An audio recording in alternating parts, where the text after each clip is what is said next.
Chapter 234. After Crown Prince Li Changqian and Li Tai had acknowledged Li Wangyu as their master, Pai Lupi did not rush to have the eunuchs send them to Dingzhou village to study with Li Wangyu because Li Wangyu was busy preparing the heavenly grand ritual. Now that the matter had been settled, Pai Lupi finally remembered to have his 3 sons and daughters go to Dingzhou village to study with Li Wangyu and learn about the hardships of the common people. Although Li Changqian and Li Tai had been forced to kneel and pay their respects to Li Wangyu and acknowledge him as their master, how could the 2 of them be willing to truly regard Li Wangyu as their master? What qualifications did an insignificant founding county official, only 16 years old, have to become the crown prince's master? They did not know what kind of bewitching potion Li Changshou had fed their imperial father, forcing the 2 of them to acknowledge him as their master. Of the 3, only the youngest, Chang'an, did not reject this matter. However, it was clear that she could not influence her 2 elder brothers. On the road from Taiji Palace to Dingzhou village, Li Changqian and Li Tai were huddled together, discussing something in hushed tones. Princess Chang'an wanted to stop her 2 elder brothers, but at this moment, how could Li Changqian and Li Tai listen to the little lowly's words? They directly cast her to the side. Li Lizzie angrily glared at Li Changqian and Li Tai, but she was helpless. The little lowly's lips were so pouty that one could hang an oil bottle from them. When Pai Lupi escorted Li Changqian and the others to Dingzhou village, he naturally did not bring out the full crown prince's ceremonial entourage. Only a few palace guards accompanied him, as well as a few eunuchs from the eastern palace. Li Wangyu had naturally received advance notice from Pai Lupi, but he did not take it too seriously. Regardless of whether it was Li Wangyu or Su Chongqing, their reverence for imperial authority was limited. There was no need to count on the 2 of them to have any reverence for 3 brats. Therefore, Li Wangyu did not instruct the old steward, Li Heng, to clean the streets and use yellow soil to pave the way. He also did not open the main door to welcome the arrival of the crown prince and the others. When Li Changqian's car stopped in front of the Li family in Dingzhou village, not a single person from the Li family came out to greet them. Before Li Changqian and the others could say anything, the eunuchs of the Eastern Palace flew into a rage. These eunuchs of the Eastern Palace felt that they were the people around the future emperor of the Tang dynasty, so they were very proud. Even though he knew that Li Wangyu was the crown prince and the others' teacher, he didn't take it seriously. Li Changqian naturally had a teacher to teach him in the Eastern Palace. However, Li Changqian's teachers were also very respectful to the crown prince due to their fear of imperial power. They didn't have the dignity of a teacher at all. This gave the eunuchs by Li Changqian's side the misconception that the so-called emperor's teacher was nothing more than this. Now that the crown prince had condescended to visit the Li family in Dingzhou village, not a single person came out to welcome him. Therefore, without waiting for Li Changqian's orders, they ran up to the door and smashed it down. "Open the door. Is everyone dead? Tian Shilang, you have no manners at all. Who do you think you are? Hurry up and open the door." The door of the Li family's old residence was not very sturdy to begin with, so it was almost torn down by the eunuchs. The door was on the verge of collapse. Li Heng, who had no idea what was going on, was shocked when he heard the door being smashed. He hurriedly opened the door to check. "Who are you? Why are you smashing the door? This is the residence of the county magistrate of Wuxia. Don't be impudent." Li Heng was so angry that his beard was sticking up. He pointed at the plaque on the door and roared at the eunuchs who were smashing the door. The plaque on the door of the Li family had already been replaced with the words, "County Magistrate of Wuxia." This was the old man's pride. How could he tolerate others looking down on him? However, Li Heng's words only caused the eunuchs to sneer. Bulsh * T County Magistrate of Wuxia. Does a mere county magistrate who founded the country think he's something? Hurry up and tell the county magistrate of Wuxia to come out. We've seen plenty of princes and dukes in Chang'an. How dare a mere county magistrate who founded the country bring it up? It really is Tian Shilang. His Highness the Crown Prince has arrived. That bastard Li Wang, you actually dares to not come out to welcome him. Is he trying to rebel? Do you believe that we'll tear down your Bulsh * T County Magistrate of Wuxia for neglecting His Highness the Crown Prince like this? The old steward Li Heng was shocked when he heard their words. His Highness the Crown Prince had come to the Li family?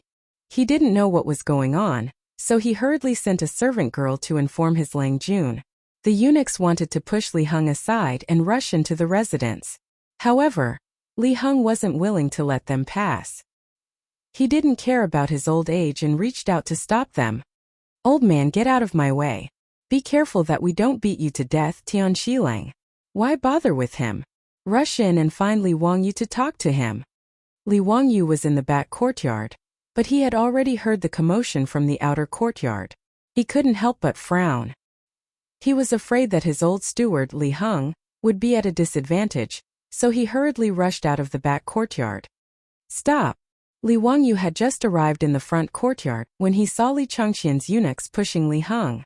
He couldn't help but shout angrily, "Li Chengqian, Li Tai, come out!" Li Chengqian and Li Tai, who had been hiding behind the Imperial Guard to watch the commotion, could only walk out from behind the Imperial Guard when they saw Li Wangyu come out. They casually cupped their hands towards Li Wangyu as a form of greeting. Although the eunuchs' actions weren't ordered by Li Chengqian or Li Tai, they had tacitly approved of it. They wanted to give Li Wangyu, this junior division commander, a show of strength. "Li Chengqian, Li Tai, is this the gift for becoming a disciple?" Li Wangyu asked coldly. Before Li Chengqian and Li Tai could say anything, the eunuchs, eager to protect their masters and show off, jumped out again. "Shut up. Do you think you have the right to call out the names of His Highness the Crown Prince and His Highness the King of you? How unruly. Don't you know the difference between superior and inferior? Why aren't you bowing when you see His Highness the Crown Prince? How dare you? How dare you act so impudently in front of His Highness the Crown Prince?" Li Wangyu ignored the clamoring of the Eastern Palace eunuchs. He only looked coldly at Li Chengqian and Li Tai, waiting for them to give him an explanation. "Heh, Big Brother Wang, these servants don't know any better. Don't mind them, I'll teach them a lesson later." Li Chengqian smiled unconcernedly and played dumb.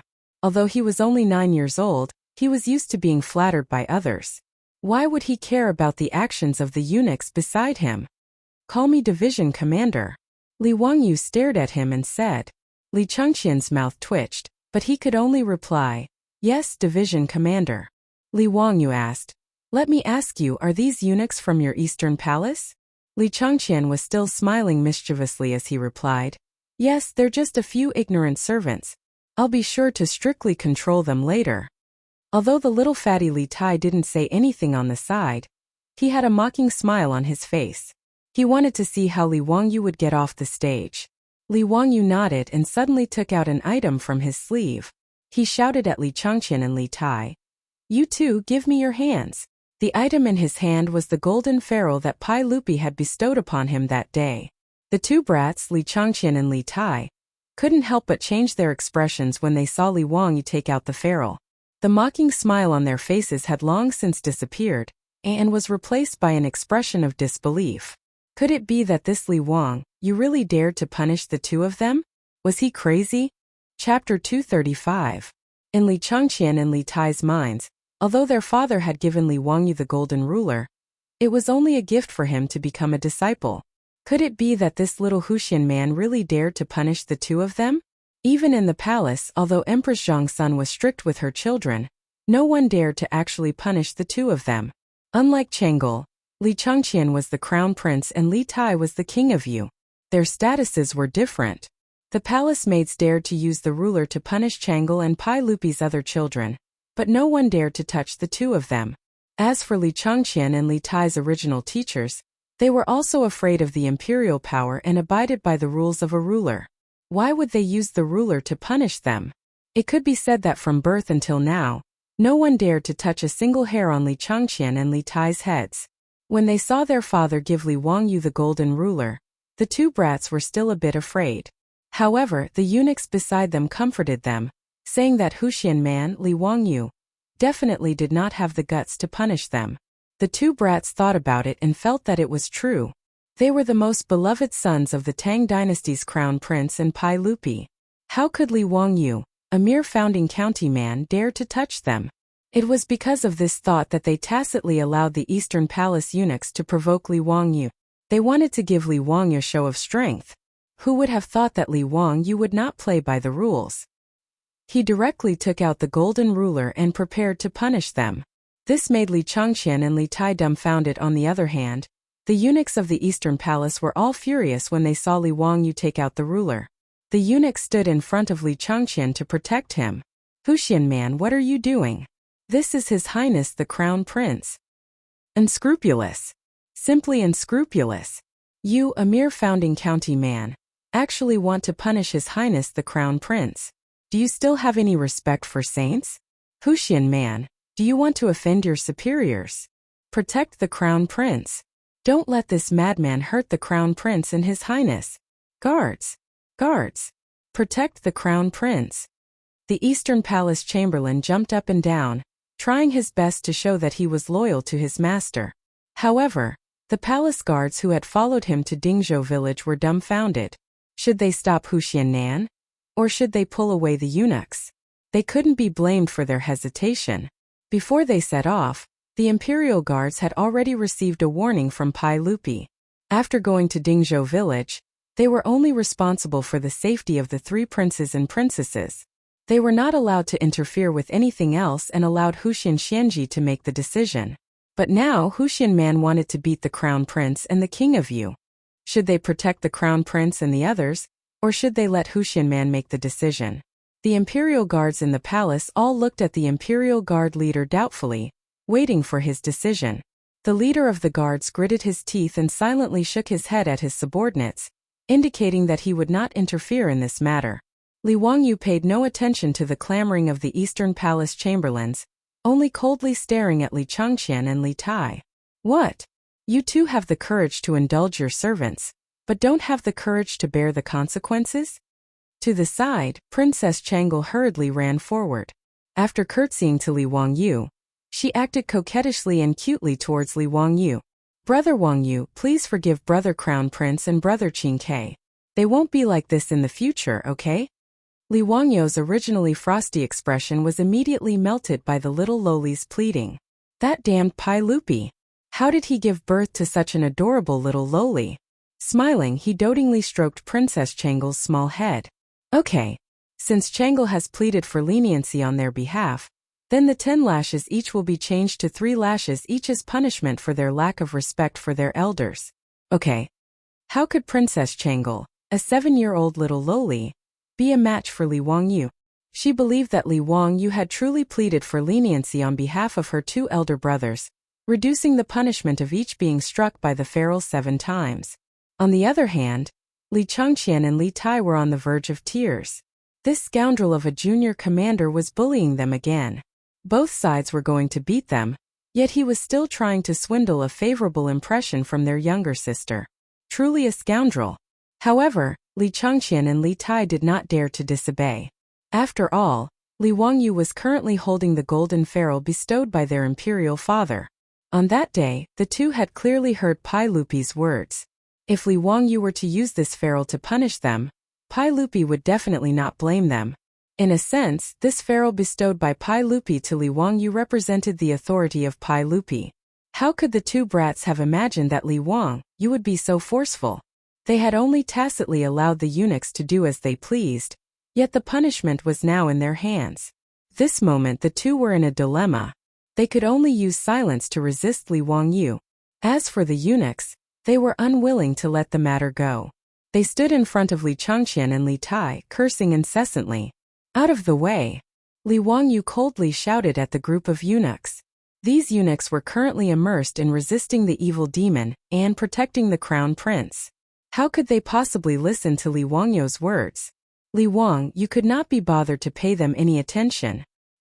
He only raised his eyes to look at the group of imperial guards. "Everyone, these eunuchs are all people of the palace. If they continue to cause trouble, then please return. I will explain to the saint that I am unable to instruct the crown prince and his imperial highness, the Prince of Yu." Finished speaking, he took Princess Chang'an's small hand and returned to his residence without looking back. After he entered, the main doors of the Lai hut behind him slammed shut. Seeing Li Wangyu not give them any face, whether it was the imperial guards, Li Changqian or Li Tai, they were all dumbfounded. This county man had shut them out of the main doors just like this? He even wanted to drive them back to Chang'an? The eunuchs were still unaware. Seeing Li Wangyu return to his residence, They began to urge Li Changqian and Li Tai on. Your Imperial Highness, the Prince of you, this county man is truly repulsive. Let us return to the palace. That's right, Your Imperial Highness. Let us return and ask the saint to uphold justice for us. We must punish this arrogant and despotic county man with a crime of great disrespect, and have him demoted and stripped of his noble title. This kind of vile character is truly arrogant. Your Imperial Highness, let us return to the Eastern Palace. Her Imperial Highness, the Empress, will definitely uphold justice for you. At this moment, Li Changqian and Li Tai were not listening to the clamor of the eunuchs. They only smiled bitterly and looked at each other. Although the two little fellows were young, they were not as shallow as the eunuchs. If they returned to Chang'an like this, they were certain that they would be severely punished by their imperial father. Their imperial mother would also not protect them. Pai Lupi and Empress Zhongsun valued filial piety the most. Respecting one's teachers was also a part of filial piety in China. If Li Wangyu were to complain to their imperial father, saying that the two brothers did not respect their elders, it was likely that the punishment they would receive would be even more severe. Although Li Changqian was the crown prince, he was still very respectful towards his teacher. The two of them were just angry that Li Wangyu was so young and not much older than them, yet he wanted to be their teacher. However, even as the crown prince, Li Changqian did not dare to return to Chang'an with his tail between his legs. With no other choice, Li Changqian and Li Tai could only push aside the eunuchs in front of them. They stepped forward and lightly knocked on the main doors of Lai Hot. Chapter 236. The old housekeeper Li Heng opened the door once more. Now that he knew that the two children in front of him were the crown prince and King Yu of the Tang dynasty, the old man was quite frightened. However, he still mustered up his courage and asked Li Changqian and Li Tai according to his Longjuan's instructions, Your Highness, King Yu, are you willing to accept your punishment? Li Changqian and Li Tai looked at each other and nodded helplessly, indicating that they would accept Li Wangyu's punishment. Seeing that the crown prince had agreed, the Eastern Palace eunuchs began to beat their chests and stomp their feet as if their parents had died. They cried bitterly and scolded Li Wangyu for offending the crown prince's actions. When Li Wangyu walked out of the door and saw this scene, he almost laughed out of anger. These eunuchs were all good actors with superb acting skills. Unfortunately, their brains weren't good, and their EQ and IQ were low. He only needed to look at the group of palace guards who did not move at all and were only quietly watching from the side. He knew that they must have received Li Er's order in advance to act like this. Why didn't the Eastern Palace eunuchs, the crown prince's people, receive Pai Lupi's orders? Li Wangyu was willing to bet his head that these eunuchs were thrown to him by Pai Lupi to make an example out of them. Since Pai Lupi could sense that Crown Prince Li Changqian was behaving oddly, he naturally thought that it was the Eastern Palace eunuch's fault. This was indeed the case. As the Emperor and Empress of the Tang dynasty, Pai Lupi and Empress Zhongsun spent far less time with Crown Prince Li Changqian than the Eastern Palace eunuchs. It wouldn't be an exaggeration to say that a large part of the responsibility for Li Changqian's future tragedy lay with the Eastern Palace eunuchs, who had accompanied Li Changqian since he was a child. Anyone who had been flattered and fawned on from a young age would inevitably develop an oddball personality. After Li Wangyu figured out what Pai Lupi was thinking, he couldn't help but gnash his teeth in anger. This damned bearded man actually wanted him to be the bad guy and help him teach the crown prince's close servant a lesson. However, even though he despised Pai Lupi for using someone else to do his dirty work, he did not object to being the bad guy. Judging from the actions of the Eastern Palace eunuchs, it was already a good thing that Li Changqian had not gone astray. Since he had agreed to become the teacher of Li Changqian and the others, he naturally wanted to change everything. In order to correct Li Changqian's and Li Tai's personalities, other than his guidance as a teacher, Li Changqian's personal attendants were also very important. A good cultural environment was very important to a child's growth in life. Li Wangyu looked at the silent palace guards and said loudly, "Take these servants away and flog them 30 times each. Then, chase them back to the Taiji Palace and hand them over to the saint." The leader of the guards hesitated, then raised his eyes to look at the crown prince. Even though Pai Lupi had told them to listen to Li Wangyu, these Eastern Palace eunuchs were the crown prince's people. He was somewhat undecided as to whether or not to listen to this county man's words. Hearing Li Wangyu's words, Li Changqian couldn't help but clench his small fists. His eyes were filled with anger as he glared at Li Wangyu. No, they are people of the Eastern Palace. Before Li Changqian could finish speaking, he saw Li Wangyu flash the golden ruler that the emperor had bestowed upon him, blocking his words. Li Wangyu's expression did not change. He looked at Li Changqian and said, "They are your personal attendants. Logically speaking, I should not be the one to punish them. However, these people took advantage of the situation to do evil and flatter you. As personal attendants of the Crown Prince, they instigated the Crown Prince to be disrespectful and unreasonable. As your teacher, I naturally have the duty to teach these impudent eunuchs a lesson so that they will not tarnish the Crown Prince's reputation in the future." He then used his palm to lightly tap the golden ruler twice in a threatening manner. "Changqian, do you have any objections to your teacher's words?" Even if Li Changqian had objections, he was scared away by the ruler in his hand. He shook his head repeatedly. "Teacher is right. Changqian has no objections. It's good that you have no objections." Li Wangyu couldn't help but smile. He then looked at the leader of the guards. "Why aren't you moving? Do you really want me to ask for the saint's decree?" The leader of the guards saw that even the Crown Prince had given in. Naturally, he wouldn't oppose Li Wangyu. He immediately waved his hand at his guards, indicating for them to come forward and hold down the Eastern Palace eunuchs. When they were pressed to the ground by the ferocious guards, the Eastern Palace eunuchs finally dared to feel fear. "Your Highness the Crown Prince, please save me. How can I let Tian Shilang humiliate you so wantonly? County man, I know I was wrong. Please spare me. Crown Prince, save me." Hearing these eunuchs, who were usually obedient to him, cry and beg for mercy, Li Changqian's eyes couldn't help but redden. Although he was the Crown Prince, he was only 9 years old. In the future, he would only be a little brat in the 3rd grade. Many of these Eastern Palace eunuchs were his playmates. After interacting with them day and night, Li Changqian also had feelings for them. He was like a little brat whose beloved toy had been broken. He looked at Li Wangyu with anger in his eyes. Li Wangyu ignored Li Changqian's anger. He just stared at the palace guards as they pressed the Eastern Palace eunuchs to the ground and began to beat them with planks. 30 planks, and under the circumstances where the guards didn't hold back, it was enough to beat the Eastern Palace eunuchs until their butts split open. The Eastern Palace eunuchs, who had been incomparably arrogant earlier, now realized that they had kicked an iron plate. However, it was too late for regrets. They were beaten until tears and snot flowed out of their eyes and noses. Some of the weaker ones directly fainted. Not long after, the 30 planks were finished. Li Wangyu pointed at the eunuchs on the ground who didn't even have the strength to cry, and said seriously to Li Changqian and Li Tai, "Changqian Qingke, this is the first lesson I'm giving you. Remember, if you're in a high position and are unfilial, you won't be the only unlucky ones. You'll also harm the people around you and the people of the Tang dynasty." He then said to Li Changqian and Li Tai, "Now it's your turn. Stretch out your hands." Seeing that Li Wangyu was still going to punish them, Li Changqian and Li Tai didn't care about the eunuchs anymore. They pouted and stretched out their small hands, feeling wronged. Li Wangyu didn't hold back with the two of them. He raised the golden ruler in his hand and slammed it down a few times. Although he didn't use too much strength, it still hit the two kids until tears immediately welled up in their eyes. It was only by doing their best not to cry out loud. After teaching Li Changqian and Li Tai a lesson, Li Wangyu led the two of them into the residence.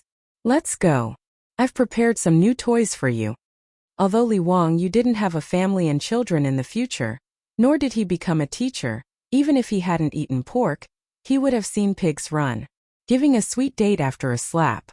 When he was young, he was often taught a lesson by his grandfather like this. Li Wangyu was going to follow suit and use this method to teach Li Changqian and the others a lesson. After the slap, it was time to give a sweet date. Chapter 237. Ever since that day in Taiji Palace, when Li Changqian and the others had taken him as their master, Li Wangyu had been thinking about how he should be the king of the children. For this reason, he had discussed many methods with his beautiful superior. As for how to educate the naughty children, the two had a common understanding. First, they would use play to attract Li Changqian and Li Tai, and then slowly teach them. As for Princess Chang'an, there was no need to worry. The adorable little princess was not only clever, but also sensible.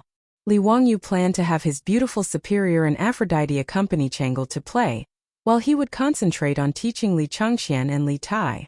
As for how to attract Li Changqian and Li Tai's interest, Li Wangyu was not worried at all.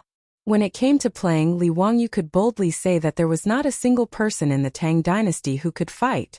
Although Li Wangyu was unable to create the mobile phones and computer games that the naughty children of the future loved to play, when he was young, where would he have had these to play with?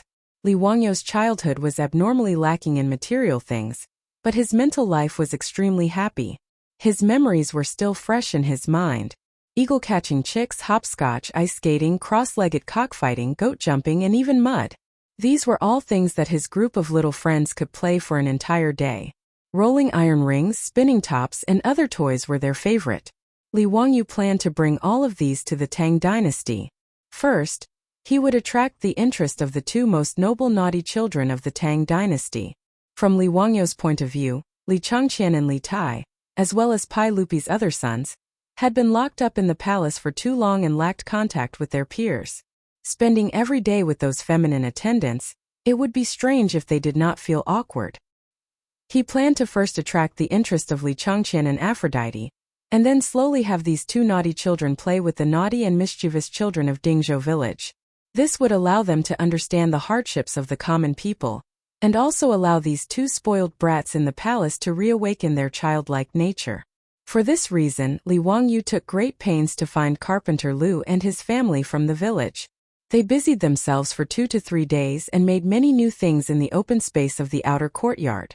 After Li Changqian, Li Tai, and Li Lizzie entered the Lai hut, they were immediately attracted by the things in front of them.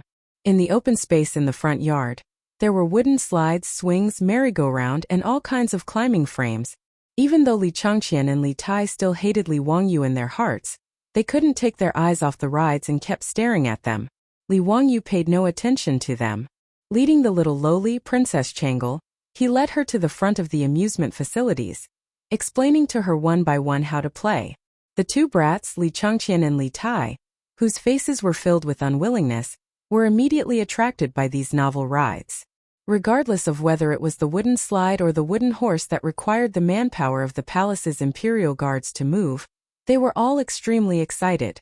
Previously, when they had been punished by Li Wangyu and had their eunuchs beaten and driven away, they had long since thrown their dissatisfaction and anger to the back of their minds. To the side, Li Wangyu smiled as he looked at the three little fellows, cheering and jumping up and down. At this moment, the imperial guards were so busy that their foreheads were covered in sweat, frantically protecting the extremely excited crown prince, His Imperial Highness the Prince of Yu, and the eldest princess. With a snap of his fingers, it was settled. Dealing with these brats was too simple. All he needed to do was find something that they were interested in and guide them. Although Li Changqian and Li Tai had previously appeared unwilling, Li Wangyu dared to bet that even if he drove them away, it would be useless. When the three little fellows were covered in sweat from playing, their beautiful superior led the servant girls out, delivering iced drinks to each of the little fellows. Of course, this was made by using saltpeter to make ice. Originally, Li Wangyu had thought about whether he should go to Chang'an City to open a cold drink shop. He believed that the business would definitely be very good. In just over a month, he had changed from a second generation of the rich to the founding father of the Tang dynasty. His family also had a four-wheeled carriage business, which was a profitable business. Naturally, he would not open a small cold drink shop in Chang'an City. However, the iced drinks made Li Changqian and Li Tai cry out in joy. Even their attitude towards their beautiful superior was excessive. They even called her master's wife. Li Wangyu was speechless. However, the beautiful superior rolled her beautiful eyes at Li Wangyu and actually acquiesced to this address. Su Changqing liked the little lowly Chang'an even more. After delivering the iced drinks to the three little fellows, he took the cute little lowly to the backyard to play. For the entire morning, Li Wangyu played with Li Changqian and Li Tai, making the two little brats extremely excited. How could they have imagined that someone would have so many fun things to play with? Compared to those palace eunuchs, this was much more interesting. After having a delicious lunch at the Li family at noon, The three little fellows were extremely satisfied to learn from Li Wangyu. This was not because the imperial cuisine in the palace tasted bad, but because Li Wangyu was too shameless. He actually used unhealthy fried food to attract Li Changqian and Li Changqian.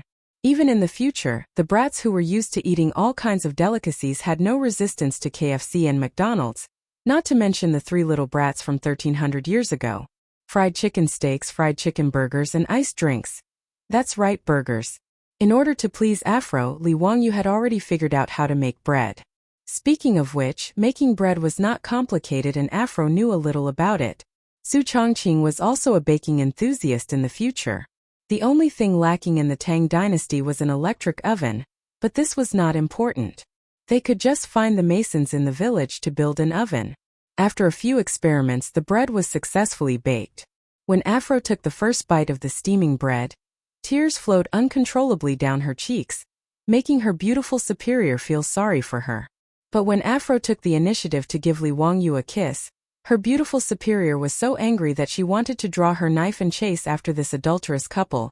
Li Wang, you only felt that it was a pity that potatoes and tomatoes had not yet been spread to the Tang dynasty.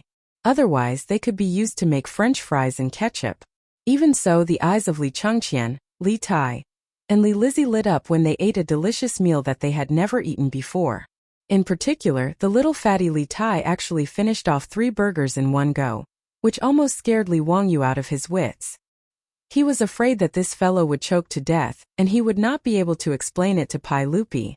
Relying on fun and good food, Li Wangyu finally made Li Changqian and Li Tai not reject him anymore. After lunch, Li Wangyu coaxed the 3 energetic children, who still wanted to play on the rides, to take an afternoon nap. They were still primary school students. They could only study properly if they played well, ate well, and rested well. After the 3 children got up energetically, Li Wangyu led them to his study, which he had already converted into a small classroom. Since Pai Lupi had taught his own children to him, Li Wangyu could not just bring them along to play. Li Wangyu planned to teach Li Changqian and the others some different knowledge. Chapter 238. Li Wangyu had a headache over what he had to teach Li Changqian and the others for a long time. Thinking back to the primary school of the modern era, it seemed that they learned Chinese, mathematics, English, art, music, and physical education. There was no need to consider Chinese. If Li Wangyu didn't plagiarize the works of the great masters of the modern era, his actual level might not even be as good as these 3. Although Li Changqian and Li Tai were 8 and 9 years old respectively, in terms of essays, poems, policy, laws, decrees, scriptures, and moi, they were far superior to Li Wangyu as they had been taught by famous teachers since childhood. There was also no need to consider English. It was useless to learn it. He seemed to be able to teach the 3 little ones how to sketch, but this was only a minor skill. It seemed that he could only teach them mathematics, plus some simple physics and chemistry knowledge. Thinking of this, Li Wangyu felt very tired. However, what he taught Li Changqian and the others was not important. Li Wangyu felt that the most important thing was to establish a correct outlook on life for the 3 little ones. They had to learn the 8 honors and 8 disgraces. They had to study every day and strive to be a useful person to society. Li Wangyu stroked his chin, wondering if he should write down the code of daily conduct for primary school students for the 3 little ones to recite. He was extremely familiar with this code of daily conduct for primary school students. When he was young, every time he made a mistake, he would be punished by his homeroom teacher to copy it. Because he had copied it so many times, it was deeply engraved in his memory. Even now, Li Wangyu could recite it backwards. In the small study, Li Wangyu had already placed many teaching tools. The indispensable blackboard was actually quite simple. He had Carpenter Lu nail a wooden board and brush it with a thick layer of black paint. However, to make chalk, Li Wangyu had to spend a bit of effort and experiment many times before he succeeded in making usable chalk from gypsum. Li Changqian, Li Tai, and little Princess Chang'an had never seen a blackboard before. They didn't understand why their junior teacher had placed such a large piece of black wood in the study. When Li Wangyu picked up the chalk and began to write on the blackboard, the 3 little ones' eyes widened. Li Wangyu wrote down 10 Arabic numbers from 0 to 9 on the blackboard. The Arabic numerals were first invented by the ancient Indians, then spread to Europe by the Arabs, and then modernized by the Europeans. People thought it was an Arab invention, so people called it Arabic numerals. Arabic numerals were first introduced to China in the 13th to 14th century. Actually, ancient Chinese mathematics was not bad. It was even ahead of the rest of the world. From the Wei Jin dynasty to the beginning of the Tang dynasty, it was the time when the Chinese mathematical system was established. There were many mathematical works such as Wuxia Swanjing, Wujing Swanshu, 9-chapter Swanshu, and so on. It was just that Chinese numbers were too cumbersome, and to a large extent it limited the development of mathematics. The three little ones were very curious. They looked at the strange symbols that Li Wangyu had drawn on the blackboard, not understanding what they were. Li Wangyu then wrote down the corresponding Chinese numbers below each Arabic number, before he began to explain in detail to the three little ones. The three little ones did not find the symbols and numbers that their little teacher had taught them useful. Instead, they felt very awkward because they were used to it. Li Wangyu did not explain much. After the three of them memorized the Arabic numerals, he directly wrote a few simple arithmetic problems on the blackboard and let them calculate by themselves. However, he asked the youngest princess royal to calculate with the Arabic numerals that he had taught. Li Chang'an and Li Tai calculated with the Chinese numerals that they were used to. Okay, Chang'an, Qingke, you two won't lose to your sister, right? That would be too embarrassing. If you win the competition, your teacher will reward you with a bowl of ice cream. It's delicious. Although they did not know what ice cream Li Wangyu was talking about, Li Chang'an and Li Tai were angry at Li Wangyu's underestimation. Arithmetic was something that they had to learn since they were young, especially Qingke, who was good at it. How could she lose to a little girl like Chang'an? The two snorted. Humph, how could we lose to Chang'an? That's good. If you lose, you two can only watch Chang'an eat ice cream. Okay, let's begin, Li Wangyu said with a sneaky smile. What a joke. Comparing the speed of writing Chinese numerals and using Arabic numerals was like comparing the speed of a tractor and a sports car. Why don't you think about the Chinese numbers? How much time would it take just to write those Chinese characters? The final result was not out of Li Wangyu's expectations. He set a total of 10 questions. When the little girl finished, Li Tai, who was the fastest, had only finished 7 questions. Li Chang'an had only finished 5 questions. How is this possible? How can Chang'an calculate faster than me? The little fatty Li Tai was in disbelief. Li Wangyu did not explain. He ran to the kitchen and made a bowl of ice cream for Chang'an. Speaking of which, ice cream actually originated from Wuxia. It was not an imported product. As early as the Yuan dynasty, someone added honey, milk, and pearl powder to ice. As a result, the world's first ice cream was made. When Marco Polo returned to Italy, he brought back the method of making ice cream from Wuxia. Therefore, ice cream became popular in Europe. Although the ice cream made by Li Wangyu did not have the delicate texture of the ice cream of the future, it was still a rare delicacy in the Tang dynasty. The little girl had won against her 2 brothers and received such a delicious reward. She smiled so widely that her eyes narrowed into crescents. While eating the ice cream, she made exaggerated smacking sounds. Li Chang'an and Li Tai swallowed their saliva and were extremely jealous. Fortunately, the little girl was not a person who liked to eat alone. After eating a few mouthfuls, she reluctantly shared the delicious ice cream in her hand with Li Chang'an and Li Tai. Li Chang'an and Li Tai originally wanted to maintain the dignity of the losers and not eat this unexpected food. But in the end, they could not resist the temptation of the ice cream and tried to taste it. This time they could not stop. In order to fight over the little ice cream, Li Chang'an and Li Tai, the 2 little brats, almost fought. Li Wangyu was speechless for a while. The crown prince of the Tang dynasty was really pitiful. If others saw the way he was holding the bowl and licking the last residue, they would probably think he was a beggar. There was fun and there was delicious food. In just a day's time at Dingzhou village, Li Chang'an and Li Tai had completely forgotten how they had looked down on Li Wangyu. It was not until evening that the 3 children reluctantly returned to Chang'an city after the imperial guards urged them several times. Because Li Wangyu was not interested in being the king of the children every day, he had agreed with Pai Lupi to send Li Chang'an and the others to Dingzhou village twice every 10 days. That was to say, once every 5 days. This made Li Chang'an and the others feel very resentful.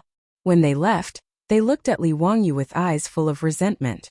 They hated that they could not come to Dingzhou village every day. Li Wang, you did not care about the resentment of the 3 little brats. He did not want to tire himself out. After sending Li Changqian and the others off, Li Wangyu did not have time to rest. He was busy negotiating with the Ministry of Works to repair his county magistrate's mansion. Chapter 239. Although Pai Lupi nodded and agreed to build the manor according to Li Wangyu's sketch, the troublesome matters were not over yet. First, there was the location of the manor. After discussing with Li Wangyu and the officials from the Ministry of Works, Li Wangyu's manor was prepared to be built on the hillside facing the sun. Previously, in order to compete with the Li clan of Hu County, the hillside facing the sun was about 1,000 mu in size. The Li clan's ancestral grave only took up a very small area, and the Taoist temple that Sun Simiao was currently building took up less than 50 mu of land. The remaining few hundred mu of land were empty. After the officials from the Ministry of Works inspected the area, they did not have any objections to the location of the manor. But the officials from the Ministry of Works were at a loss as to how to build Li Wangyu's castle. Even in ancient China, building a house was a very strict matter. It was not just the craftsmen who came up with the idea, but there were also detailed blueprints and construction plans. The Song dynasty's Construction Methods was the most complete book on building techniques in ancient China. The Great Tang had detailed regulations on the various design standards, specifications, materials, construction quotas, targets, a clear hierarchy of buildings, the artistic form of buildings, and so on. Therefore, before the construction began, the officials from the Ministry of Works of the Tang dynasty would draw up detailed construction plans according to the needs.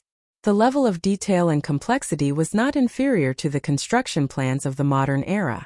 But even the most senior official from the Ministry of Works did not know how to build the small castle that Li Wangyu wanted to build in his manor. This gave the officials from the Ministry of Works a headache. Thus, Feng Longzhong from the Ministry of Works led a few technical officials to Dingzhou village to pay Li Wangyu a visit. Huxian, we have never seen this castle that you drew before. Can you draw a more detailed sketch of the building for us? Feng Lang directly asked Li Wangyu. Li Wangyu naturally did not have a problem. He had already drawn many sketches when he was discussing how to build the castle with his beautiful boss and Aphrodite.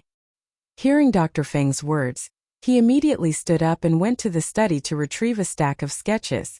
These were all drawn by him using the perspective drawing method. It was very intuitive and clear at a glance. But when they saw the detailed blueprint Li Wangyu had drawn for the castle, Feng Longzhong and the officials he had brought with him fell silent once more. This kind of construction method was unheard of in the Tang dynasty. But putting aside whether this castle violated the law or not, the key point was that in the eyes of the officials from the Ministry of Works, this castle looked a bit like a small military fortress. What was the man from Huxian trying to do by building something like this near the capital of Chang'an? The officials from the Ministry of Works were not wrong. Castles were military fortresses built by European nobles to protect their land, food, livestock, and population. They used them to guard their own territories. First and foremost, it would be used for military defense. Of course, Li Wangyu didn't think too much about it. He just felt that building a castle was mighty and domineering. After Dr. Feng and the other officials from the Ministry of Works ran to Dingzhou village many times, they still didn't dare to make a decision on their own. In the end, they still pushed the responsibility to Pai Lupi. They asked Li Wangyu to go find Pai Lupi himself and let His Majesty make the decision. Li Wangyu was also tormented by the repeated communication with the Ministry of Works. Wasn't it just building a castle? Why was it so troublesome? He still had to find Pai Lupi to make the decision. Looking at the stack of sketches in his hands, Li Wangyu was worried that Pai Lupi wouldn't understand what he was going to do. This was his beautiful boss and Aphrodite's painstaking work. Just as he was feeling a little depressed, Li Wangyu suddenly thought of something and his eyes lit up several days later, in the Yinyang Hall of Taiji Palace. Pai Lupi looked at the item that Li Wangyu had the palace guards carefully move in with a puzzled expression. The item was about the size of a table and was square in shape. There was even a piece of red silk covering the item below so tightly that it was impossible to see what it was. However, since it could be moved into Taiji Palace, it had obviously been carefully checked by the palace guards and couldn't be anything dangerous. Pai Lupi wasn't worried that Li Wangyu would cause any trouble. "Zio, what is this?" Li Wangyu chuckled. "Uncle, this is your nephew's newly built residence. Pai Lupi was stunned for a moment before he laughed heartily. Zio, what nonsense are you talking about? How can your mansion be so small? Don't tell me you want to become a mouse? Haha. Without waiting for Pai Lupi to finish laughing, Li Wangyu pulled open the red silk to reveal the item below. However, Pai Lupi was dumbfounded and his laughter was also stifled in his throat. Under the red silk was an exquisite sand table. It was the model of the manor that Li Wangyu wanted to build. The sand table model was the idea that Li Wangyu had suddenly thought of that day.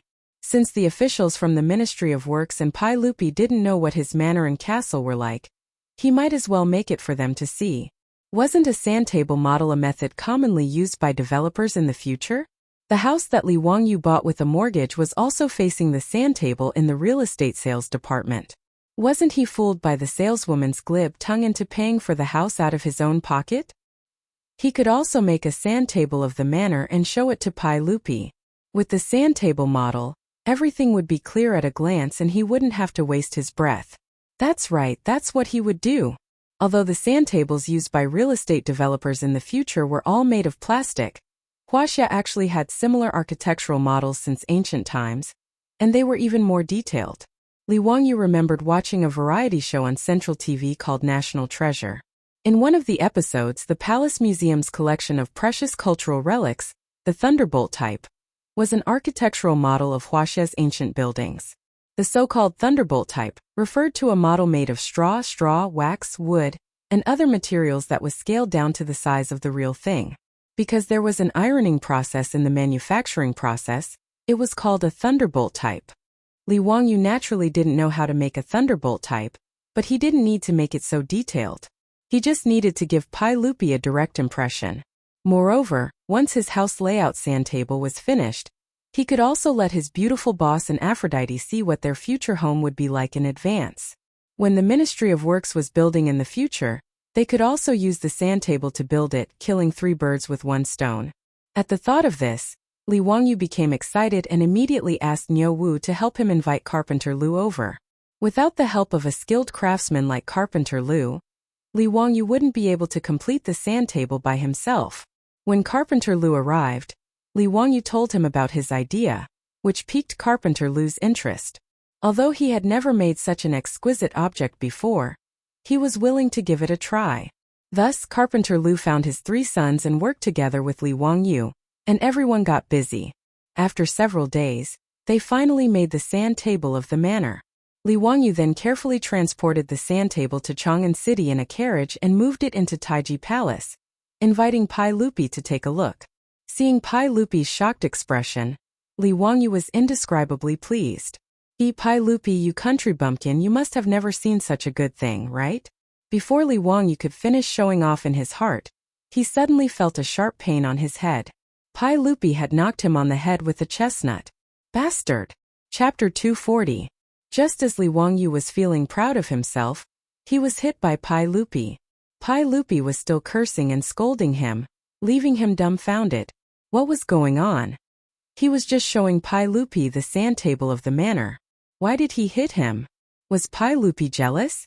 Before Li Wangyu could figure out what was going on, Pai Lupi turned around and shouted to the eunuchs in the Yin and Yang Palace. Immediately summoned Duke Wei, Duke Lu, Duke Yi for an audience. Pai Lupi summoned a dozen or so founding dukes in one breath. The eunuchs received the order and turned to summon Li Jing, Chang Yaojin, and the others to the Yin and Yang Palace. Li Wangyu was still confused. What was Pai Lupi doing? Why did he summon a group of military bigwigs for no reason? Could it be that he was not satisfied with the sand table of the manor, and wanted to summon a group of bigwigs to beat him up? After Pai Lupi finished instructing the eunuchs, he ignored Li Wangyu and continued to look at the real estate project's sand table in front of him.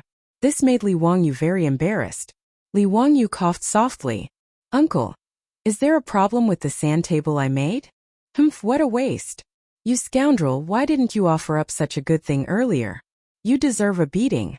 Pai Lupi glared at Li Wangyu angrily. Good thing? What did he mean? Li Wangyu was still very confused. Did Pai Lupi take a fancy to his manor and want to build one? But what did he mean by calling a group of military bigwigs? Seeing Li Wangyu's bewildered expression, Pai Lupi did not want to pay attention to him. He looked at the sand table in front of him and kept gesturing with his hands as he muttered something. The mansions of the Grand Dukes were not far from the Taiji Palace. It did not take long for them to gather in the Yin and Yang Palace after being informed by the palace servants. "Your Majesty, why did you call us here? But who is so blind as to provoke the Tang dynasty? Wahaha, my spear has been thirsty for a long time," Cheng Yaojin roared. Ever since the book Romance of the Sui and Tang Dynasties became popular, everyone thought that Cheng Yaojin used an axe as his weapon. Cheng Yaojin's 3 axes were very famous. But in reality, Cheng Yaojin's weapon was a long spear. It was similar to the red-tasseled spear and axe. These military bigwigs were suddenly summoned into the palace by Pai Lupi. They all thought that there was going to be another war, and all of them were very excited. When Li Wangyu heard Cheng Yaojin's hoarse voice, he couldn't help but shrink back. This old hooligan was really afraid of him. However, although the Yin and Yang Palace was large, where could Li Wangyu hide? Naturally, Cheng Yaojin, who had just entered the palace, saw him. "Hey, nephew of the Li family, why are you here? Don't tell me that you also know how to go into battle and kill the enemy?" Li Wangyu was speechless. He hurriedly greeted the Guogong and replied, "Uncle Cheng, please don't joke around." After meeting Pai Lupi, the military bigwigs were very curious about why Pai Lupi had summoned them. Pai Lupi pointed at the sand table that Li Wangyu had brought. "Everyone, look at what this guy made. Well, this guy calls it a sand table." It was the sand table of the manor in Hu County. Country bumpkin. Li Wangyu silently complained in his heart. Li Jing and the others' gazes followed Pai Lupi's finger and fell on the sand table. Li Wangyu and Carpenter Lu had made the sand table for this construction project. In order to be more intuitive, he and Carpenter Lu had not only made a model of the castle, but they had also made a terrain model based on the topography of the hillside facing the sun. Li Wangyu had used yellow mud to build the undulating hillside. In order to make it more realistic, he had even covered it with green peacock stone powder. It looked lush and verdant, just like a hillside full of trees. When Li Wangyu's manor was chosen, he had only used part of the hillside facing the sun to build the castle. The European-style garden and pond were built on the flat ground at the bottom of the hillside. When making the sand table model, Li Wangyu and Carpenter Lu had used gelatin and blue dye to create the shape of the lake. In addition to Carpenter Lu's exquisite skills, he had made the castle model out of wood. The entire sand table looked very realistic at a glance. It had completely displayed Li Wangyu's imagination of the manor and the surrounding terrain. Such a realistic sand table had never appeared in the Tang dynasty since the creation of the world. When the group of military leaders looked at it, their eyes immediately lit up. "Your Majesty, this thing called a sand table was made by Li Zio? Good stuff, good stuff." Li Jing took a few glances and immediately said to Pai Lupi. However, Cheng Yaojin shook his head. "Son of a bitch, this battlefield is too small. At most, it can only be used to command a battle of 1,000 people. What a waste." Li Wang, you couldn't help but be stunned when he heard that. F***ck, what is this old bastard talking about? My manor sand table, he actually said that the battlefield is too small. Qin Xiong, Yuqi Jingda, and the others also commented on Li Wangyu's sand table. Finally, the confused Li Wangyu understood what was going on. This group of military leaders, including Pai Lupi, had used his construction sand table as a military sand table to command battles. He turned his head to look at his proud work, the sand table of his manor. It seemed like it could really be used as a military sand table. He hadn't thought about this before. The key point was that he wasn't a military fanatic.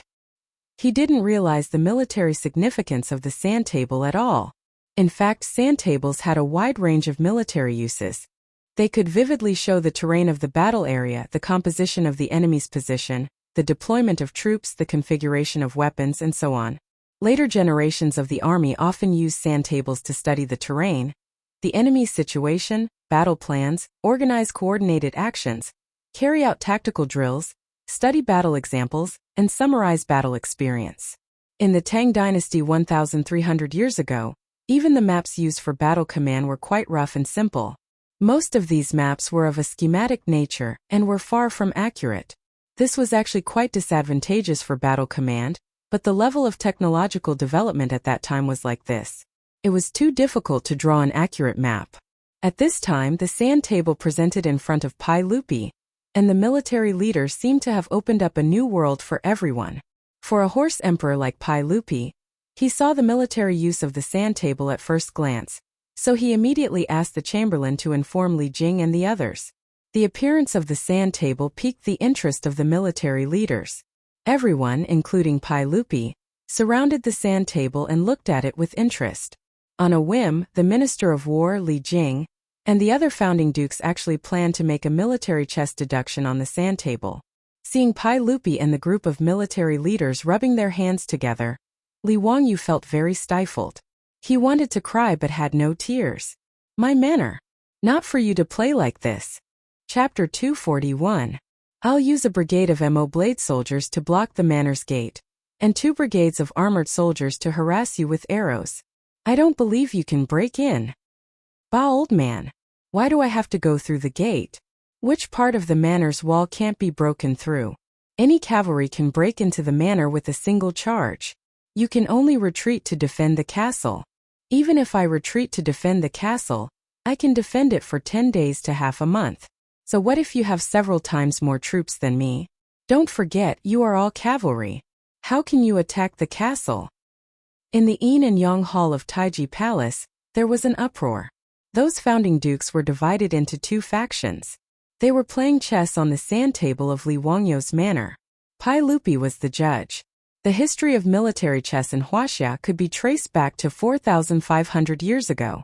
The Xia dynasty had begun to use stones and wooden sticks to demonstrate formations and research war on the ground. The most indispensable thing for the valiant generals in China's history was the deduction ability before and after the battle.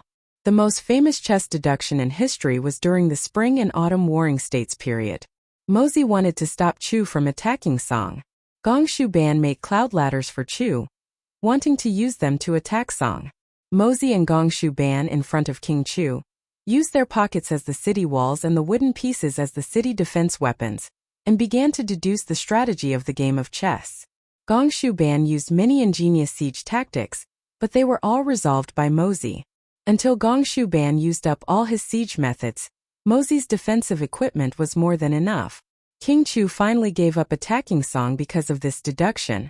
In the Tang dynasty, the rules of chess deduction in the military were more complete. There were detailed rules and deduction methods. These military big shots could only do chess deduction based on a map that was not very detailed, which made them very unhappy. But today, seeing Li Wangyu's sand table, this kind of chess deduction method that seemed to have a god's view, made these big shots exclaim. The military big shots who were having fun even called the servants to bring wine, drinking while continuing the battle. Even Pai Lupi was the same. He kept drinking the wine in his cup and laughed heartily. Li Wangyu was completely speechless. If it weren't for the fact that he really couldn't beat these bastards, he would have fought it out with these old fogies who destroyed the sandbox of his manor's buildings. This was too much. This was not a King military sandbox. A bunch of old men, old killers.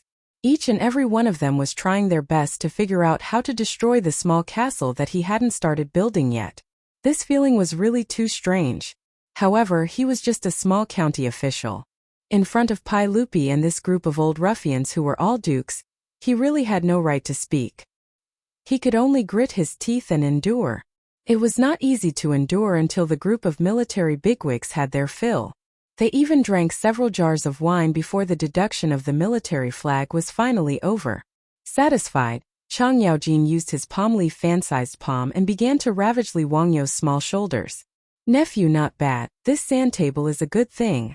You little bastard, you finally came up with something interesting. It's simply a waste of time to make water wheels and carriages. Chang Yaojin's words made Pai Lupi want to beat him up. Water wheels and four-wheeled carriages were so important to the Tang dynasty that he was willing to give Li Wangyu a title. However, this old man actually said that it was a waste of time. Pai Lupi was too lazy to pay attention to Chang Yaojin. He reached out his hand and called Li Wangyu to his side. Zio, tomorrow you will teach the Ministry of Works how to make this sand table. Look at how rough you made it. It's really unusable. Pai Lupi even complained that Li Wangyu's sand table was not exquisite enough. Li Wangyu only felt his teeth itch. He really wanted to bite someone. Enduring Pai Lupi's ridicule, Li Wangyu rubbed his hands and looked at Pai Lupi with an embarrassed smile. Your Majesty, what do you think of my mansion? Is it okay to build it like this? The main reason he made this sand table was to get Pai Lupi to agree. Now that their war was over, he had to quickly ask. Pai Lupi once again looked at the sand table. After a while he said, Zio, your castle is extravagant. I'm afraid I can't agree with you building it like this. Hearing his words, Li Wangyu became anxious. How could it be extravagant? Your Majesty, I'm afraid you've made a mistake. I've calculated it with the Ministry of Works Fenglang. It doesn't cost a lot of money. It doesn't exceed the cost of building the mansion. Li Wangyu wasn't speaking nonsense. Although his mansion was not small, it didn't have the complicated structure of traditional buildings. Therefore, it didn't cost a lot to build it. The labor cost of building a traditional Chinese wooden building was quite high. Just the mortise and tenon structures that didn't use nails and only used tenons would require a lot of skilled craftsmen to build. In the future, the cost of repairing ancient buildings was much higher than the cost of cement. The main reason was the labor cost. Li Wangyu felt that his mansion didn't need that many skilled craftsmen to carve those complicated patterns. Why did Pai Lupi say that it was extravagant? Pai Lupi pointed at the small castle on the sand table and said with a bit of dissatisfaction. Zio, how many stones do you need to build your castle? How many corvée laborers do you need to transport the stones for your castle? We can't agree to your nonsense. There are still many things to be done in the Tang dynasty. The plague of locusts hasn't been extinguished yet. How can you casually recruit so many corvée laborers just to build a mansion for you? Hearing Pai Lupi's words, Li Wangyu couldn't help but laugh. It turned out that Pai Lupi had misunderstood. He quickly explained, Your Majesty, you misunderstood. My small castle doesn't need to be built with stones. It can be built with bricks. I don't need to recruit corvée laborers to transport the stones. Many of the traditional European castles were built with large stones. However, Li Wangyu wasn't preparing for war. He just wanted to build a castle-like house to show off. Therefore, Li Wangyu's plan was to prepare bricks, and then use cement to build a castle-like house. Build with bricks? Pai Lupi was slightly stunned, but he still shook his head. Nonsense. How can bricks be used to build a house? When Chang'an and the others heard the conversation between Pai Lupi and Li Wangyu, they all came over. Zio, how can you build a house with bricks? Moreover, your castle is several stories high. That's right. This old man has never heard of using bricks to build a house. Zio, you should stop fooling around. Haha, Zio is a genius, but there are times when you make a fool of yourself. This old man has never heard of using bricks to build a house. Using bricks to build walls and towers, this old man knows. How do you build a castle? In the Tang dynasty there was no cement. Therefore, the bricks were made with sticky loess mortar. The walls of the Tang dynasty were built with loess and covered with bricks. Although it was strong, it wasn't suitable for building a house. If glutinous rice was boiled and added to lime to make bricks, it would be strong and durable after solidification. It wouldn't be inferior to the cement of later generations. However, the cost of doing this was very high. Only a small number of royal buildings could be used this way. In the history of China, it wasn't until the Ming dynasty's Emperor Zhu Di built the Forbidden City that they started to use bricks on a large scale. Therefore, when Pai Lupi, Chang'an, and Li Jing heard Li Wangyu's words, they only thought that he was talking nonsense. However, Li Wangyu couldn't help but laugh. Your Majesty, everyone, do you want to make a bet with me? Chapter 242. Pai Lupi, Chang'an, Li Jing and the rest were all stunned. A bet? What bet? Li Wangyu laughed mischievously. Let's bet that I have a way to glue the bricks together and make it very firm. If I can do it, Your Majesty will allow me to build a mansion. How about that? Uncle Chang and the rest of you will pay for the wood in my mansion. How about that? Wood referred to the decorations and furniture of the later generations. Because most of the buildings were made of wood, the mansion was mainly decorated with wood. Pai Lupi said that he would build a mansion for him, but he did not include decorations and furniture. He was as stingy as the developers of the later generations. Since Chang'an and the rest did not believe that he could build a house with bricks, Li Wangyu naturally did not mind making a bet with them and extorting a sum of money. After all, he was poor. Li Jing suddenly asked, Ziyu, can you glue the bricks together? How firm can it be? It won't fall with a hammer. Li Wangyu replied confidently. Pai Lupi's eyes also lit up. He and Li Jing looked at each other and revealed a smile in their eyes. Okay, I will bet with you. Ziyu, if you can stack the bricks together and not fall with a hammer, I will agree to build this castle for you. Li Jing also twirled his beard and laughed. Haha, Ziyu, if you can really do it, I will pay for the wood in your mansion. So what? Ziyu, how much time do you need to build it? Li Wangyu, who thought that he had taken advantage of Pai Lupi, Li Jing and the rest, smiled until his eyes narrowed. He pondered for a moment. When the old mansion was remodeled last time, he still had a lot of hand-ground cement left. When he returned to Dingzhou village, he could ask the masons in the village to help him build a brick wall. After 2 more days the cement would solidify. Li Wangyu raised 3 fingers to everyone. 3 days will do. After 3 days, Your Majesty and the rest of you can come to Dingzhou village. I will show you a brick wall that won't fall with a hammer. Okay. Pai Lupi directly reached out his hand and high-fived Li Wangyu, setting the bet.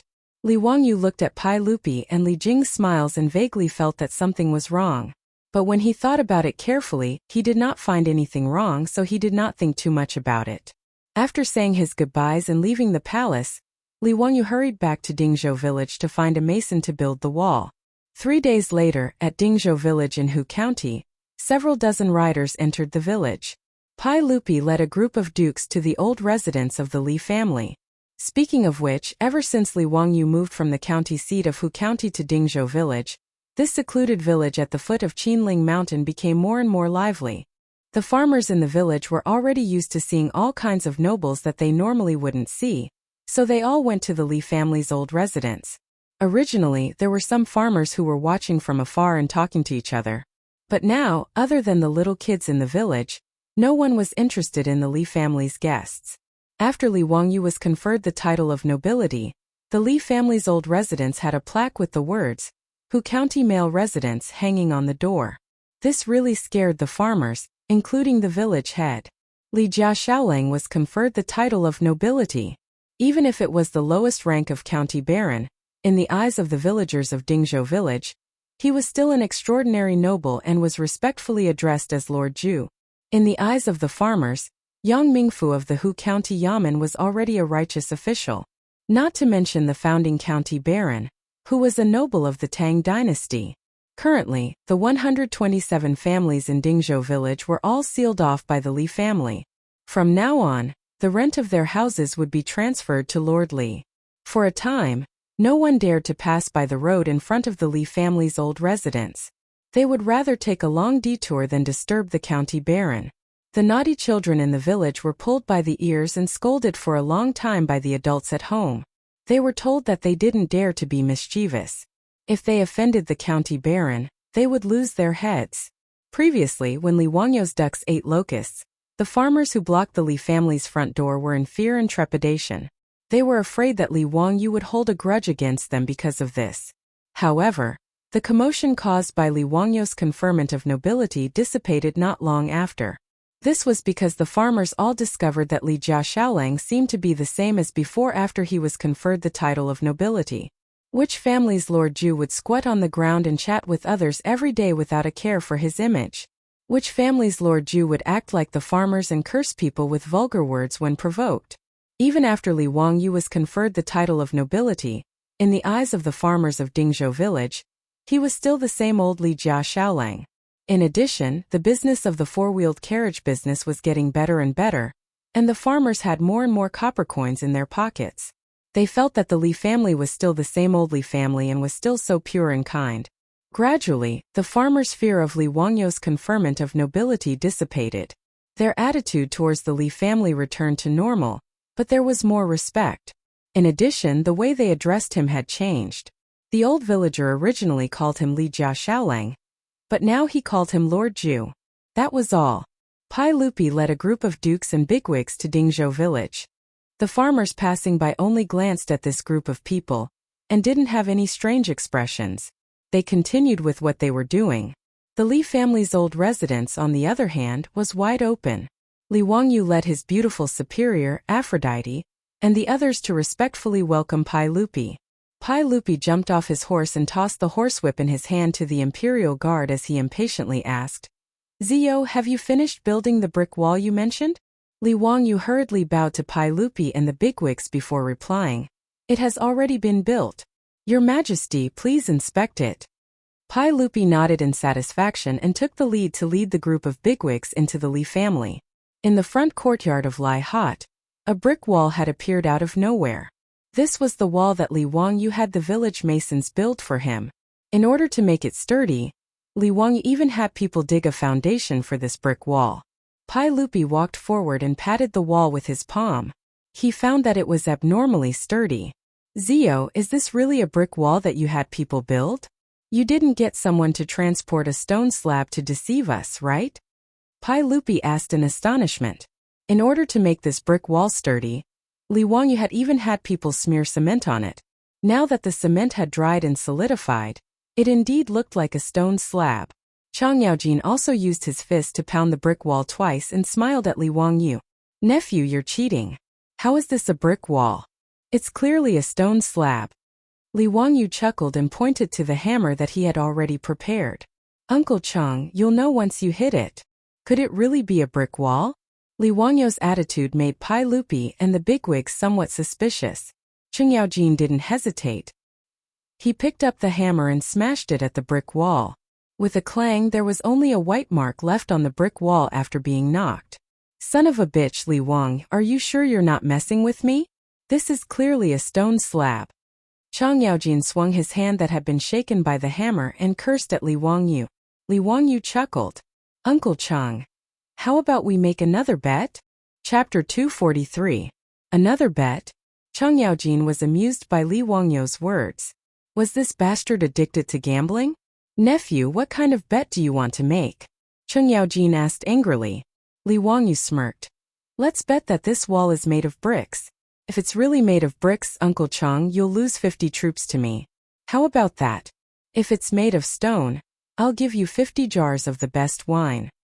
He had his eyes on Chang Yaojin and wanted to get some elite troops from the old hooligan. Originally, the Li family's mansion was not big, and he didn't need any troops. Even the Niu brothers were killed by Niu Yong first and then asked for permission. Thus he had no choice but to accept them.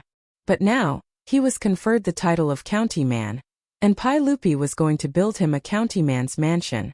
Thus he was short of manpower. The new county man's mansion, according to his and the Ministry of Works plans, occupied a few hundred mu of land. When the manor was built, it would be impossible to have no one at home. Servants and maidservants were easy to find. He could go to Chang'an and spend money to buy them, but there was no place to buy this song. Thus he had the idea of hiring Chang Yaojin. For these military bigwigs, it was a trivial matter for them to choose some loyal and honest veterans from the army to be part of their troops. Seeing Chang Yaojin questioning the brick wall made of cement, Li Wangyu naturally thought of this. He immediately teased Chang Yaojin with a smirk. He wanted to make a bet with him and swindle some troops from Chang Yaojin. Chang Yaojin's big palm was about to fall again. "Bastard, are my troops only worth a jar of wine? You want to take advantage of me? Get lost." Li Wangyu smiled and dodged Chang Yaojin's palm. He smiled and said, "Uncle Chang, what are you saying? Didn't I see that you don't believe that this is a brick wall? I'll give you a chance. If you think that the wine is too little, we can discuss it again." How could Chang Yaojin, this old hooligan, let Li Wangyu take advantage of him? Looking at his confident appearance, Chang Yaojin knew that the stone slab wall in front of him must have been built with bricks. He glared with his bell-sized eyes. "You little bastard, you want to trick me? Move aside, I won't bet with you." After saying that, he raised the hammer in his hand and smashed it at the wall again. The strength of the artificial volcanic ash cement created by Li Wangyu was naturally not comparable to the high-strength cement of the later generations. After being smashed by Chang Yaojin with all his strength, the cement on the surface of the wall cracked and fell off, exposing the bricks inside. Chang Yaojin put down the hammer and couldn't help but exclaim in surprise, "Hey, this place is actually made of bricks. Nephew, what method did you use to make these bricks so sturdy?"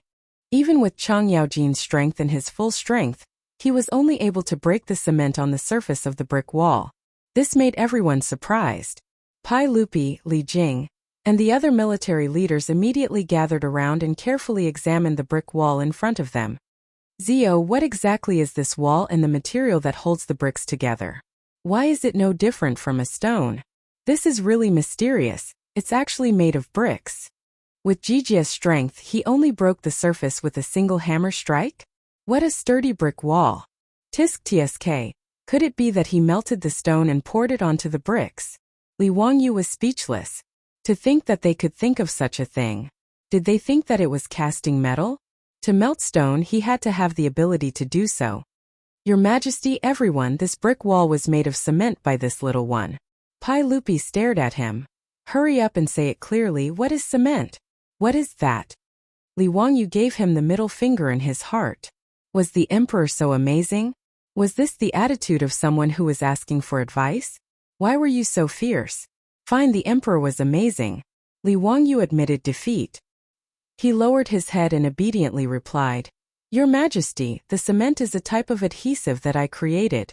After mixing it with water, it can firmly glue the sand and bricks together. After it solidifies, it hardens into this state. Zio, how much did this cement of yours cost? Li Jing asked. Li Wangyu scratched his head. Cost? It didn't seem like it cost anything. The cement he was using now was made by grinding broken pottery pieces, so there was almost no cost. If he wanted to make it on a large scale, it would be simple. He just needed to put lime and clay in a kiln. The process of making this kind of cement was very simple. The calcining temperature was low, and the requirements were not high. Of course, compared to the Portland cement of the future, it was far inferior in terms of strength and hardness. But in the Tang dynasty, this kind of artificial volcanic ash cement was enough. Li Wangyu didn't know how to make real cement. He wasn't a professional. It was the same as making glass. He knew what it was but didn't know what it was. After pondering for a while, Li Wangyu replied with uncertainty, Duke Wei, if this cement is made on a large scale, the cost should be very low. I haven't calculated the exact cost. It's just putting lime and clay in a kiln and calcining it. It's very simple. Pai Lupi couldn't believe it. It's that simple? Zio, this is a matter of great importance. You can't talk nonsense. Li Wangyu said with a wronged face. It's really that simple, Your Majesty. I'm not talking nonsense. Pai Lupi, Li Jing, and the others surrounded Li Wangyu and asked him again and again. Finally, they confirmed that this thing called cement was really that simple to make. Li Jing twirled his beard and smiled. Your Majesty, if what Zio said is true, and this cement can be made on a large scale, then it's really a blessing for the Tang dynasty. Yes, Your Majesty. This cement is really good stuff. Congratulations, Your Majesty. Congratulations, Your Majesty. The Tang dynasty has obtained such a divine item. Damn it. If we use this cement to build a city outside the Great Wall, let's see if the Turks can still be so rampant. Li Wangyu was a little confused. The cement I used to build my own house, how did it become Pai Lupi's? Congratulate you, my ass. You want to steal my things again? Bah, none of you are good people. Every day you think about how to steal my treasures. In the future, I have to ask my beautiful boss to take care of the things at home. The emperor and ministers of the Tang dynasty are all bandits. In fact, Li Wangyu was not stupid. He naturally knew the importance of cement to a country. In the Great Tang, even this artificial volcanic ash replacement cement was a priceless divine artifact. Whether it was used to build cities, roads, or dams, it was indispensable. Since he took out the cement, he had already expected that it would attract Pai Lupi's attention. Pai Lupi was a Paishio. He wanted to take all the good things into his mouth. However, Li Wangyu did not intend to hide it. He also wanted to make the cement public to benefit the Tang dynasty. Although Li Wangyu was mentally prepared, when he saw Li Er and the group of high dukes acting as if the cement was already in their pockets, it still made him feel very unhappy. He simply coughed lightly. Cough, Your Majesty, everyone, how much can I sell this cement formula for? Pai Lupi, Chang'an, and the others heard this and could not help but be stunned. Sell it for money? Chapter 244. Without waiting for Pai Lupi to speak, Chang'an went berserk. Bastard brat, how can you sell this kind of military weapon for money? I'll beat you to death. After Chang'an finished speaking, He reached out to grab Li Wangyu and wanted to beat him up. When Li Wangyu saw the old hooligan flip out, he hurriedly ran away. Too shameless. This kind of threat of force, it's really infuriating. I can't afford to offend you. Do you believe that I won't find your 3 sons for revenge? However, when Li Wangyu thought about the size of Chang Chumo's 3 beast brothers, he felt that he should forget about it. It seems that he can't deal with the old hooligan's 3 sons. It's really a tragedy. In the face of the old hooligan's deterrence, Li Wangyu could only raise his hands and surrender. Uncle Chang, please wait. Little nephew has thought about it and feels that things like cement should be offered to His Majesty. Li Wangyu's tactful made Pai Lupi very satisfied. He raised his head and laughed, pretending that he didn't hear Li Wangyu's request for money, and began to discuss the use of cement in the military with the military bosses. Pai Lupi actually complained that Li Wangyu's name was unpleasant to hear. Such a divine object was given a rotten name like cement. With a wave of his hand, he directly changed the name of cement. The earliest lime that appeared in the history of China was made from the shell of a big clam. It was called mirage ash. Hong Jiwen State Records. Mirage ash, oyster shell ash is the top, small oyster shell is the second, and small clam shell is the bottom. The 3 colors are different and the big clam is the top. Since Li Wangyu said that cement was made from lime and clay, Pai Lupi cited the classics and changed the name of cement to mirage ash. In this regard, Li Wangyu could only silently roll his eyes in his heart. As long as you are happy, then so be it. It sounds more cultured than cement. Pai Lupi proudly accepted the mirage mud freely offered by Li Wangyu.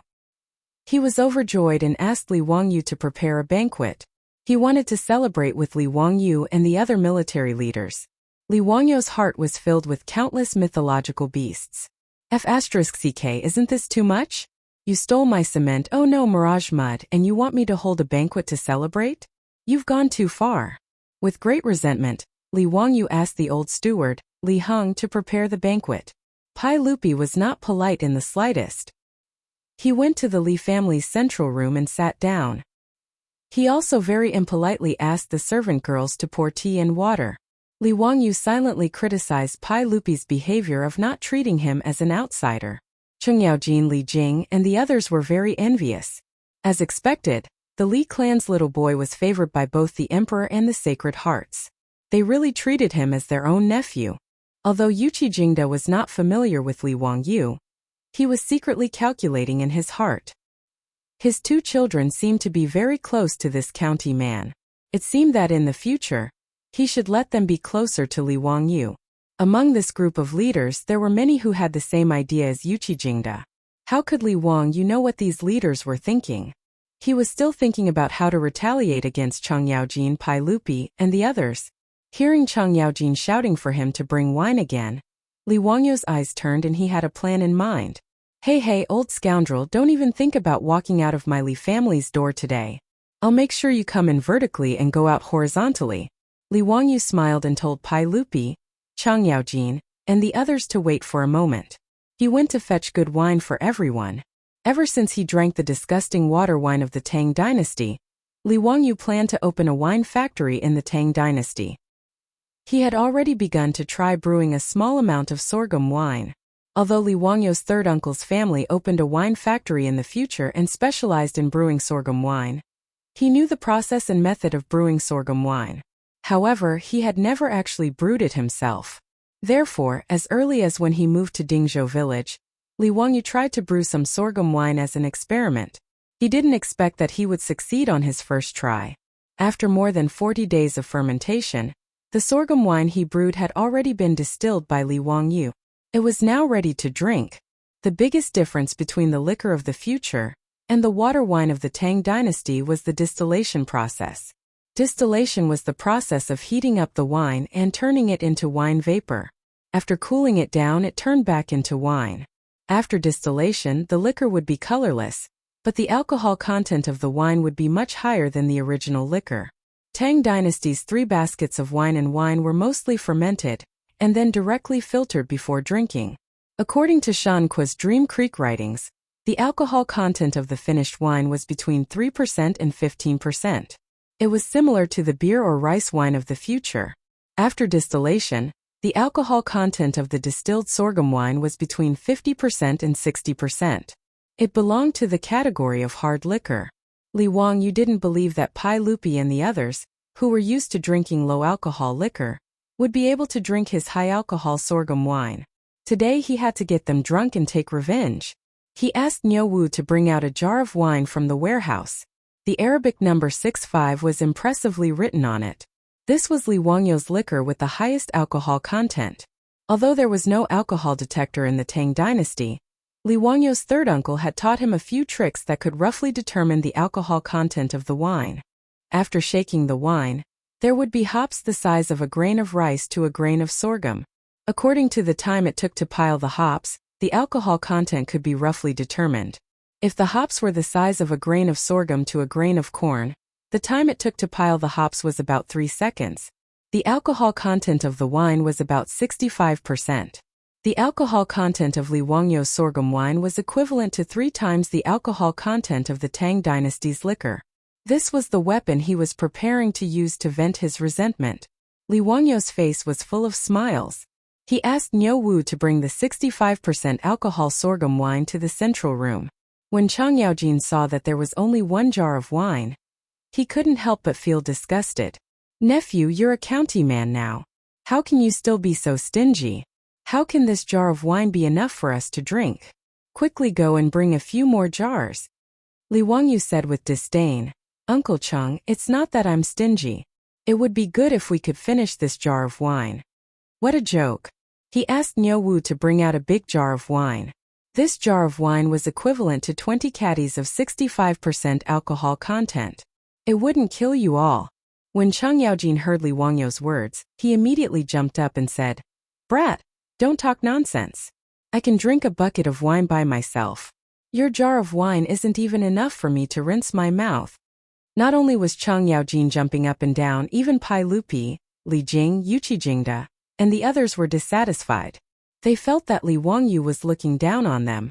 To these founding dukes who were addicted to wine, saying that they couldn't drink wine was like pointing at their noses and saying that men couldn't do it. This was a great humiliation. Pai Lupi also glared at him and said, "Zio, what nonsense are you talking about? Quickly go and bring the wine over. Don't mess around." Li Wangyu laughed mischievously and said, Your Majesty, everyone, do you want to make another bet?" What do you want to do now? What do you want to bet on?" "Let's bet on whether you can finish this jar of wine." Li Wangyu pointed at the jar of wine and smiled proudly. It was as if a fox's tail was wagging behind him. Chapter 245. When Li Wangyu proposed another bet, Pai Lupi almost laughed out of anger. This little rascal was going crazy today. Chang Yaojin opened his mouth and wanted to agree, but he swallowed the words back down. He suddenly realized that for such a shrewd person like Li Wangyu to propose a bet, there must be something fishy going on. Today he almost fell for Li Wangyu's trick. Now that this little rascal proposed another bet, he might be up to no good. Chang Yaojin's tone changed. "What bet? Go play on the side. Hurry up and pour the wine. If you make any more noise, I'll deal with you." Li Wangyu wanted to trick Chang Yaojin with a bellyful of evil tricks. But who would have thought that the old scoundrel would learn to be smart? It was a pity. He was still thinking about how to trick Chang Yaojin into giving him troops. The servant girls in the central room who were serving everyone quickly came forward to open the seal on the wine jar. As soon as the wine jar was opened, a strong fragrance overflowed. The fragrance of the wine filled the entire central room. This strong fragrance that had never been seen before immediately attracted everyone's attention. Pai Lupi's eyes lit up. "Ziyu, what kind of wine is this? Why is it so fragrant and alluring?" Chang Yaojin, Li Jing, Yuqi and the other big shots were so stimulated by the wine that they almost drooled. They didn't even blink as they stared at the jar of wine. Li Wangyu chuckled. "I've let Your Majesty see a joke. This is the wine that this subject brewed. I ask Your Majesty and the other officials to taste it." "Little rascal, don't say so much. Hurry up and pour the wine," Chang Yaojin impatiently shouted. When the servant girls brought in cups of clear and transparent wine that looked like clear water, everyone, including Pai Lupi, was dumbfounded. If it wasn't for the alluring wine fragrance that kept going into their nostrils, Everyone would have thought that Li Wangyu had brought a jar of clear water to trick them. How could the people who were used to drinking turbid wine believe that wine could become as transparent as water? For a moment they all held the wine cups and carefully sized it up. They leaned closer and greedily sniffed the wine fragrance. Only Chang'an couldn't care less. He directly raised his head and poured a glass of white wine into his mouth. In the Tang dynasty, the alcohol content of the wine was not high, so the wine cups were quite bold and unrestrained. The size of the wine cups was also very large. Li Wangyu was also deliberately mischievous. The wine cups that he poured wine for everyone were extremely large. Each cup could hold at least 3 liters of white wine. Chang'an drank the 65% liquor in one gulp out of habit. His eyes bulged and his face turned red. He shut his mouth tightly, afraid that he would spit out the liquor. After swallowing the wine, he felt a burning sensation in his throat, as if it was on fire. Following that, a scorching heat rose from his chest and abdomen. That comfortable feeling made Chang'an unable to help but spit out a mouthful of alcohol. Damn it, what a good wine! What a strong wine! I thought my throat was burning. Kid, what kind of wine is this? Why is it so strong? Li Wangyu thought to himself. How could the sorghum wine he brewed have a name? But if he were to directly call it sorghum wine, it would be too low class. He rolled his eyes and replied, Uncle Chang, this is your nephew Shadozi wine. Shadozi wine was actually a high alcohol content wine from the northeast. It was named because of its high alcohol content and strong taste. Li Wangyu thought that the name of the wine was quite good. Moreover, it should be liked by this group of old men. So, he directly plagiarized it. Shadozi? Good name. Drinking this wine is really like a knife scraping the stomach. Haha, it's addictive, it's even more addictive. Come, fill it up for me. Chang'an didn't even take a bite of the food. He directly drank more than 3 liters of liquor. Even though he was addicted to alcohol at this time, he also felt the alcohol rush to his head. This old hooligan couldn't help but shake his body. Seeing Chang'an's exaggerated performance, Pai Lupi and the others also picked up their cups. Some took small sips to taste the wine, while others drank it in one gulp like Chang'an. After the wine entered their stomachs, everyone exhaled a long breath of burning alcohol. Some people, because it was their first time drinking such a high alcohol content wine, their throats were stimulated by the alcohol. They couldn't stop coughing, causing the people around them to laugh. Good, as expected of Shadozi wine. I've lived my whole life, but I've never drunk such a strong wine. Damn it, this is what wine is. The wine I drank in the past has turned into horse piss. Ziyu, this wine was really brewed by you? Haha, well done, this is what wine is. This wine deserves a toast. Everyone, let's drink to victory. After tasting a mouthful of Li Wangyu Shadozi wine, Pai Lupi and the group of dukes went completely crazy. Who would have thought that there was such a strong wine in this world? Everyone who was used to drinking wine and 3 baskets of rice felt that Li Wangyu Shadozi wine had opened the door to a new world. Chang'an, who was slightly tipsy, grabbed Li Wangyu, who was laughing at the side. Kid, how many Shadozi wine do you have? Quickly give me 100 jars as a show of respect. Otherwise, don't blame me for falling out with you. Don't you want troops? When your mansion is repaired, however many troops you want, I'll give them to you. Chang'an's words made everyone's eyes light up. They all looked at Li Wangyu. Ziyu, you can't favor one and discriminate against the other. I've treated you well, right? Haha, I don't want much of this Shadozi wine. 100 jars will do. Isn't it just troops? There's no need for the knowledge-seeking festival. I'll give it to you. Li Jing also came to join in the fun. He pushed Chang'an away and said to Li Wangyu. Chang'an dared to be angry at anyone except Li Jing, the god of war of the Tang dynasty. He didn't dare to be reckless. Seeing that Li Jing also came to snatch the wine, Chang'an was so angry that he could only grab the wine that the maidservant had just poured for him and drink it. As for Qin Xiong, Yuqi Jingda, Duan Jishuan, Lu Hongji, and the others, they all stared at Li Wangyu with burning eyes. Even Pai Lupi, although not as shameless as Chang'an and directly asked for the wine, also held the wine cup and coughed lightly, reminding Li Wangyu not to forget about him. Li Wangyu could only look up at the roof of the central room speechlessly. Did he do something wrong? The emperor and ministers of the Tang dynasty were simply a group of drunkards. They seemed to be going crazy when he took out such a high amount of Shadozi wine. They asked him for 100 jars of Shadozi wine. Were they planning to take a bath in the alcohol? You old hooligans will drink to death. Li Wangyu helplessly spread out his hands and shrugged. Your Majesty, gentlemen, it's not that I'm stingy, but I really don't have any. I'm just trying to brew this Shadozi wine to see the effect. But you don't have to worry. I'm going to set up a winery in Dingzhou village that specializes in brewing Shadozi wine. When the winery is built and the wine is brewed, I'll definitely send it to you. His words made Li Jing, Chang Yaojin, and the others feel very regretful. However, Pai Lupi suddenly said, Zio, your aunt is also interested in brewing wine. Why don't you cooperate with her?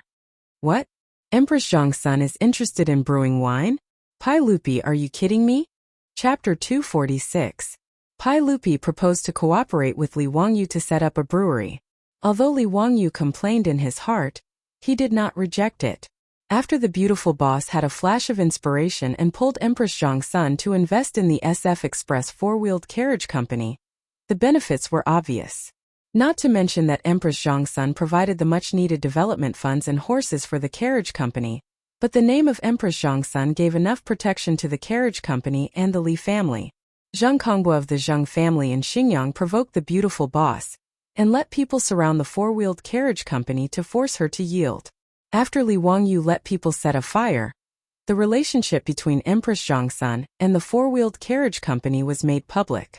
The Zheng family in Xinjiang not only immediately compromised and apologized, but also sent Zheng Kongbua, a playboy, back to his hometown in Xinjiang. Since then, no one dared to obstruct the SF Express four-wheeled carriage company in Chang'an City. Originally, as the four-wheeled carriage company slowly developed, its profitability made many aristocratic families in Chang'an City envious. If it were not for Empress Zhongsun, Li Wangyu and Su Chongqing alone might not be able to keep their industry even if Pai Lupi promised them the exclusive right to operate in Chang'an City.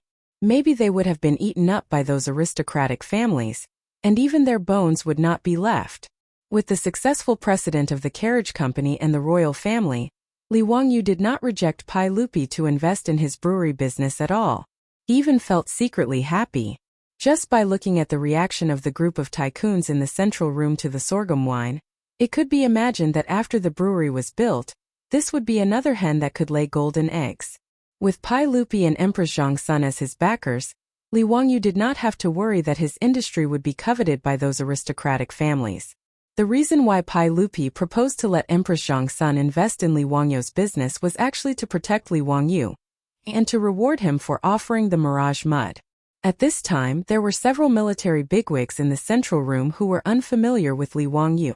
When they learned that the Li family was going to build a brewery, they couldn't help but have some thoughts of getting involved. However, after Pai Lupi spoke, the few big shots immediately threw their thoughts to the back of their minds. Everyone began to toast and drink to their heart's content. The Li family's delicacies cooked with pork were constantly being served to the table. The military leaders who were tasting such delicacies for the first time couldn't help but exclaim in admiration. With the addition of the strong wine, the atmosphere in the Li family's central room became lively. Chang Yaojin was the first to take off his clothes. He pushed away the table and ran to the center of the room and began to dance. Yuqi Jingda, Duan Jishuan, Lu Hongji, Chai Xiao, and the others were also unwilling to fall behind. They all took off their clothes and began to dance bare-chested. Li Wangyu was speechless. He covered his eyes with his hand. It was 2F** king painful to the eyes. He finally knew where Chang Chumo's group of debauches learned their unrestrained behavior from. This was simply a case of the upper beam being crooked, the lower beam being crooked. They were all the same kind of trash. The four maidservants of the Li family were also blushing from the bold and unrestrained performance of the Guadukes. They hid far away and didn't dare to come forward to pour wine or pour tea. Pai Lupi didn't mind. Instead, after drinking, he also began to dance. This made Li Wangyu even more dumbfounded. What made Li Wangyu even more frightened was yet to come. After the group of old assassins drank so much, they still felt that the dance wasn't exciting enough. Chang Yaojin shouted and jumped into the front yard. He snatched a long spear from the hands of the palace guards. Wahahaha, which one of you will come down? Do you dare to fight with me? Ba Chongjijia, you killing talent. Don't be so arrogant. I'll play with you. Yuchi Jingda didn't hesitate and also jumped into the front yard. He snatched a weapon from the hands of the palace guards and charged straight at Chang Yaojin. Come eat my spear. Li Wangyu was dumbfounded by the scene in front of him. His mouth was wide open as he watched Chang Yaojin and Yuchi Jingda fight in the front yard. These two old killers had drunk too much and were now acting crazy. Pai Lupi, Qin Xiong, Li Jing, and the others didn't stop them. Instead, they all clapped and stamped their feet in approval. They also continuously drank wine. Seeing the two of them fighting, someone couldn't help but jump into the front yard. He snatched a weapon from the palace guards and also charged forward. Li Wangyu looked and saw that it was the yellow-faced man Qin Xiong. He didn't care if the weapon was convenient or not, and he didn't care who his opponent was. He directly charged in.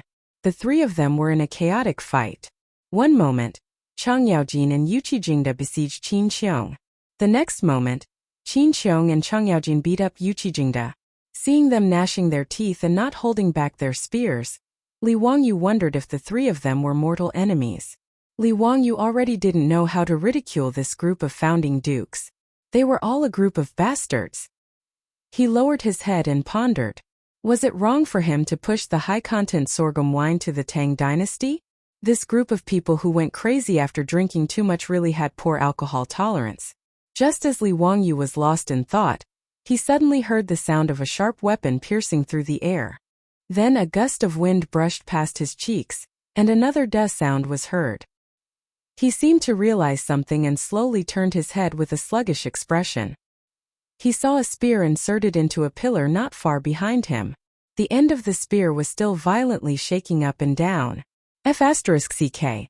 Was he almost stabbed to death by this spear that was thrown out just now? A drop of cold sweat flowed down Li Wangyu's forehead. Reaching out to touch his slightly painful cheek, Li Wangyu woodenly raised his eyes to look at the front yard. He saw that the weapons in the hands of the three old bastards had already been knocked out of each other's hands. At this moment they were actually fighting with their bare hands. Li Wangyu had just walked out from the mentality of surviving a great disaster. Before he could even jump and curse, he saw a huge figure fall directly from the front yard into the central room, knocking over several banquet tables and smashing the bowls and plates on them into pieces. It was Chang Yaojin. In a moment of carelessness, he was attacked by Qin Xiong and Yuchi Jingda and directly sent flying into the central room. Chai Xiao, Duan Jishuan, and the others who had their wine spilled, all angrily cursed Chang Yaojin for being a bastard. Bastard, what are you arguing about? Chang Yaojin was not to be outdone and cursed back. In the next moment, Chai Xiao, Duan Jishuan, and the others pounced on Chang Yaojin and waved their fists. Very quickly, the central room in the front yard of the Li family also turned into a battlefield. Originally, everyone was ganging up on Chang Yaojin, but then it became a fight between each other, becoming a chaotic mess. Other than Pai Lupi, who was surrounded by the imperial guards who had reacted, all the other dukes and bigwigs were randomly fighting. Not only did Pai Lupi not allow the imperial guards to mediate, he even held his wine cup and drank heartily while cheering for everyone. Jijia, kick him. Hey you idiot, throw him. Jingda, are you stupid? Don't you know that monkeys pick peaches? If it weren't for the imperial guards holding him back, Li Wangyu reckoned that Pai Lupi would definitely have rushed up as well. Ever since the central room in the front yard turned into a battlefield, Li Wangyu scrambled to hide to the side. As for the four maidservants of the Li family, they had long been scared to the point that their faces turned pale and they screamed as they ran to the rear yard. The old housekeeper, Li Heng, was hiding behind the Niu brothers, but he still had a smile on his face. Lang Jun, it seems that the saints and guests are all very happy. Li Wangyu's tears fell. Happy your sister? Are you still the Li family's housekeeper? A group of bandits entered your home. And you're still smiling so happily? Are you crazy? Chapter 247. Pai Lupi and the others were not out of Li Wangyu's expectations. When the 10 caddies of 65-proof sorghum wine was finished, everyone, including Pai Lupi, was drunk. Chang Yaojin and this group of founding dukes could be considered to be exceptionally talented. On average, each of them drank more than half a caddy of liquor and even got into a fight, which almost turned the Li family's front yard into ruins. Only then did they collapse on the ground and pass out drunk. The palace guards carefully carried Pai Lupi and the other dukes into the carriage and returned to Chang'an City. Li Wangyu, on the other hand, was about to cry when he saw the mess in the front yard. This group of old hooligans and murderous people. Even if they beat him to death, he would never entertain these bastards again. Their alcohol tolerance was so poor that it was despicable. After the group of generals got into the fight, even the entertainment facilities that Li Wangyu had carpenter Lu build for Li Changqian and the others in the front yard were smashed into pieces. As for the central room, the wreckage of several tables and broken bowls and plates were all over the floor, as well as the remains of dishes that had been overturned. Even the air was filled with the stench of alcohol. Not long after the old hooligans left, before Li Wangyu could have someone clean up the mess, his beautiful boss, Aphrodite, and Perrin took a carriage back home from Chang'an City. Now, his beautiful boss still went to Chang'an City every day, and the SF Express Carriage Company was becoming more and more popular under her management. However, he did not know whether it was because her relationship with Aphrodite was getting better and better, or because she was worried that Li Wangyu would cheat on her at home, but now she would bring Aphrodite with her whenever she went to Chang'an City. In this regard, Li Wangyu could only secretly gnash his teeth in hatred. How could he say no? When the three girls returned home, they were shocked to see the situation in the front yard. What was going on? Was there a war at home? When Su Chongqing found out that it was Li Er and a bunch of dukes who were drunk and causing trouble in his house, causing his house to look like it had been hit by a war, he glared at Li Wangyu. She was sure that Li Wangyu must have taken out the highly concentrated liquor he brewed to show off, resulting in such a result. "Clean it up yourself," the beautiful boss said coldly before pulling Avro and Perrin back to the backyard. The teenage version of Angelina Jolie and Perrin both made faces at Li Wangyu and stuck out their tongues, indicating that Li Wangyu deserved it. Then they left with Su Chongqing. Looking at the backs of Su Chongqing, Avro and Perrin, Li Wangyu opened his mouth, but he didn't know how to explain. His current mood was like a F***king dog. Why did he feel like he had shot himself in the foot? If it weren't for the fact that he was afraid of pain, he really wanted to give himself 2 slaps.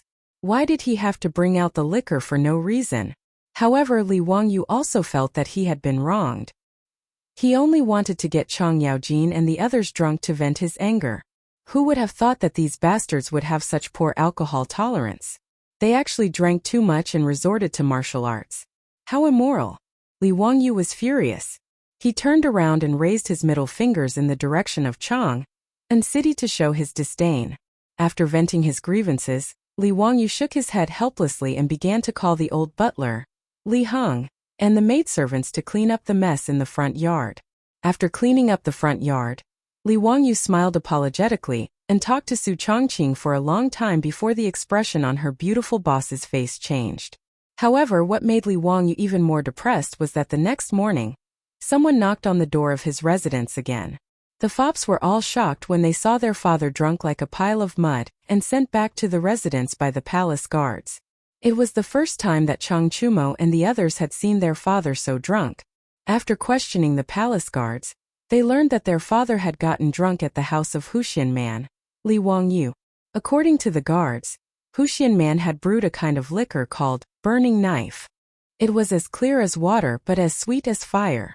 The saints and dukes had all gotten drunk because they had drunk too much. How could the fops hold themselves back after hearing the words of the guards?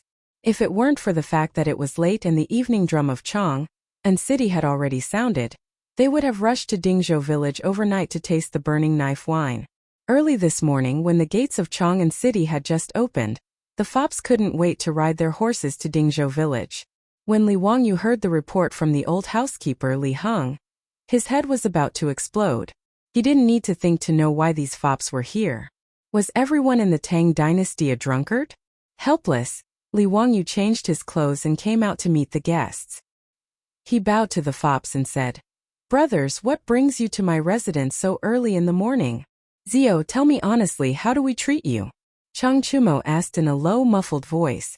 Li Wangyu said, "Of course they treat me very well." "That's good. If that's the case, why do you treat us like this? Since you've brewed the burning knife wine, why don't you share it with us?" Li Wangyu rolled his eyes. He knew that these bastards were here for the same reason. Faced with the aggressive gazes of the group of profligate sons, Li Wangyu could only explain. Brothers, you've wronged me. This burning knife has just been brewed. Yesterday, the saint and Uncle Chang happened to meet. I was just about to send an invitation to my brothers to invite you to my residence in 3 days to taste this wine. Chang Chumo waved his hand and said, It's better to hit the nail on the head. Today is fine. Zio, quickly take out the burning knife wine. Fang Yai, Chai Lingwu and the others also urged. Yes, yes, quickly take out the burning knife wine. Li Wangyu was speechless. He looked up at the sky. Damn, what kind of wine are they drinking so early in the morning? The fops had left the city as soon as the city gates opened. They rode their horses to Dingzhou village. It was only 8 o'clock in the morning, but they were already clamoring to drink strong wine. Li Wang, you really couldn't understand these drunkards. In the future, Li Wangyu often met with his friends. He drank red wine, beer and white wine, but he was definitely not addicted to alcohol. He really couldn't understand the fops' thoughts. However, since the fops had blocked the door, Li Wangyu naturally couldn't say anything. He simply went to get the wine for them. Calling Li Heng, he asked the maidservants to prepare some food for the fops in the kitchen. He also asked Niu Wu and him to go to the storeroom to get the wine.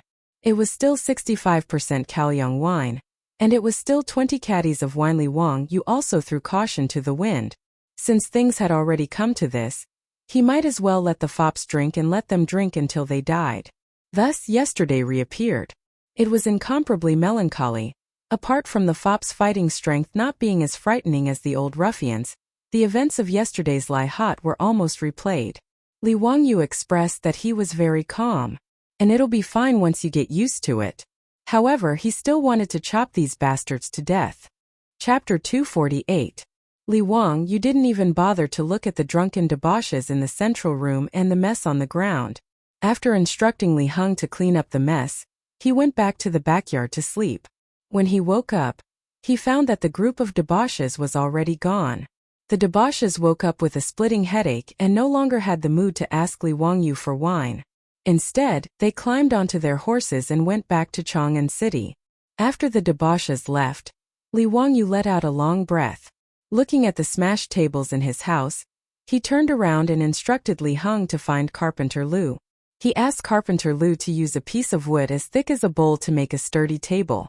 It didn't have to be pretty, just sturdy enough to withstand smashing. Li Wangyu didn't expect that guests would come to his house on the 3rd day. This time it was Yang Quan who led the way. He brought Yu Shernan, Kong Ingda, and a few other Confucian scholars to his house. Their purpose was still the same. They heard that Hu Xiannan had brewed the best wine and came to taste it.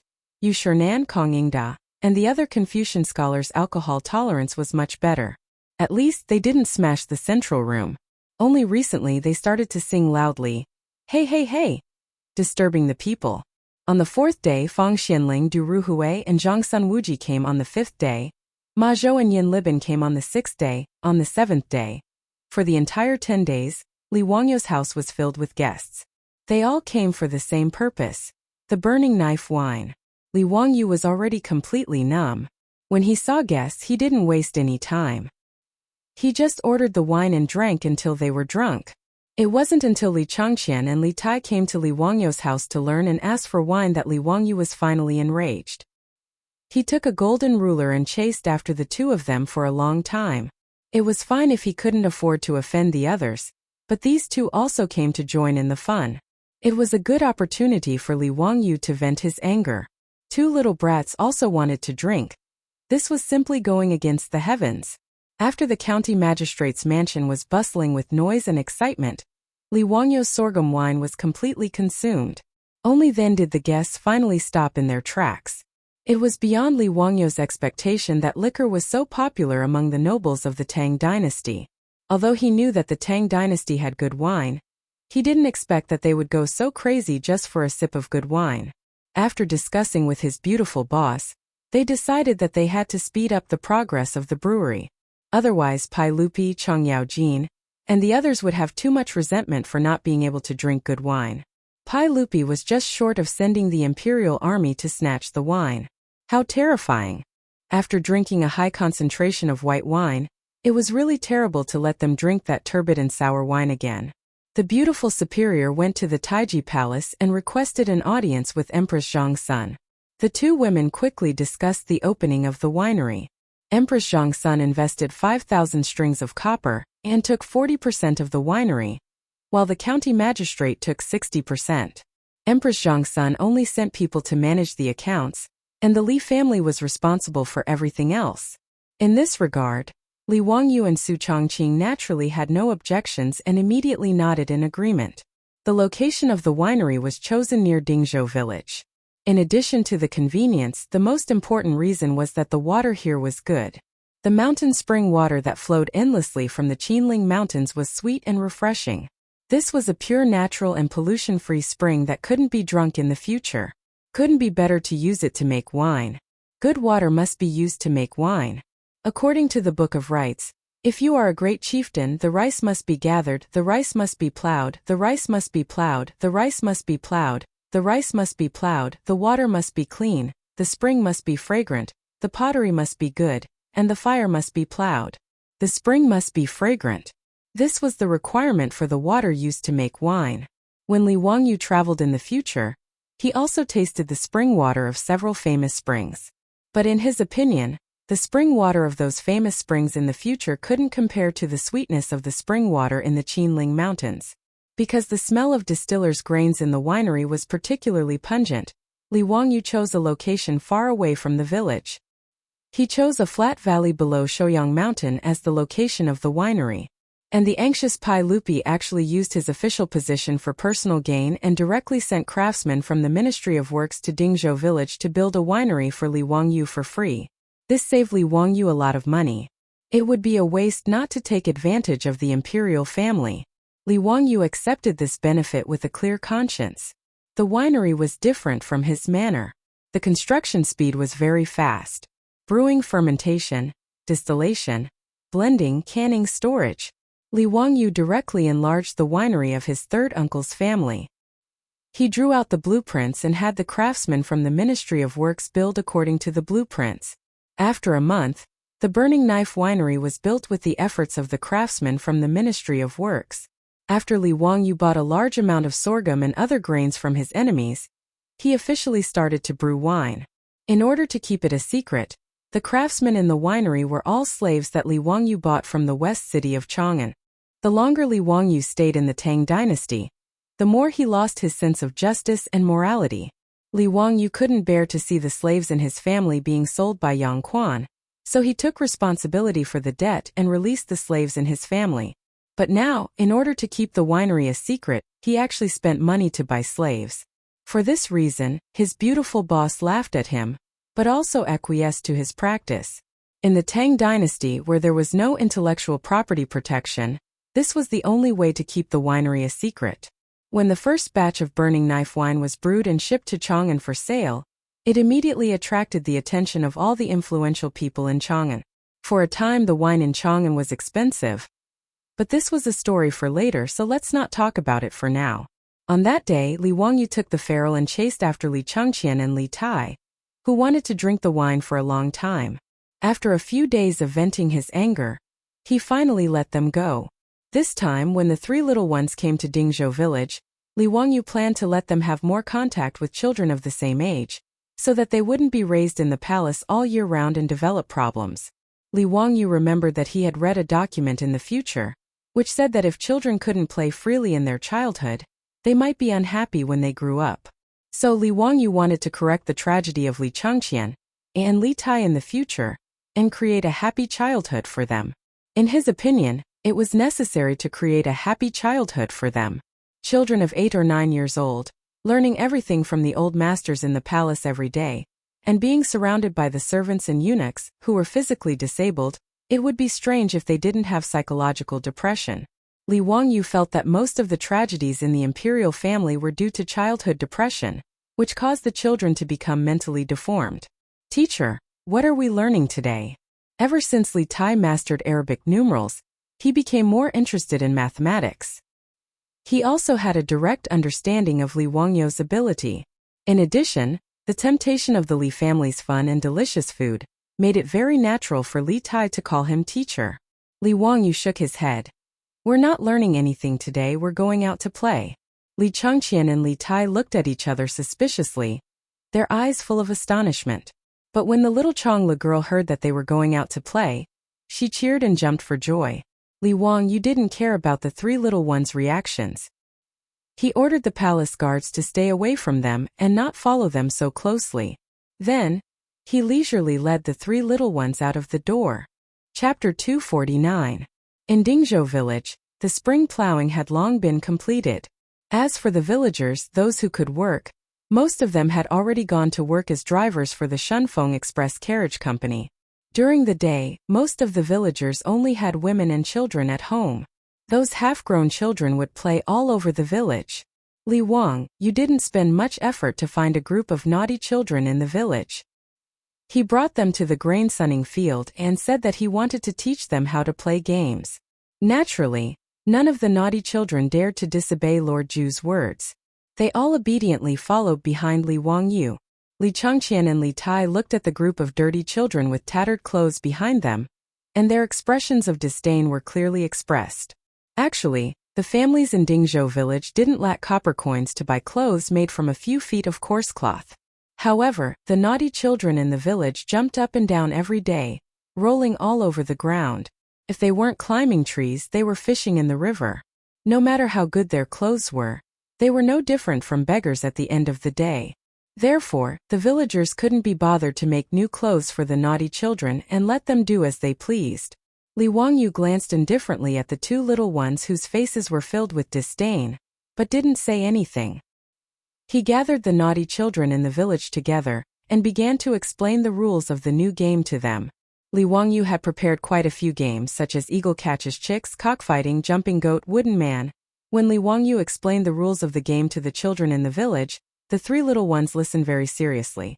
However, only the little lowly Chang'an cheered excitedly. She didn't dislike the naughty children in the village at all and immediately played with them.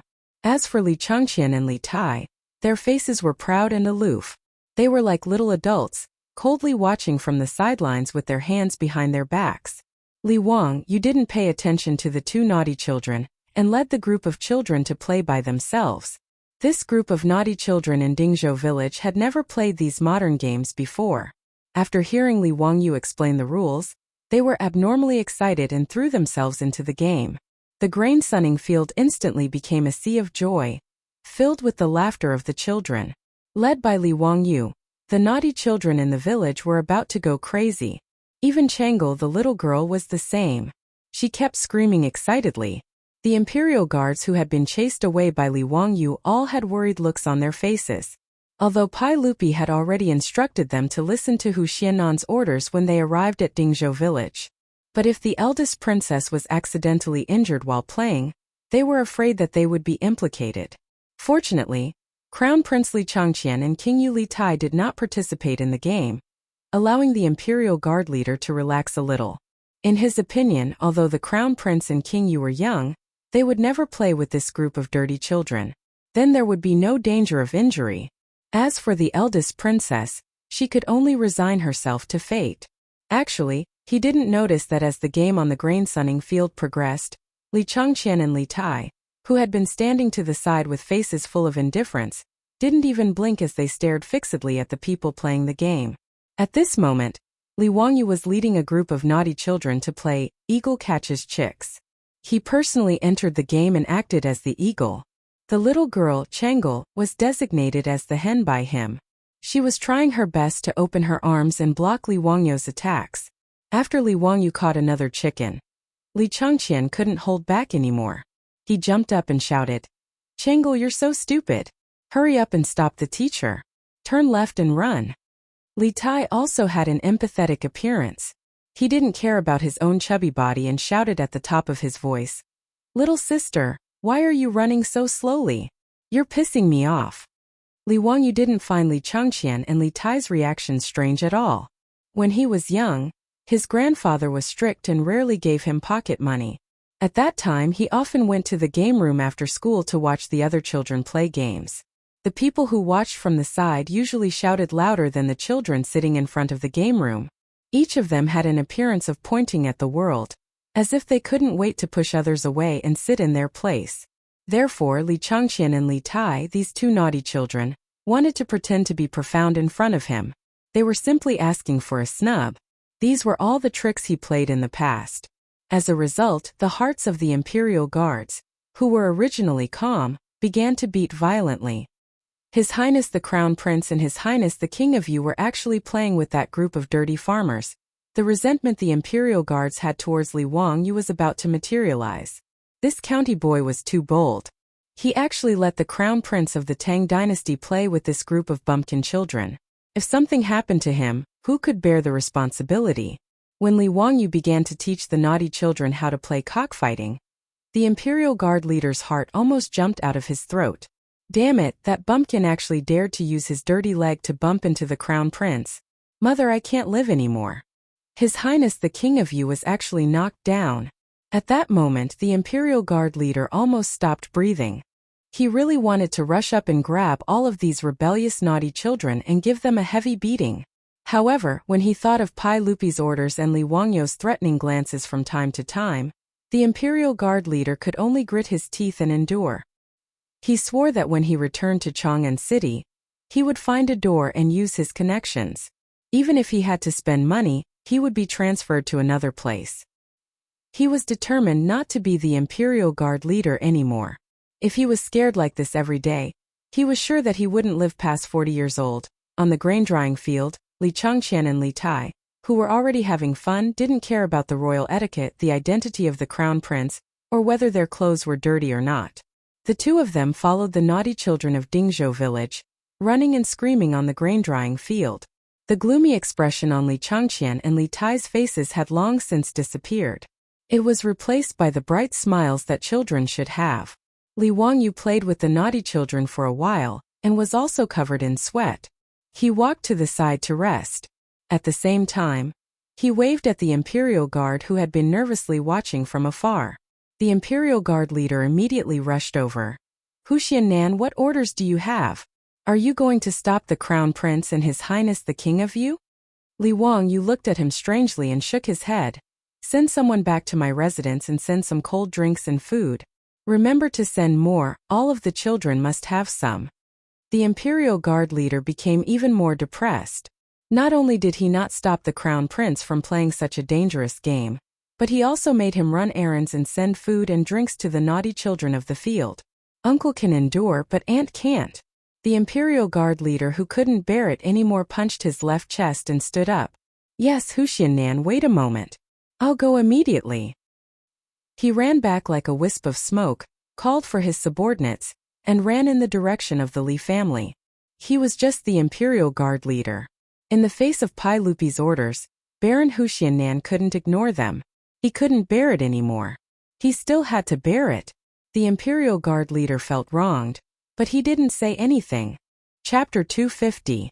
Under Li Wangyu's painstaking enticement, the proud and pampered crown prince of the Tang dynasty and His Imperial Highness, the Prince of Yu, did not last long before succumbing. Together with Princess Chang'an, the two little brats played happily with the naughty children of Dingzhou village. It didn't take long for the originally gorgeous clothing of the three little ones to become no different from the naughty children of Dingzhou village. Seeing that they were covered in mud and had been scratched in many places, the imperial guard leader's eyes continuously twitched. Li Changqian, Li Tai, and the eldest princess did not care about these things. Today, the three little ones had completely let themselves go. In the world of children, making friends was always a simple matter. Even the proud and pampered Li Changqian and Li Tai, after a day of playing, each of them had made friends with a few pleasing little friends. Even when the imperial guards repeatedly urged them to return to the palace, they became reluctant to part with each other. Seeing this, Li Wangyu inwardly laughed. With such a good beginning, Li Wangyu was very confident that he could correct Li Changqian, who had been pampered since childhood, indulged in sensual pleasures, and led an increasingly absurd and dispirited life. As for Li Tai, he had been completely spoiled by Pai Lupi. As a result, after becoming an adult, he had become arrogant because of Li Changqian's favor, developing an even greater desire for power. For the sake of the position of crown prince, he and Li Changqian had fought over the position of crown prince. Correcting Li Tai was a bit easier. As long as Pai Lupi did not spoil him so much, it would be fine. Li Wangyu wanted these two brothers to not repeat the tragedies of history. Right now, he wanted them to have a beautiful childhood. After sending away the three little ones who had turned into mud monkeys, Li Wangyu could finally lie down comfortably on the sofa and do a standard Guyu Lai. Naturally, this sofa had been made by Carpenter Lu in the village under Li Wangyu's orders. Unfortunately, in the current Tang dynasty, springs were not available, nor were there any sponges to fill cushions. In fact, in this era, Europe had already begun to collect and use natural sponges. However, natural sponges did not exist in the waters of China. They were mainly found in the Mediterranean Sea, the Gulf of Mexico, and the Bahamas. Therefore, the sofa could only be filled with a thick layer of cotton to comfort itself. Cotton was also a rare item in the Tang dynasty. Their beautiful boss had led Aphrodite and Perrin on a stroll in the east side of the city when they accidentally found it in a Hu shop. Moreover, cotton was expensive. Just the cotton used to make the sofa cost 20 strings of copper coins. That was enough to buy an ox. Li Wangyu's heart ached at the thought of it. However, it was worth it to have such a comfortable sofa to enjoy in the Tang dynasty. Li Wangyu felt drained after playing with a group of naughty kids for a whole day. Slumping on the sofa, he wondered if he had done something wrong in his previous life that caused his soul to be tortured by Pai Lupi and his family after transmigrating to the Tang dynasty. Not only did he have to help Pai Lupi scare the rich and powerful families, but he also had to help him discipline two troublesome brats. It was really enough. However, when he thought about his manor that had already started construction and was expected to be completed in half a year, Li Wangyu felt that it made sense. Pai Lupi, this big boss, had given him a sufficient salary. As a wage earner, Li Wangyu's mentality was still very good. Now that he had a noble title, a house and land at home, some savings, and the company of beautiful girls, Li Wangyu felt quite satisfied. He was not an ambitious person. Being content with a small fortune was his philosophy of life. Li Wangyu was very satisfied with his comfortable life in Dingzhou village. However, his good mood was disrupted the next day. Someone actually wanted to cause trouble again. At noon the next day, after lunch, Li Wangyu asked the maidservant to make a pot of tea for him. He leisurely lay down on the recliner in the backyard. He hummed a song and enjoyed the quiet and beautiful leisure time. Then he heard the old butler Li Heng's hurried footsteps.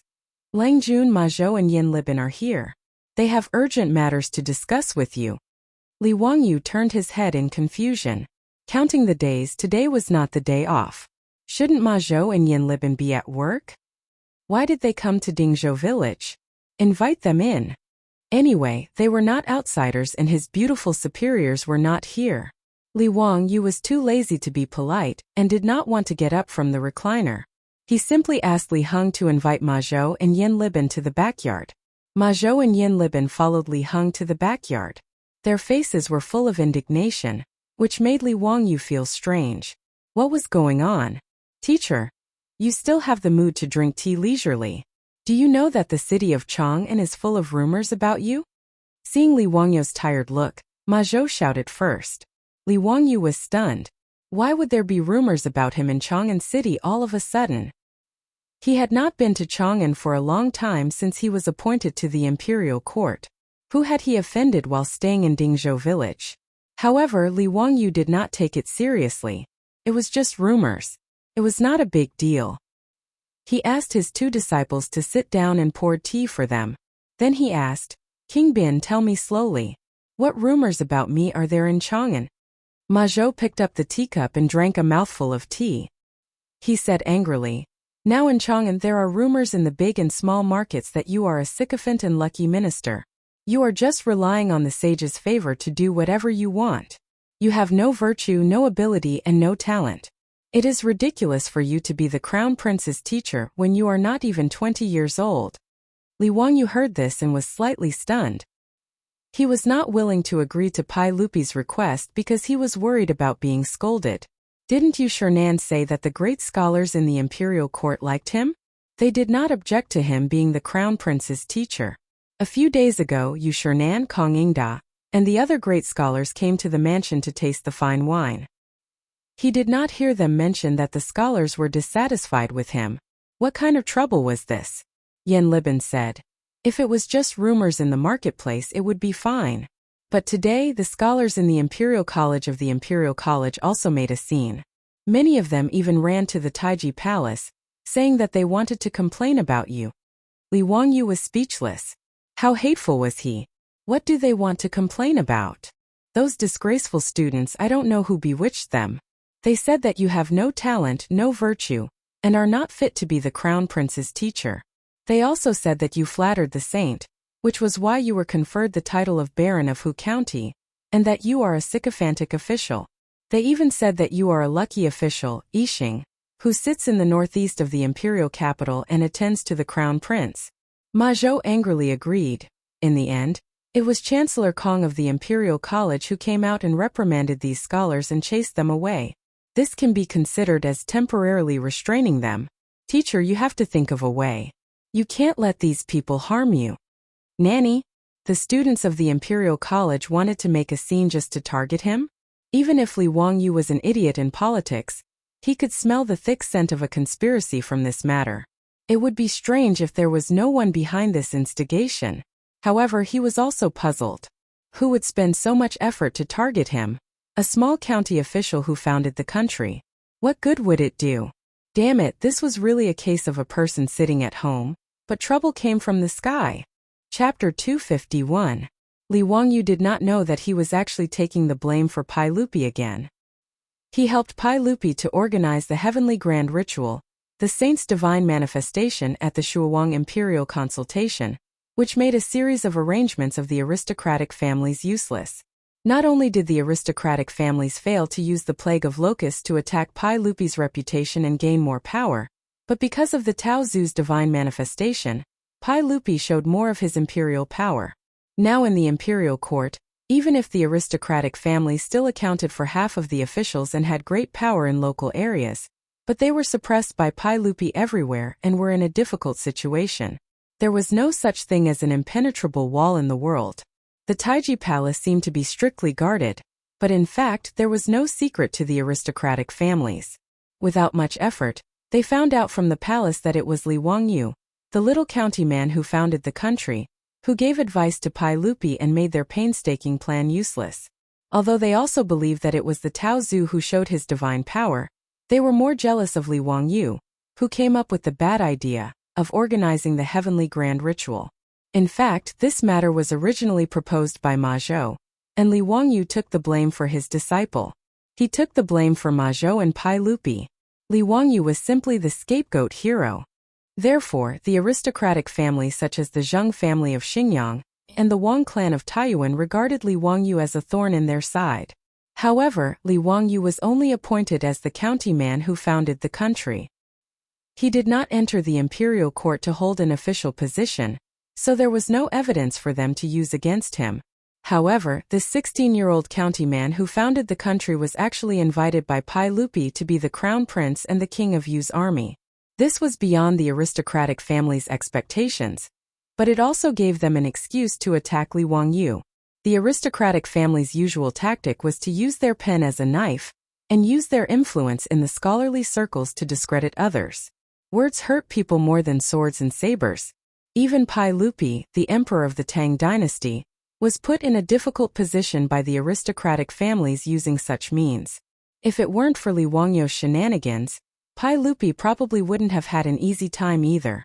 Originally, the Wang clan of Taiyuan was dissatisfied with Li Wangyu because of the annulment of the engagement.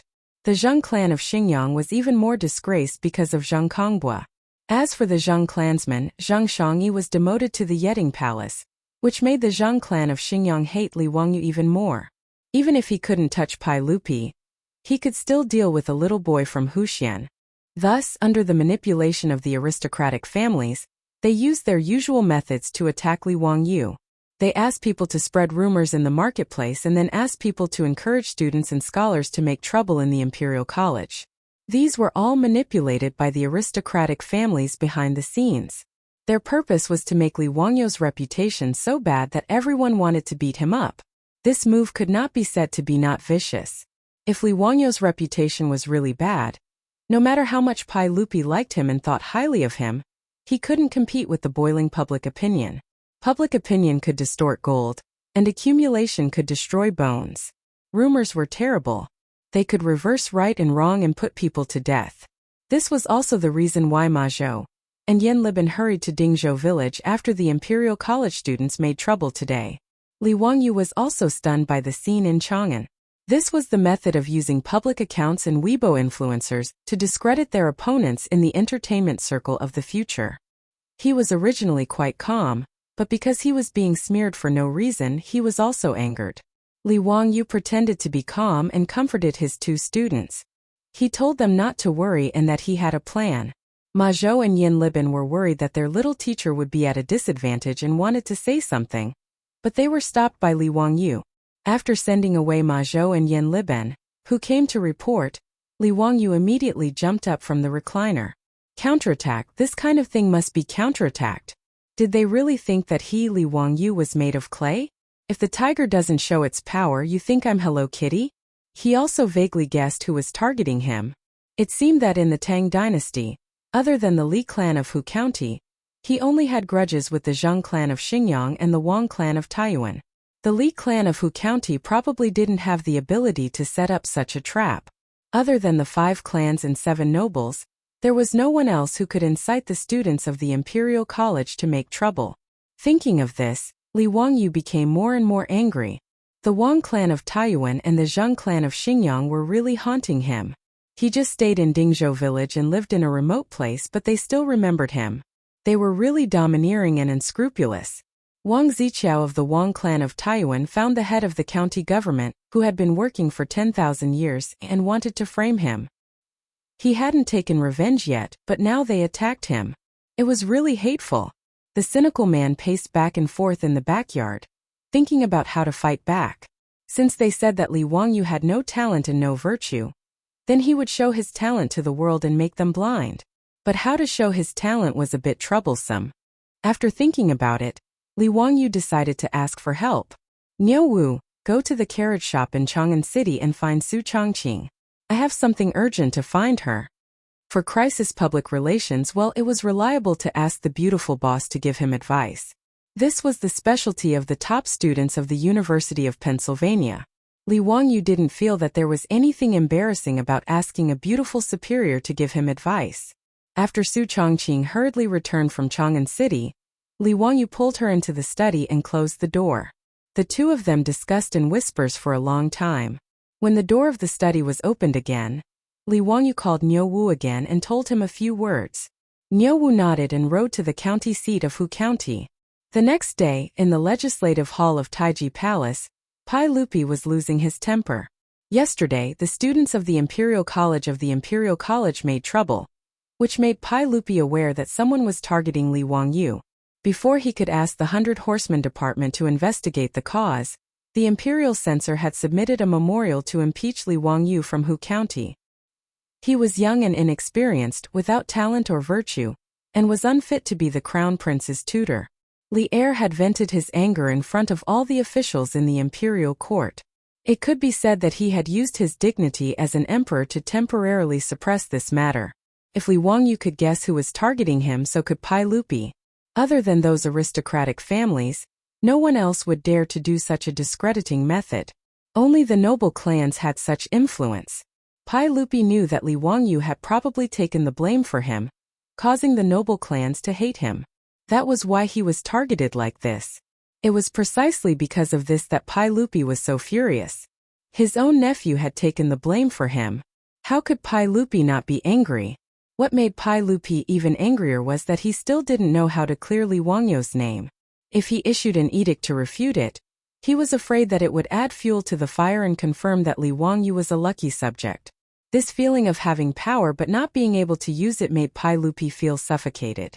Just as Pai Lupi was sulking, he saw the eunuch from the 100 Horsemen Department, who was responsible for passing messages in the palace, enter the hall with a piece of paper. "What's the matter?" Pai Lupi asked in an unfriendly tone. The eunuch's expression was strange. He respectfully presented the piece of paper with both hands. "Your Majesty, you will know once you see it." Pai Lupi reached out his hand to take it and carefully looked it over. A moment later, The sound of Pai Lupi's loud laughter could be heard from the legislative hall. Chapter 252. The schools of the Tang dynasty were known as the 6 schools and 2 halls. The 2 halls referred to the Hongwen Hall and the Chongwen Hall. They were located in the East Palace and recruited the children of the royal family. They were the top-notch schools and had the fewest students. The 6 schools referred to the Imperial College, the 4 schools, law, calligraphy, and mathematics, all under the Imperial College. Although the Imperial College, and the 4 schools all studied the Confucian classics, they recruited students based on the grades of officials. The Imperial College recruited the children of officials of grade 3 and above, and had 300 students. The Imperial College recruited the children of officials of grade 5 and above, and had 500 students. The 4 schools recruited the children of officials of grade 7 and above, and had the most students. They were mainly selected from the counties and provinces, and were mostly outstanding children of officials. There were a total of 1,300 students. The law, calligraphy, and mathematics were for children of grade 8 and below and commoners. Those who studied law, those who studied calligraphy, and those who studied mathematics added up to less than 100 people. It was a pitiful sight. The Imperial College of the Tang dynasty was located in the Zhongwu workshop of Chang'an City. The Imperial College took up half of the workshop in the west. The Zhongwu workshop and the Pingkong workshop were only separated by a 100-meter-wide Xiamen Street. It was really convenient for these students to search for artistic inspiration. The students who caused trouble were mainly from the Imperial College. The main reason was that close to half of the students in the Imperial College were born in aristocratic families. Yesterday, these students were scolded by the Imperial College's Chancellor Kong Yingda, and were forced to disperse. However, they were not going to let the matter rest. Within the Imperial College, students from the Zheng family of Xinjiang and the Wang family of Taiyuan gathered a group of Imperial College students and prepared to cause trouble outside the Imperial City again. The leading student of the Zheng family raised his arms and shouted, "If we don't get rid of the traitors, the country will not be at peace. How can we, the Imperial scholars, sit by and watch such a scoundrel without virtue and talent lead the crown prince astray? Everyone, that Li Wangyu from Hu County is bewitching the saint. How can we sit by and do nothing?" The Imperial College students all felt that they were righteous people who were helping the country get rid of evil, so they all agreed. However, there were also people who raised their doubts. Li Zio of Hu County was famous in Chang'an before, and several of his poems were handed down from generation to generation. Was there some kind of misunderstanding? I don't think Li Zio is a person without talent. The disciple who raised the objection had just finished speaking when he was immediately rebutted. Bah, what fame! I think he's just a person who takes advantage of his fame to steal from the world. Who would believe that a 16-year-old youth could write such a poem? That's right, that's exactly how it is. It must be Li Wangyu who got someone to write it for him in order to fish for fame. We scholars want to expose the true face of these treacherous officials. Flattering the saint, such a talentless and immoral young man becoming the crown prince's teacher is a crime of deceiving the emperor. In the Imperial College, there were few who dared to speak out and argue for Li Wangyu. After being refuted by a group of people, they didn't know what to say. Just as the disciples of the Imperial College, encouraged by the scholars of the aristocratic families, were preparing to go to the Imperial City to petition again, a servant of the Imperial College ran in from outside the gate of the Imperial College. He was holding a large stack of papers in his hands, sweating profusely from running. As he ran, he shouted, "Young masters, someone just sent these things over and asked me to bring them to you. What is this?" A student curiously took a piece of paper from his arms. After looking at it for a moment, his expression changed greatly. How is this possible? Brother, what's wrong? What happened?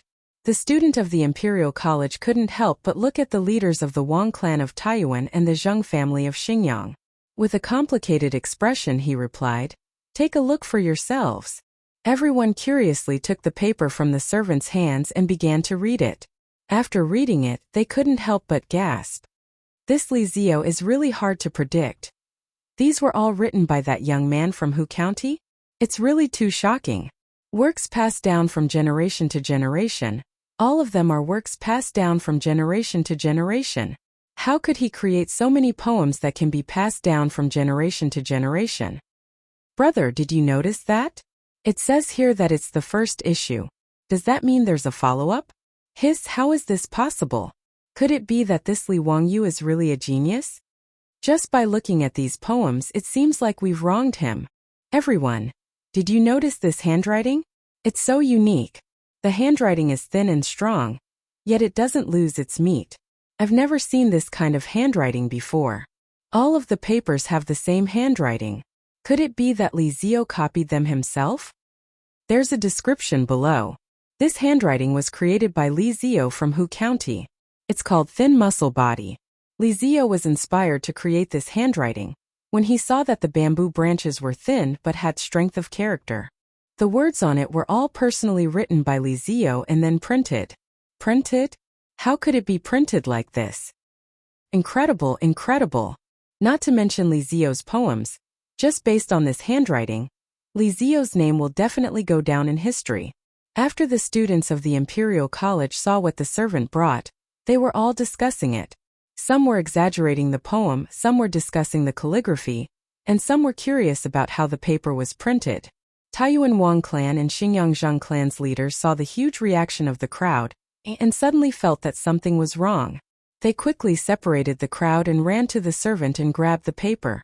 On the paper there were a few big words. Zio's compilation. Below it, there were the words first issue. Below it, there were 10 poems written by Thin Muscle Body.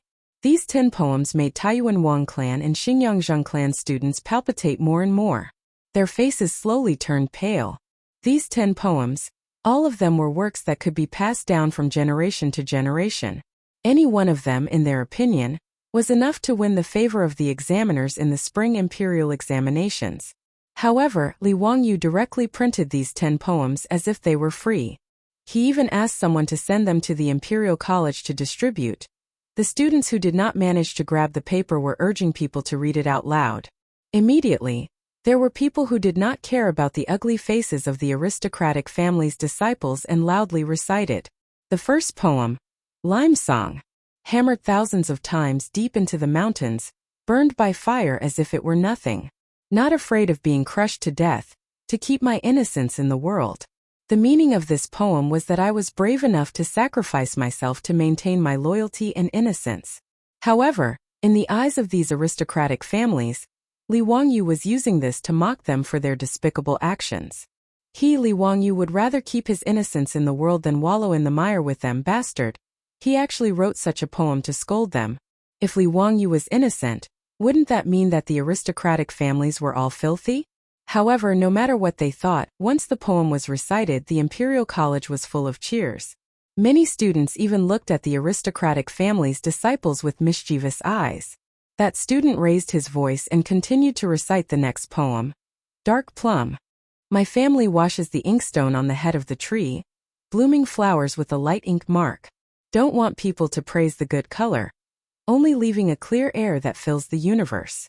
It was another poem that used plum flowers to describe oneself. It expressed one's attitude towards life and did not flatter the secular world. The aristocratic family's disciples were about to vomit blood.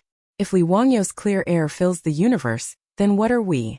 However, no matter how ugly their faces were, the Imperial College's students praised even louder. Good. What a good. Only leaving a clear air that fills the universe. Li Zio is talented. Chapter 253. The student who recited Li Wangyu's poem was so excited that his face was flushed red. He was full of pride, as if he was the one who wrote the poem. Ignoring the murderous gazes of the aristocratic students, he continued to recite. Bamboo and stone, clinging to the green hills and not relaxing, rooted in the broken rocks. Even after thousands of blows, still strong, no matter where the wind blows. The 5 surnames, 7 gazes, and the other students who had taken the lead to cause trouble all felt a burning pain on their faces. This was Li Wangyu, who said that he had to be like bamboo, tenacious and persistent. Only after listening to 3 poems, the students of the Wang family of Taiyuan and the Zheng family of Xingyang had cold sweat on their foreheads. Is this Hu County Li Wangyu so terrifying? The students of the Imperial College had already started to applaud and cheer. Good. Clinging to the green hills and not relaxing, truly a masterpiece. Continuing to listen, The next poem was Crab Song. Yutsonghai is well known, bones grow from flesh. Don't fear thunder and lightning, the sea dragon king also runs amok. It was another poem that used other objects to express one's emotions. Although it was talking about crabs, it was actually talking about one's unyielding bones, fearless heart, and daring to offend one's superiors. Continuing to recite, it was The Road is Difficult. Li Wangyu plagiarized another poem from Li Bai. The great Tao is like the blue sky. I alone cannot find it. Shamefully exiled from the Chang'an society. Red chicken and white pheasants gamble on pear chestnuts. The road is difficult but returning is easy. This was Li Bai saying that he was unwilling to follow those aristocratic students in Chang'an and fight like a dog. Bowing to the aristocratic families was not what Li Bai wanted. The road is difficult, I can only return. However, the students of the Imperial College thought that Li Wangyu was talking about his own experiences. Everyone seemed to see a young man who was unwilling to follow the aristocratic families. They could not help but feel that he was wronged. When they thought about how they almost helped the tyrant and beat this young man into a traitor, they felt ashamed. How could a young man who could write such a poem be a treacherous traitor? How could he be without talent and virtue? Originally, they thought that Li Wangyu was only 16 years old, but he was invited by the sage to be the crown prince's teacher because Li Wangyu flattered the sage. Now it seemed that they had wronged him. With Li Wangyu's talent, not to mention being the crown prince's teacher, even coming to the Imperial College to teach the Imperial College's students was more than enough. What was even more embarrassing were the disciples of the aristocratic families. Previously, they had been saying that Li Wangyu had no talent and no virtue, that his previous poems were plagiarized, and that he was fishing for fame. In the end, Li Wangyu threw out 10 masterpieces without a word. This made the words and actions of these aristocratic descendants to encourage the crowd just now become as laughable as clowns in a comedy show. Everyone, are we still going to the Vermilion Bird sect? A student suddenly asked, causing everyone to look at him as if he was an idiot. F***ck your sister. Are you going to embarrass yourself? A scholar from the Wang clan of Taiwan tore the paper in his hand into pieces and roared. I don't believe it. I definitely don't believe that this was written by a 16-year-old young man. He must have plagiarized. His angry words caused the Imperial College's students to look at him with disdain. Plagiarism? Why don't you copy it for us to see? How could someone who could write such a poem be someone else's weapon? Actually, he didn't believe these words himself. After roaring, the Wang clan student angrily separated the crowd in front of him and ran out of the Imperial College. Many students from aristocratic families followed closely behind. They all needed to rush back to their families to ask how to deal with this matter. Before these aristocratic descendants could return to report, the matter had already spread throughout Chang'an City. This was because at this moment, there were four-wheeled carriages running past every square in Chang'an City, continuously scattering the Zios compilation that they had seen just now. Li Wangyu's name today had become a hot topic in Chang'an City. In fact, the Wang clan of Taiwan really didn't wrongly accuse Li Wangyu. Li Wangyu really did plagiarize the poems. However, he only copied the poems of the big shots of the later generations. There were 300 poems of the Tang and Song dynasties, and there were many poems in his mind. Originally, Li Wangyu would have taken the initiative to plagiarize the poems of the big shots in a high-profile manner. He was forced to throw out 1 or 2 poems to deal with the task. However, yesterday, when he learned that the aristocratic families had actually mobilized the scholarly community to attack and discredit him, Li Wangyu couldn't care less. He could only walk his own path and leave the big shots of the later generations with nowhere to go. He and his beautiful boss discussed for a long time and felt that if he wanted to resist the pressure of the aristocratic family's public opinion, he could only display his talent in a high-profile manner. However, the Tang dynasty wasn't like the later generations, where one could post videos on Weibo and TikTok to quickly accumulate popularity. There were also no newspapers or media outlets to use. How to quickly display oneself was a problem. Li Wangyu couldn't help but sigh and say, "Sigh, it would be great if there were newspapers. They could pay for an exclusive interview or something. The effect would be great." Su Chongqing couldn't help but roll her eyes at him. "Newspapers? Do you want to go on TV? If there were newspapers, would you have the chance to plagiarize 300 poems of the Tang and Song dynasties? After being rebuked by his beautiful boss, Li Wangyu could only touch his head and smile foolishly. He thought of the flyers and small advertisements he often distributed when he was in college and couldn't help but have an idea. He couldn't do newspapers. After all, there was no movable type printing in the Tang dynasty. Although Li Wangyu and Su Chongqing both knew a little about the principles of movable type printing, they couldn't do it without spending time experimenting. However, there was no problem with using engraving printing to print flyers or something. He could completely print and distribute the poems he plagiarized on a large scale to prove his innocence. Li Wangyu, who originally didn't want to be famous, now realized that in the Tang dynasty, fame was also very important. Wasn't the reason why the aristocratic families could compete with Pai Lupi in such a high-profile manner because of the fame they had accumulated over thousands of years? If Li Wangyu was a famous scholar like Yu Shinan or Kongingda, would the aristocratic families dare to smear his name? Li Wangyu's idea was supported by Su Chongqing. In the absence of effective dissemination channels, distributing flyers like the later generations seemed to be a good choice.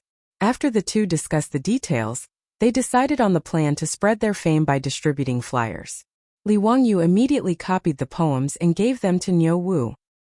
He asked him to go to the county seat of Hu County and find a printing house to print them.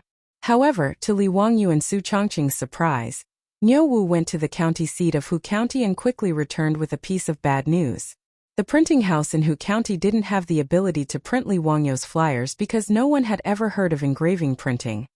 Li Wangyu was stunned for a while when he heard this. Then he slapped his head. Damn, I forgot. Not only did movable type printing not appear in the beginning of the Tang dynasty, but engraving printing wasn't even invented yet. Chapter 254. Li Wangyu had also forgotten that books in the early Tang dynasty were still handwritten. Engraving printing did appear in the Tang dynasty, but it was only the second year of Chang'an, so there was no engraving printing. Li Wangyu remembered that the earliest record of engraving printing was after Empress Zhongsun passed away. In grief, Pai Lupi ordered people to use engraving printing to print out Empress Zhongsun's female principles. However, that was 10 years after Chang'an. In the Tang dynasty, there were many poor scholars who relied on helping people copy books to earn a meager income to support their families. Because of this, it was very difficult for books to spread. The reason why the aristocratic families were able to obtain so much political power and influence was also greatly related to the value of books. Books represented knowledge, and the aristocratic families that monopolized knowledge were naturally able to obtain many benefits from it. The reason why the aristocratic families disappeared in the river of history at the end of the Tang dynasty was not only related to the prosperity of the imperial examinations and the large-scale massacres of aristocratic families in the Huangqiao uprising, but more importantly, with the development of printing, books became cheaper and cheaper. The large-scale dissemination of knowledge caused the aristocratic families to lose their monopoly. The bookstores in the Tang dynasty should be called copying bookstores. The owners of the bookstores hired poor scholars to copy books and sell them. These books that were manually copied were very expensive. Of course, there was also printing, but printing mainly referred to rubbing, which was to use stones to carve tablets and then make rubbing. It was because printing was not popular that there were no bound books in the Tang dynasty. Instead, scrolls were popular. Reading a book was like looking at a painting, which needed to be slowly unfolded. Every time Li Wangyu saw Guan Yu reading a thread-bound book on TV in the Three Kingdoms, he couldn't help but want to spit at the director. Did you transmigrate into the past as well? Where did the thread-bound books come from in the Three Kingdoms? Before the invention of papermaking in the Han Dynasty, it was bamboo slips and books. From the Han Dynasty to the Tang Dynasty, it was scrolls and books. After the invention of engraving printing in the Tang Dynasty, thread-bound books began to appear, which was the book style that the later generations were used to. Niu Wu went to the bookstore in Hu County and naturally returned without any results. Regarding this, Li Wangyu also had a headache. This was forcing him to invent and create more things. In any case, engraving printing had only been around for a few years, and he had only slightly accelerated the course of history. Li Wangyu could only go with Niu Wu to the county town's bookstore. The owner of the bookstore in Huxian was surnamed Sun, and he was in his 50s. Although he was a merchant, he was also a scholar. Seeing that the Baron of Huxian had personally come to visit, He immediately came out to greet him. Old me greets the county's transfer agent. Owner's son, there's no need to be so courteous. I'm here because I have a request. I hope owner's son can help me. Owner's son smiled bitterly. Wuxia Nan, your troops have already explained the matter to old me, but it's impossible to copy 10,000 manuscripts in a day. Old me is powerless. Li Wangyu wasn't in a hurry to answer. He just smiled and asked, Owner's son, do you have any craftsmen who can do seal carving? Owner's son froze for a moment, then nodded and replied, Of course we do. Does Wuxia Nan need seals or stone tablets? Our bookstore can do both. Old me has a few craftsmen who are very skilled. They definitely aren't inferior to the seal carvers in Chang'an. That's good. Owner's son, do you have any wooden planks? They don't need to be too big, just about the same size as my manuscript. Li Wangyu waved the manuscript in his hand and continued to ask. His question confused owner's son, but he had no choice but to cooperate. Of course we do. Wuxia Nan, please wait for a moment. Old me will immediately send someone to fetch it. Not long after, a high-quality boxwood plank was brought over. Li Wangyu picked it up and looked it over. He nodded in satisfaction and said to owner's son, Owner's son, please bring some paste. Owner's son, who didn't know what was going on, could only do as he was told. However, he was even more confused. Just what did this Baron Wuxian want to do? Li Wangyu didn't explain. He took the paste and carefully brushed a thin layer on the boxwood plank. Then, he carefully pasted his manuscript back onto the plank. The xian paper was very thin, and the ink could clearly be seen on the back of the paper. After pasting the manuscript back onto the plank, the writing was still very clear. After the paste dried, Li Wangyu smiled and handed the plank to owner's son. Owner's son, I'll have to trouble you to find a skilled craftsman to help me carve this plank.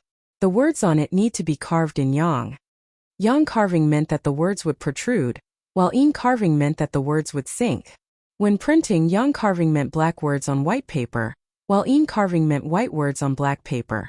At this moment, owner's son seemed to have figured out something. When he realized why Li Wangyu wanted to carve this plank, he was so excited that his beard was about to curl up. Wuxia Nan, this can be used for printing. Dao ancestor, how could I have never thought of such a simple and convenient method? Wuxia Nan, please wait a moment. I'll immediately find the best craftsman in the bookstore and have him carve it for you. In fact, block printing wasn't complicated. It was just a combination of Chinese seals and printing. Whether it was seal carving or printing, China had existed since the Qin dynasty. However, no one had thought that by enlarging a seal, it could be used to print books. Sometimes the development of technology was like window paper. It could be broken with a light poke. Owner's son wasn't bragging. The craftsman in his bookstore only used 2 hours to carve the boxwood plank. Moreover, the words were clear and the strokes were vigorous. At this point, owner's son didn't even need Li Wangyu's instructions. He immediately asked the craftsman in the bookstore to prepare the ink and tools for printing. They used a roller to apply the ink evenly on the block. Then they covered it with paper and gently brushed the paper with a brush before taking it off. A leaflet that was exactly the same as the one Li Wangyu had written before was printed. Owner's son couldn't wait for the ink to dry. He snatched the printed leaflet and carefully examined it. He was so excited that his hands couldn't help but tremble. It's done just like that? Is it really that simple? Dao ancestor above, how convenient would it be to use this to print books? The current Analects of Confucius had to be manually copied. Not only was it expensive, but it was also very slow. There were 20 chapters of the Analects of Confucius, with a total of 15,900 words. Even the most skilled copyist would need an entire day to copy it. Just now, he'd asked the craftsman in the bookstore to try printing with the block. Not only was it beautiful and the words were clear, but a craftsman could also print thousands of copies in a day. Although a block could only print a portion of the book's contents, he could carve many blocks and print them at the same time. In other words, if necessary, his bookstore could print thousands of copies of the Analects of Confucius in a day. Moreover, the price might be 1/10 of the original copy or even less. After a simple calculation, the result left owner's son on the verge of fainting. Happiness had come so suddenly. Chapter 255. With the engraving printing technique, the 10,000 leaflets that Li Wangyu needed were not a problem at all. He just needed to carve 2 more engraving plates and print them together. Owner's son calmed down his excited mood, rubbed his hands and looked at Li Wang uneasily. Wuxian man, look at the engraving technique. Li Wangyu naturally understood what he meant. Li Wangyu did not value the engraving printing technique, so he just nodded indifferently. I'll give you the engraving printing technique, but I have to print a lot of things these days. Before Li Wangyu could finish his words, owner's son immediately patted his chest and promised, Old me will only take the cost of the paper. The engraving, ink, and labor will all be borne by old me. Wuxian man, what do you think? Seeing that the owner of the bookstore was so agreeable, Li Wangyu naturally nodded and agreed. Although paper was invented in the Han Dynasty, the price of paper was still high until the Tang Dynasty. His leaflets this time used a lot of money, so owner's son of the bookstore did not dare to pat his chest and say that he would bear the cost alone. After settling the matter of the engraving printing, Li Wangyu's propaganda offensive began smoothly. The next day, after getting the leaflets from the bookstore, Li Wangyu asked Niu Wu to send all the leaflets to the Shunfeng Express Carriage Company and use 4-wheeled carriages to throw out a large number of leaflets. In particular, he asked people to send a large number of leaflets to the Directorate of Ziban Square to vent his anger. That was why the previous scene happened. And what the 100 Horsemen Department reported to Pai Lupi was exactly this. Pai Lupi laughed and praised Li Wangyu's counterattack. Li Wangyu's move also stunned the aristocratic families. In an era where news was spread by word of mouth, they had never heard of someone who could print his own work on a large scale and then distribute it everywhere as if it did not cost money. Previously, they tried their best to smear Li Wangyu, but they could only send people to various markets in Chang'an City to spread rumors. How could the effect be compared with Li Wangyu's generous leaflets? Yesterday, it was still widely known in Chang, and that Li Wangyu of Hu County was a lucky courtier. Today, Li Wangyu's Zio's compilation was being circulated all over the capital, making the aristocratic families even depressed. Their method of smearing their political opponents could be said to be successful, but they did not expect that Li Wangyu would stumble. None of the discerning people in Chang'an City would believe the rumors that they had been spreading. If someone said that Li had no talent and virtue, they would be spat in the face. To be able to write such a poem, not afraid even if my bones are crushed, I want to keep my chastity in the world. How could he be a sycophant without virtue and talent? In an era when paper was still expensive and most people were illiterate, people naturally had a sense of trust for the words written on the paper. Even the illiterate residents of Chang'an City kept the leaflets carefully when they got them. There were even scholars in Chang'an City who held the leaflets and read it aloud while shaking their heads. The passers-by were amazed and talked about it. In the Peace House and the Hu People's Taverns in the West Market, there were immediately prostitutes who began to sing Li Wangyu's 10 poems, which made the guests in the brothel applaud. Li Wangyu's pamphlet did not have a single word of defense for himself. However, those 10 poems had made everything clear.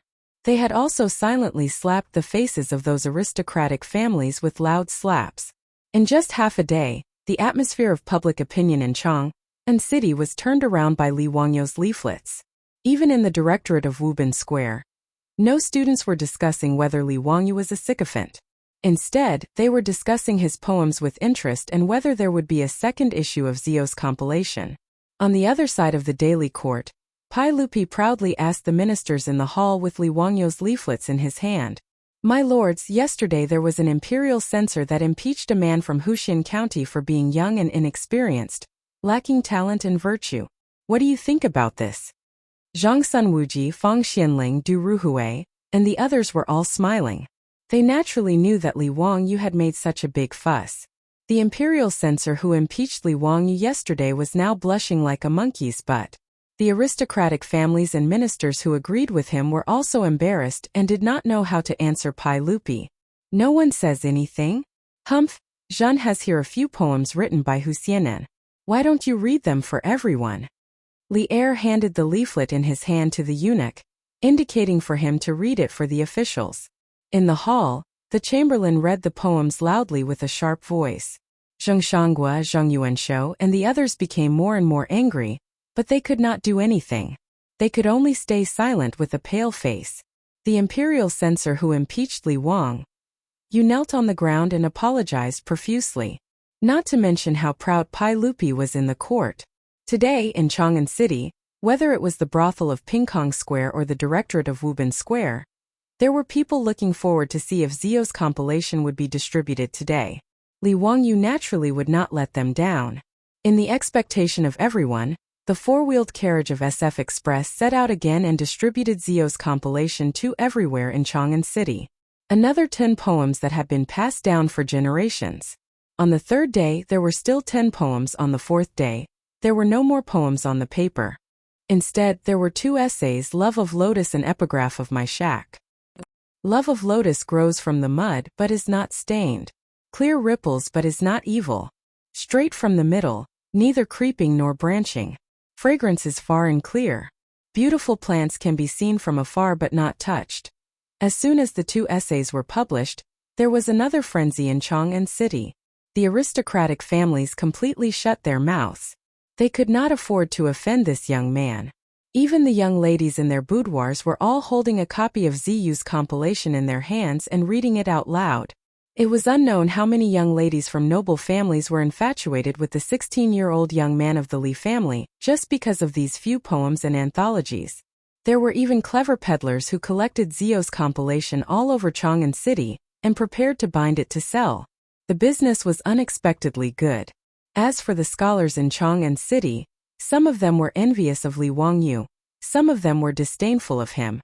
Now they were only left with admiration. Just like the bad students in school, they might be jealous of the top students who were good at studying, but they were only left with admiration for the genius who was the top scholar in the college entrance examination. Everyone was a scholar, but why was he so outstanding? The original base of Anti-Li Wangyu, the directorate of Wubinfang, had now become the largest gathering place of Li Wangyu's fans. Countless students were looking forward to seeing if there were any new copies of Zio's compilation. Li Wangyu's poems and essays were constantly analyzed by the students. Even the words on the flyers were copied by the calligraphy students and regarded as classics. Zio's compilation had ignited Chang'an City. On the 5th day, Li Wangyu finally threw out his trump card. Chapter 256. In the main hall of the Taiji Palace, the pregnant Empress Zhongsun held a leaflet and read it in a low voice. Pai Lupi no longer had the smug look on his face. Instead, it was replaced with a serious expression. Li Wangyu had been throwing out his works in Chang, and for 5 days in a row. Every time Pai Lupi saw those poems and articles, he was full of pride. The more outstanding Li Wangyu was, the more it showed that Pai Lupi had a unique vision, and was able to stand against all opposition, and choose him as the Crown Prince's teacher. However, in Pai Lupi's eyes, Li Wangyu could not compare to those great scholars. He was only more intelligent than others. The reason he chose Li Wangyu as his teacher was more because of Li Wangyu's status as a member of the imperial family. He hoped that his 2 sons would have someone to restrain them in the future so that they would not be too arrogant and despotic and destroy his Li Tang Empire. However, today's article made Pai Lupi reevaluate Li Wangyu. Someone who could write such an article could already be called a great scholar of the present age. However, when he thought of Li Wangyu's age, Pai Lupi could not help but shake his head and think that he was a monster. Empress Zhongsun read softly. A teacher preaches, receives, and dispels doubts. People are not born with knowledge. Who can be without doubts? Therefore, there is no high or low, no long or young. Where the Tao exists, where the teacher exists. The last article that Li Wangyu threw out was Han Yu's on teachers. Even in the future, this was an article that students had to memorize. However, in the ears of Pai Lupi and Empress Zhongsun, it was like a bolt of lightning. It shocked the most respected couple of the Tang dynasty to the point that they looked at each other and did not know how to evaluate it.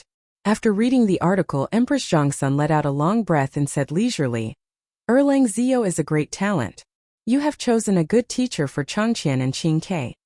Pai Lupi replied, Yes, I didn't expect Ziyu's talent to be so outstanding.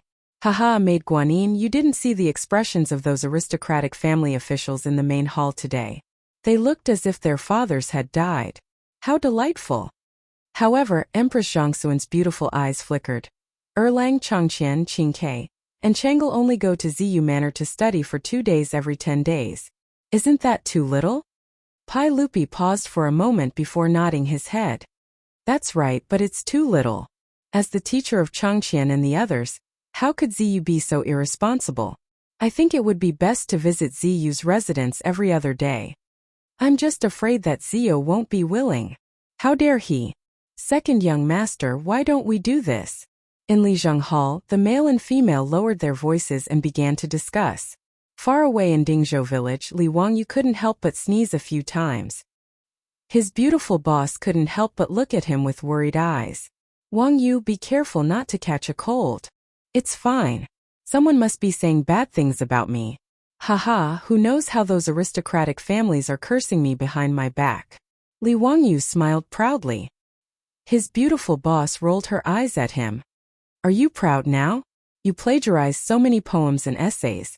Haha, I was forced to do this, wasn't I? Those big shots will understand me. Li Wangyu put his hands together and casually bowed towards the sky. Big shots, it's not that I don't want to give you a way out, but those aristocratic families are really pushing me too far. I'm also a victim. Please forgive me. Su Chongqing couldn't be bothered with his antics. He only rolled his eyes at him to show his disdain. Li Wangyu suddenly thought of a line from the movie Charlotte's Troubles. He couldn't help but smile and ask, Chongqing, do you think that in the future Li Bai Hanyu and the other big shots will say, I really admire Li Ziyu, but I've always felt like I'm living in his shadow? Haha.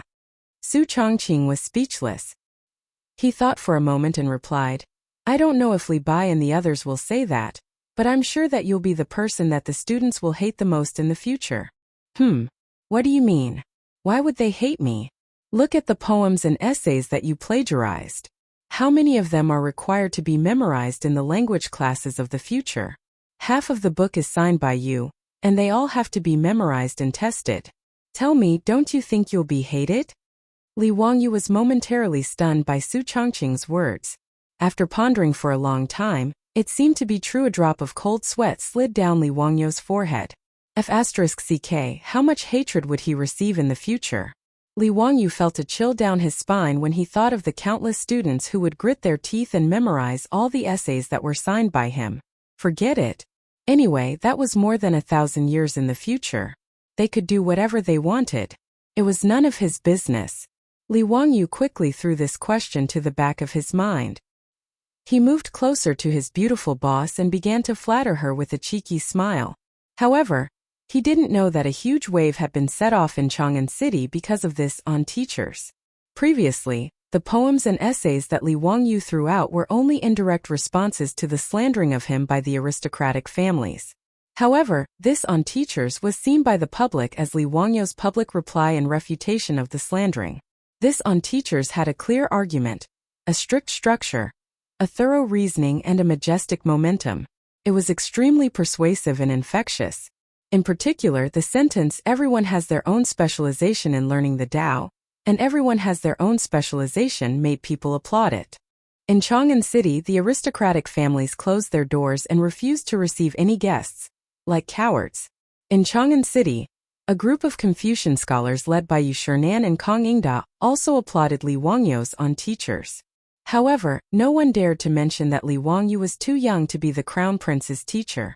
As for the aristocratic families like the Wang clan of Taiyuan and the Zheng family of Xinjiang, it was too late for regrets. They didn't achieve their goal of smearing Li Wangyu's reputation. Instead, they gave him the limelight in Chang'an City. This was simply asking for trouble. As for the students in the Imperial College, they started to make a fuss.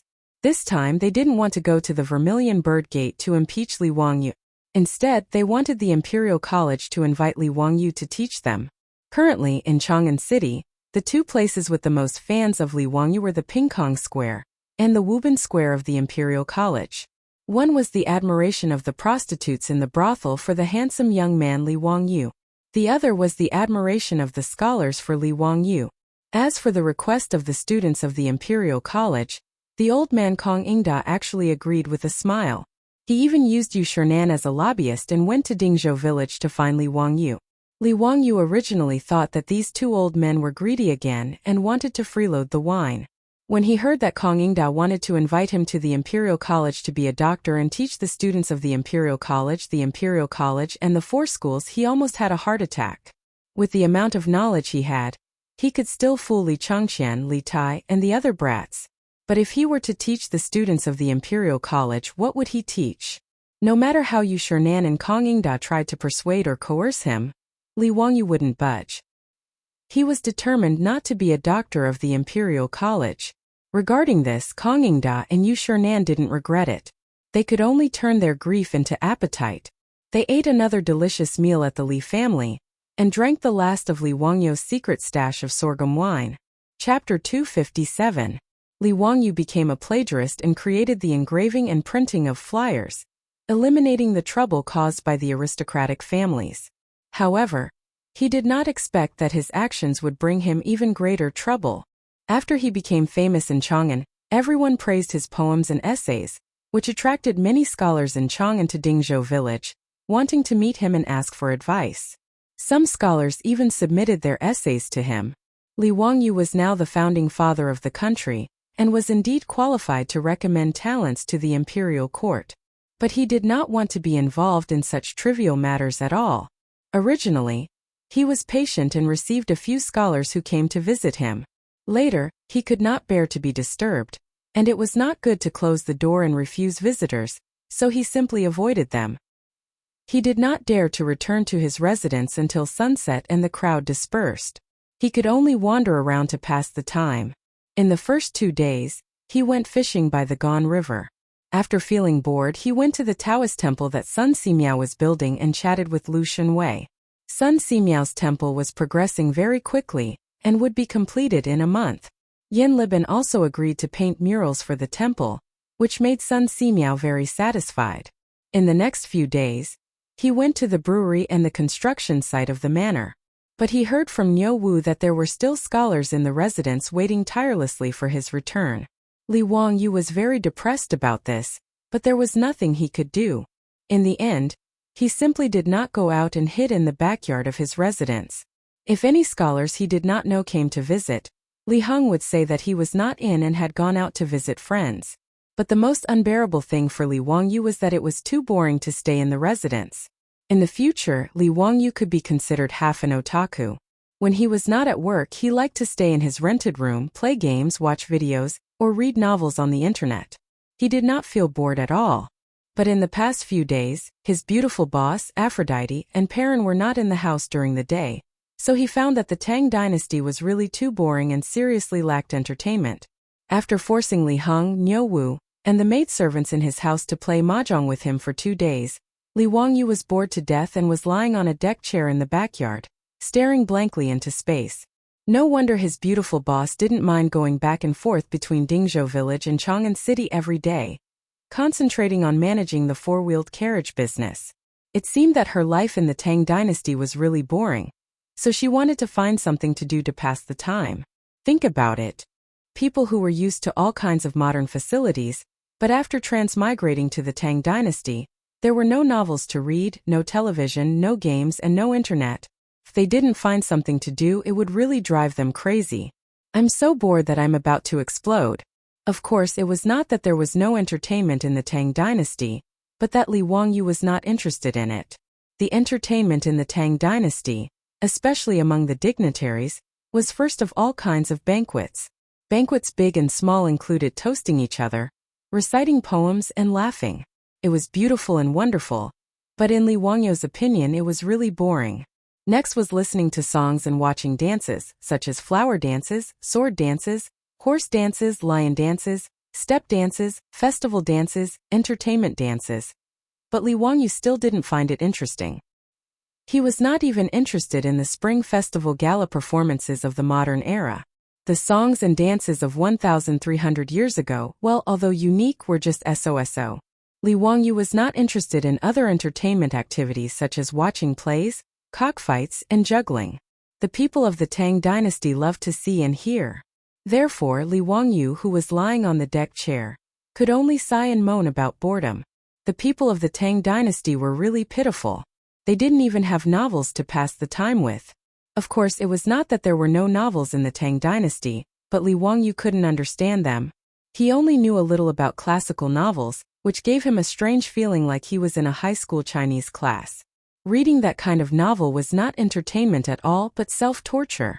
Thinking of novels, Li Wangyu began to ponder again.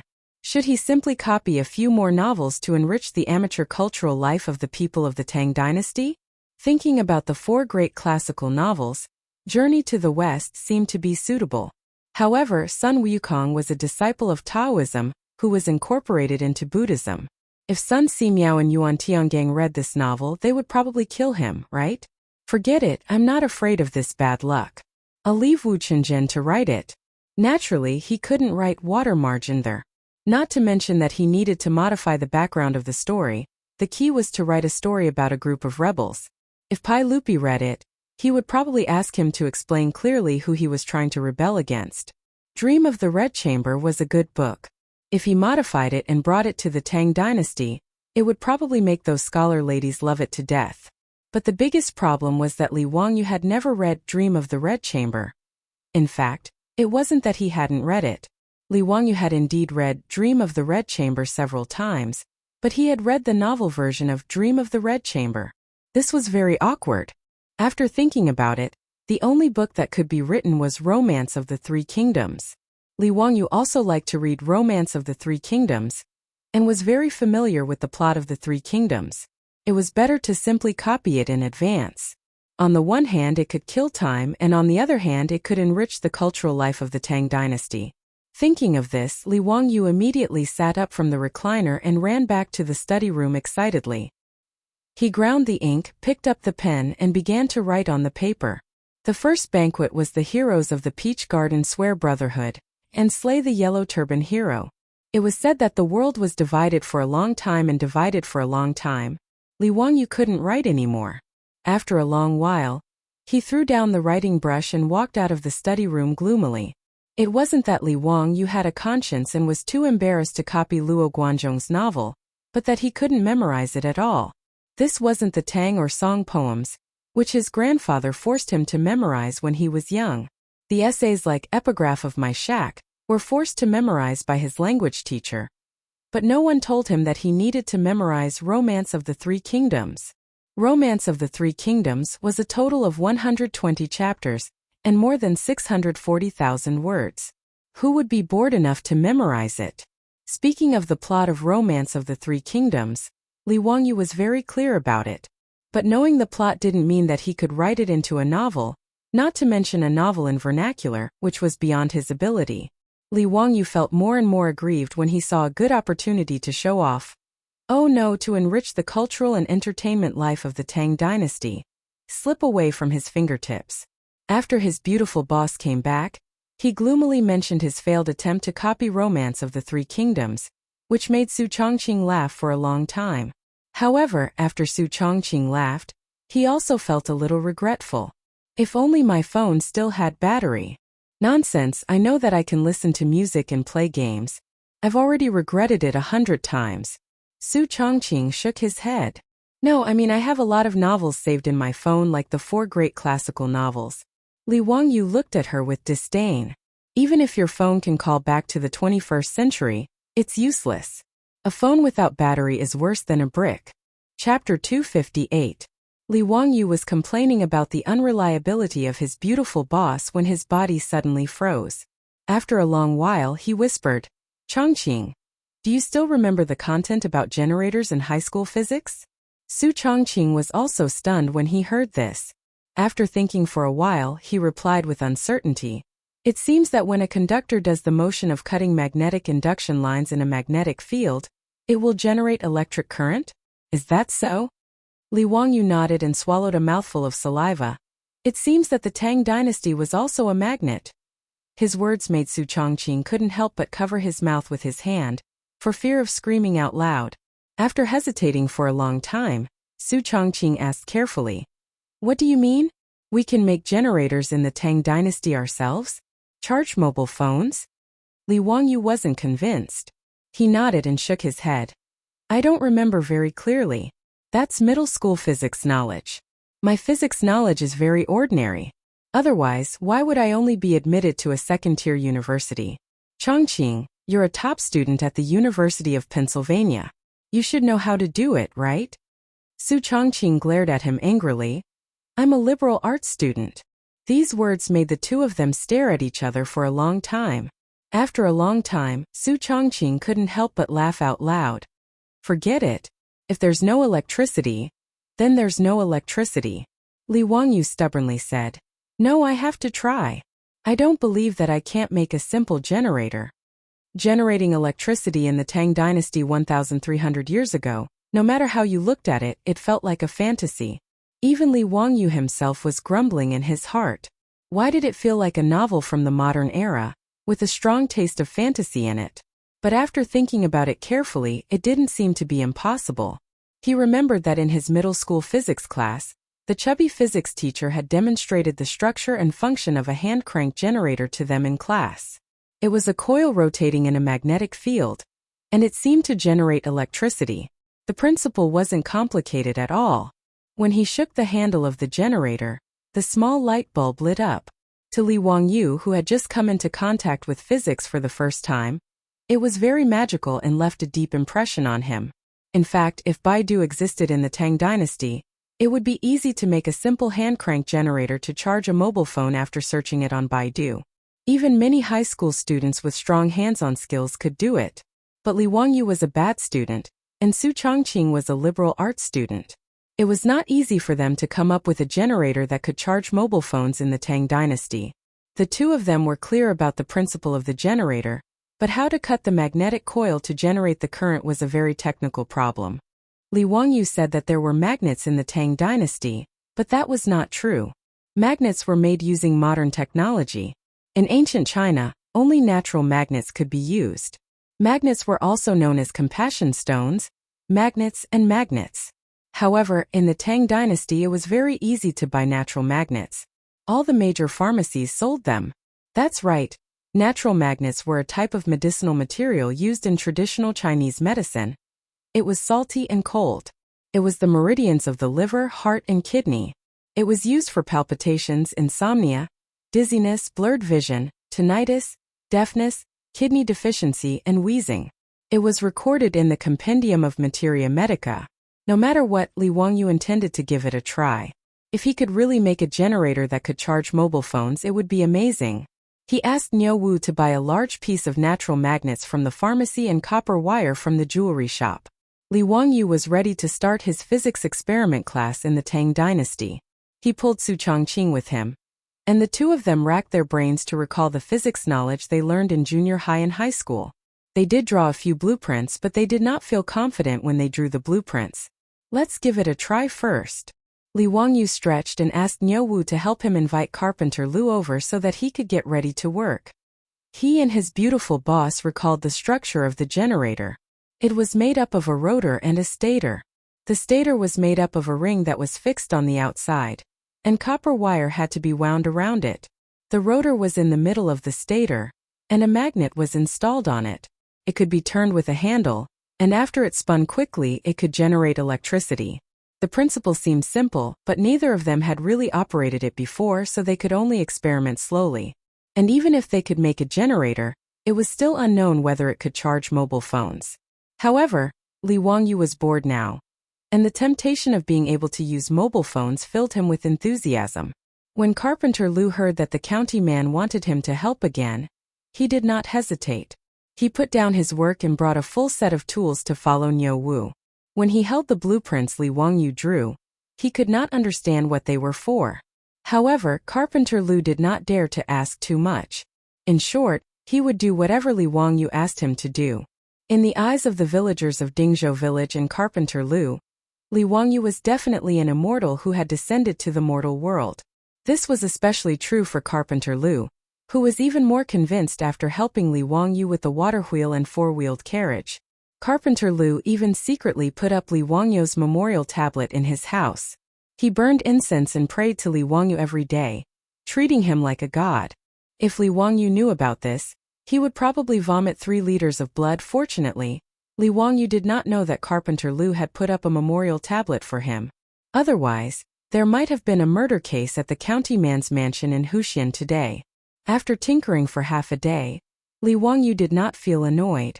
Without the interference of mobile phones, computers, and the internet, it did not seem boring to concentrate on one thing. Carpenter Lu's craftsmanship was really good. With just a sketch that Li Wangyu had drawn, he was able to make the main structure of the hand crank generator out of wood. Li Wangyu shook the handle with satisfaction and saw that the rotor inside was operating smoothly. Now it was time to wrap the copper wire around the stator. After wrapping it a few times, Li Wangyu stopped and took off the copper wire that was wrapped around the stator. The beautiful boss was puzzled and asked, "Wangyu, what's wrong? Is there a problem?" Li Wangyu shook his head. "No, I just suddenly remembered that it seems to be better to use silver wire. It seems that silver is the metal with the best conductivity, right?" The beautiful boss recalled for a long time before nodding. That seemed to be the case. Thus, the copper wire that Niu Wu had just bought was abandoned. Li Wangyu sent him to the jewelry shop in Huxian to buy silver wire for himself. Although silver was not a common currency in the Tang dynasty, it was still very common. It was also very common to use it to make jewelry and utensils. Naturally, the jewelry shop did not lack gold and silver wire. Niu Wu did not spend much effort and bought a lot of it. Although the handmade silver wire could not be compared with the industrially processed ones in the future, it was still quite exquisite. Li Wangyu could only say one word about the exquisite craftsmanship of the Tang dynasty's craftsmen. Seeing that Li Wangyu was about to wrap the silver wire around the stator, the beautiful boss called out to him, "Wait, Wangyu, why do I seem to remember that there were wires wrapped around the stator in the physics class?" Li Wangyu did not understand. "Yeah? How could there be wires in the Tang dynasty? You just use copper wire or silver wire instead. What's wrong? Is there a problem?" "Stupid, it's insulated." "Aren't wires insulated? You can just wrap the silver wire around it. How can it not be insulated?" Li Wangyu was stunned by the beautiful boss's words. It seemed to be true. Damn, where was he going to find insulated wires in the Tang dynasty? Chapter 259. In the backyard of the county magistrate's mansion, the door of Li Wangyu's study was tightly shut. Aphrodite and Perrin could only hear the voices of their Langjun and sister Chongqing from time to time. Their Langjun in particular was breathing rather rapidly, as if he was doing something strenuous in the room. "Ah! Hurry up, hurry up." Su Chongqing's excited voice came from the study. "Phew! I can't take it anymore. Let me rest for a while." Li Wangyu's panting voice came. "Wangyu, don't stop, keep going." "Phew, I'm exhausted, I can't take it anymore. Let me rest for a while before continuing." "You're so useless, it's time to exercise." "Cough, how can you say that? How can you say that men are useless? I've lasted long enough. It's been half an hour, right?" "Humph, you're so useless, 10 minutes at most." Perrin was confused and wanted to knock on the door of the study to see what Sister Chongqing and her Langjun were doing, but Aphrodite, who blushed, dragged her away. Although Aphrodite was a virgin, she seemed to have heard a lot of such voices in the taverns of the barbarians. However, there was naturally no scene in the study that Aphrodite had imagined, which was not suitable for children. Instead, it was Li Wangyu who was panting and constantly shaking the handle of the generator. At one end of the generator, 2 silver wires were wrapped around the beautiful boss's phone charger, and the data cable of the charger was connected to the phone, and the phone was showing the icon of charging. Obviously, Li Wangyu had succeeded in making the generator and was now charging the phone. Li Wangyu, who was a bad student, was stumped by Su Chongqing's question. How to insulate metal wires was a very serious subject in the Tang dynasty. After pondering for a long time, Li Wangyu and Su Chongqing still didn't know how to insulate metal wires. How could hand-crank generators be so easy to make 1,300 years ago? The generator project, that he had been busy with for half a day, still ended in failure before it even started. This was a huge blow to Li Wangyu, and he was depressed for several days. However, there was always a way out. Li Wangyu quickly found a way to solve the problem of the metal wire insulation. He applied a layer of paint to the metal wire. There were records of the use of raw lacquer in China a long time ago. In the classic of mountains and seas, the northern mountains, it said, "Gua Mountain, its trees are mostly lacquer brown. There are many lacquer trees on Mount Yingtar." Raw lacquer is a kind of pure natural liquid paint harvested from the lacquer tree.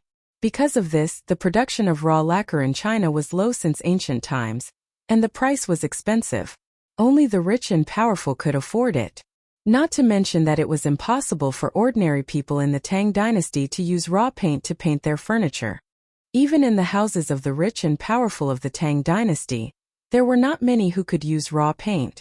Because raw lacquer was not poisonous, it was often used to make utensils. In Li Wangyou's mansion, there was a set of wooden tableware that had been painted with raw lacquer. It was a congratulatory gift from a rich and powerful person in Chang'an city after the news that he had been conferred the title of Baron of Hu County. Li Wangyou, who had been vexed over how to insulate the metal wire, suddenly had a flash of inspiration when he saw his servant girl serving him food using this set of lacquered wooden tableware. He remembered the good stuff of raw paint. Li Wangyou couldn't help but laugh. He didn't have time to eat and immediately asked Niu Wu to buy some raw lacquer for him. Where to buy raw lacquer? Of course, it was the all-purpose medicine shop. That's right, raw lacquer was also a kind of medicinal material. The Compendium of Materia Medica said, dry lacquer can be used as medicine. It is mainly used to treat fatal injuries, heal muscles and bones, fill the marrow cells, calm the 5 viscera, treat the 5 invasions and 6 acute diseases, and adjust the spleen when cold. It has the effect of repelling insects and relieving coughing. Chinese medicine was so awesome. Li Wangyou admired Chinese medicine very much. He had always wanted to know how they found out that these strange things could be taken as medicine. Moreover, the more awesome thing about the ancient Chinese was that they could keep the raw lacquer from hardening. The method was to throw a few crab shells into the raw lacquer. The raw lacquer could be kept liquid and would not dry up and harden. The raw lacquer cut from Shandong, Gansu, Guizhou, and other places was transported thousands of miles away to be sold in Chang'an City by relying on a few crab shells. It was very magical. After Niu Wu bought the raw lacquer from the medicine shop in the county, Li Wangyou soaked all the silver and copper wires in the raw lacquer.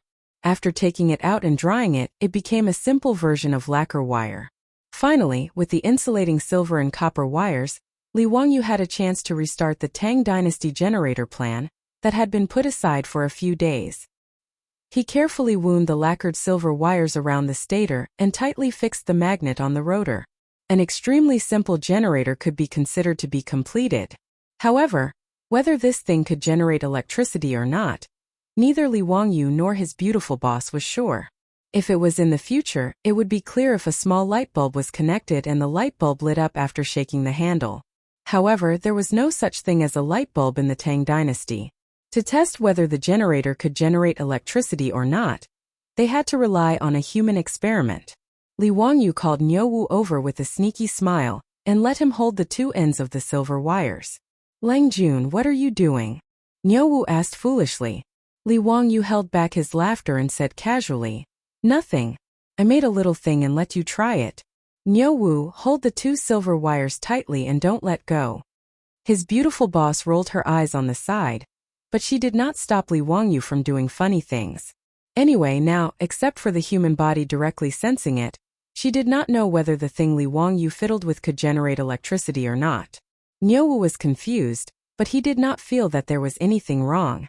He held the 2 silver wires tightly with both hands and watched Li Wangyou quickly shake the handle. Niu Wu let out a scream and instantly threw away the 2 silver wires in his hands. Lang Jun, why did the silver wires bite? Niu Wu shook his hands and looked at the 2 silver wires connected to the hand crank generator with a frightened expression. Li Wangyou and his beautiful boss's eyes lit up and stared at Niu Wu. Niu Wu, you really felt it? Yes, it hurts a lot. Lang Jun, what kind of magic are you fiddling with? Why did the silver wires suddenly bite? Did you turn them into spirits? Niu Wu stared with his bell-sized eyes and was inexplicably shocked. Li Wangyou ignored him and looked at his beautiful boss. This should be a success, right? Su Chongqing nodded with uncertainty. Maybe. It seems that the current is not small, otherwise Niu Wu would not have been electrocuted like this. Then let's try it. Yes, let's try it. Niu Wu was confused, but no one explained to him. Li Wangyou and Su Chongqing picked up the hand crank generator and ran back to the study, once again slamming the door shut. And so, Perrin and Aphrodite heard the scene outside the study. In any case, Li Wangyou's extremely simple hand crank generator could be considered a success. Su Chongqing's phone, which had run out of battery and automatically shut down, was now lit up with the charging icon. Chapter 260. Although Li Wangyu created a hand crank generator, it was a very deceptive thing to use it to charge a mobile phone. He and his beautiful boss took turns to crank the handle. Not long after, both of them were tired and out of breath. Using this method to charge a mobile phone was really unreliable. Without a multimeter, Li Wangyu and Su Qingqing did not know the output power of this hand crank generator. Moreover, the output voltage of the hand crank generator was related to the shaking speed. If it was slow, the voltage would be low. If it was fast, the voltage would be high. It was very unstable. Later generations of hand crank generators would be installed with a speed increasing device. A relatively heavy flywheel would be added to the rapidly rotating shaft, using its inertia to increase the stability of the rotation speed. However, Li Wangyu and Su Changqing did not know how to do this. Being able to make the hand crank generator generate electricity was already their limit.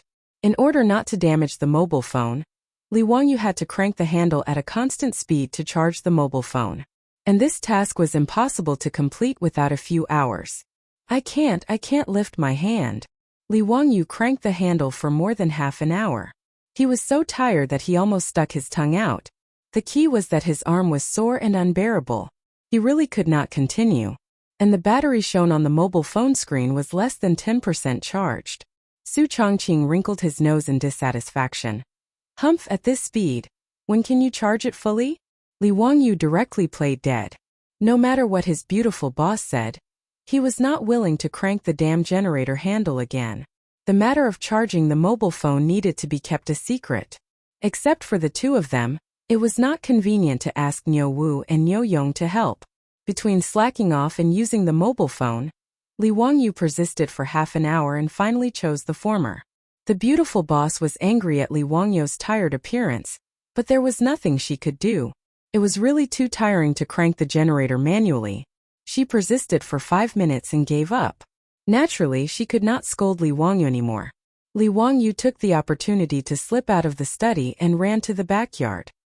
He sat on a recliner and ordered a maidservant to bring tea, acting like a master. While Li Wangyu was renovating the backyard of the Li residence, he asked Carpenter Lu's two sons to help him send a continuous stream of spring water into the backyard using bamboo. They even built a wooden frame with a huge clay pot on top of it. The spring water in the clay pot flowed like a small waterfall into the canal below. Li Wangyu was stunned for a while as he listened to the gurgling sound of the spring water. He couldn't help but pat his head with his hand. What a pig's brain. Even though he was from a second-tier university, he couldn't be that stupid, right? There was obviously a simple method, so why did he have to act like an idiot and frantically shake the controller for more than half an hour? Changqing, the two of us seem to have done something stupid. Li Wangyu looked at Su Changqing speechlessly. Su Changqing didn't understand what he meant. He asked in confusion, "What's wrong?" Li Wangyu pointed at the artificial waterfall in the backyard. "Why don't we use water to move the generator? We can just make a small water wheel and use a belt to move the generator's handle." His words stunned the beautiful boss. She glared at him fiercely. I knew you were stupid. You couldn't even think of such a simple method. You made me shake the controller for so long. Why don't you go and find Carpenter Lu?" Li Wangyu was stunned by Su Changqing's words. How could he be reasonable? This was clearly his idea. How could he say that he was in the wrong? Moreover, you clearly only shook it for less than 5 minutes, but he shook it for half an hour. Fortunately, Li Wangyu also knew that he couldn't reason with a beautiful woman. He could only silently accept the beautiful boss's criticism. He turned around and ordered Niu Wu to find Carpenter Lu. A day later, there was a small water wheel under the artificial waterfall in the backyard. It was constantly being washed by the spring water flowing out of the clay pot above. A round wheel was installed on the axle of the water wheel. Li Wangyu installed a belt on the wheel to replace the belt pulley. The other end of the belt was connected to the generator, driving the generator's rotor to rotate at a uniform speed. Li Wangyu also asked Carpenter Lu to build a small house the size of a sentry post with logs in the backyard and put the generator in it. In the future, he and Su Changqing would come to the small wooden house to charge their phones to avoid exposing their secret. Whether it was Li Heng, Niu Wu, or Niu Yong, they were already used to the strange actions of their Lang Jun. No one asked for the reason. In the study, Li Wangyu looked at the phones that were finally charged. He was very excited. Before he was ready to turn on the phone, he went to wash his hands. He was just short of burning incense and praying. Chang'an, I'm turning on the phone. Yes, turn it on. Li Wangyu excitedly pressed the power button. A moment later, the phone screen lit up. The familiar boot music and the familiar boot animation. At this moment, Li Wangyu was about to cry. I want to listen to music, read novels, play games. Before Li Wangyu finished roaring in his heart, a slender hand reached in front of his eyes and slowly took the phone that he had just turned on. Hey Chang'an, what are you doing? Li Wangyu asked unhappily. The beautiful boss smiled. Nothing, this is my phone. Oh. Her words almost made Li Wangyu choke to death. Okay, this is indeed the beautiful boss's phone. I helped you charge it. You can't burn the bridge after crossing the river. So what if you're beautiful? Can you do whatever you want? At this moment, Li Wangyu's acting skills were off the charts. His extremely aggrieved look was enough to make anyone who heard it cry and feel sad. However, Su Changqing didn't buy it at all. Her slender fingers tapped his forehead. You're right. This lady is beautiful. What do you want? This is this lady's phone. I'll use it first. Do you have a problem with that? Li Wangyu was speechless. What else could he do? He could only endure it. Looking at the beautiful boss who was happily holding the phone and playing with it, Li Wangyu was so weak, pitiful and helpless. He squatted in the corner and drew circles. Under Li Wangyu's unremitting efforts and resistance, he finally won time to use the phone from the beautiful boss. That was every night after the beautiful boss went to bed. Fortunately, the beautiful boss paid attention to her health and usually didn't stay up late. Plus, there was no night entertainment in the Tang dynasty, so she went to bed early. Therefore, after 8 o'clock in the evening, the right to use the phone finally belonged to Li Wangyu. It had to be said that the beautiful boss's phone was a good thing. With her income, the phone she bought was a high-end model with enough storage. Su Changqing, who didn't mind the trouble, downloaded a lot of things on the phone. Music, MP3 videos, novels, games. She even downloaded several TV series. Li Wangyu was full of resentment. He brightened the biogas lamp in the study, opened the reading software on the phone, opened the Romance of the Three Kingdoms, and began to shamelessly plagiarize. Chapter 261. Li Wangyu was both happy and in pain. He became a shameful plagiarist. As for moral integrity, he had already thrown it to the back of his mind when he plagiarized Li Bai and other big shots' works. The reason why Li Wangyu continued to be a plagiarist, in addition to enriching the cultural life of the people of the Tang dynasty, was purely because he was too bored. Although the phone was now charged and turned on again, Li Wangyu didn't know how long the phone could last. The self-made generator's current and voltage were not up to standard, and it was also unstable. What if it burned the phone one day? Therefore, Li Wangyu also planned to take advantage of the fact that the phone was working normally and copy all the novels stored in Su Changqing's phone. If the phone failed in the future, he wouldn't be so bored. Another reason for copying books was to continue to build his reputation. Although he couldn't bear the harassment after becoming famous, Li Wangyu now had to pinch his nose and continue to build his reputation. After these few incidents, Li Wangyu could also be considered to have understood. If he wanted to let himself and his beautiful boss live comfortably in the Tang dynasty in the future, he must build his reputation. Politics was too dangerous and he didn't want to touch it. If he wanted to protect himself and not let those aristocratic families have ideas about him, he must have enough reputation. If he could build his reputation until everyone respected him, then the aristocratic families, including Pai Lupi, wouldn't dare to touch him easily. Only then could he continue to be a leisurely landlord. However, being a plagiarist wasn't that easy, especially in the Tang dynasty, where writing small words with a brush was even more painful. Li Wangyu started copying from 8 o'clock in the evening until 12 o'clock in the middle of the night when he got the phone. In addition to making his right wrist extremely sore, the reward was that he finished copying the first chapter of the Romance of the Three Kingdoms. Looking at the total 640,000 words of the Romance of the Three Kingdoms and the 120 chapters of the book, Li Wangyu suddenly felt that he had dug a huge hole for himself. Based on today's speed, wouldn't it take him 4 to 5 months to finish copying the entire Romance of the Three Kingdoms? When he thought of this, he felt his vision darken. After Li Wangyu wrote this manuscript, he planned to send it for engraving and printing. Therefore, every word had to be written seriously. He couldn't be careless. To be able to write more than 4,000 words in 4 hours was already considered extremely fast and talented. With such a calculation, Li Wangyu almost decided to give up. He felt that his life was dark. However, this was a hole that he had dug himself, so he had to continue copying it even if he had tears in his eyes. Li Wangyu was full of resentment. He turned off his phone and went back to sleep. For the next week, Li Wangyu hid at home every day and became a poor copyist. It didn't take long for him to copy a thick stack of manuscripts for the Romance of the Three Kingdoms. In fact, it was not how fast Li Wangyu copied, but how few words could be written in a manuscript. Even if the words were small, in order to be engraving and printing, the words couldn't be too small. At most, there would be no more than 200 words on a page. He could copy more than 4,000 words a day, which was more than 20 manuscripts. After copying for nearly 5 or 6 days, he actually accumulated more than 100 manuscripts. It was a thick stack in his hand. Looking at the stack of manuscripts in front of him, Li Wangyu suddenly couldn't help laughing. The cynical man had a bad idea in his mind. Since it was so painful for him to copy, why not drag everyone down with him and suffer with him? Just at this time, the old housekeeper Li Heng came to inform him that Ma Zhou and Yin Liben had arrived. Today was the day of rest every 10 days.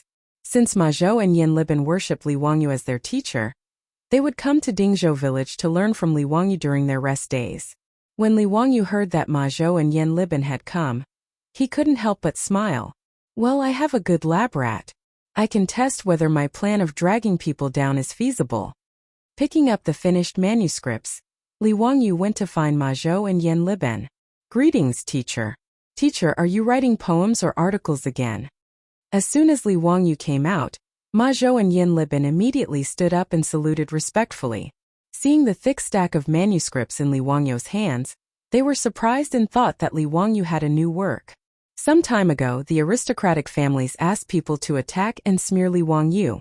Ma Zhou and Yin Liben were the most anxious.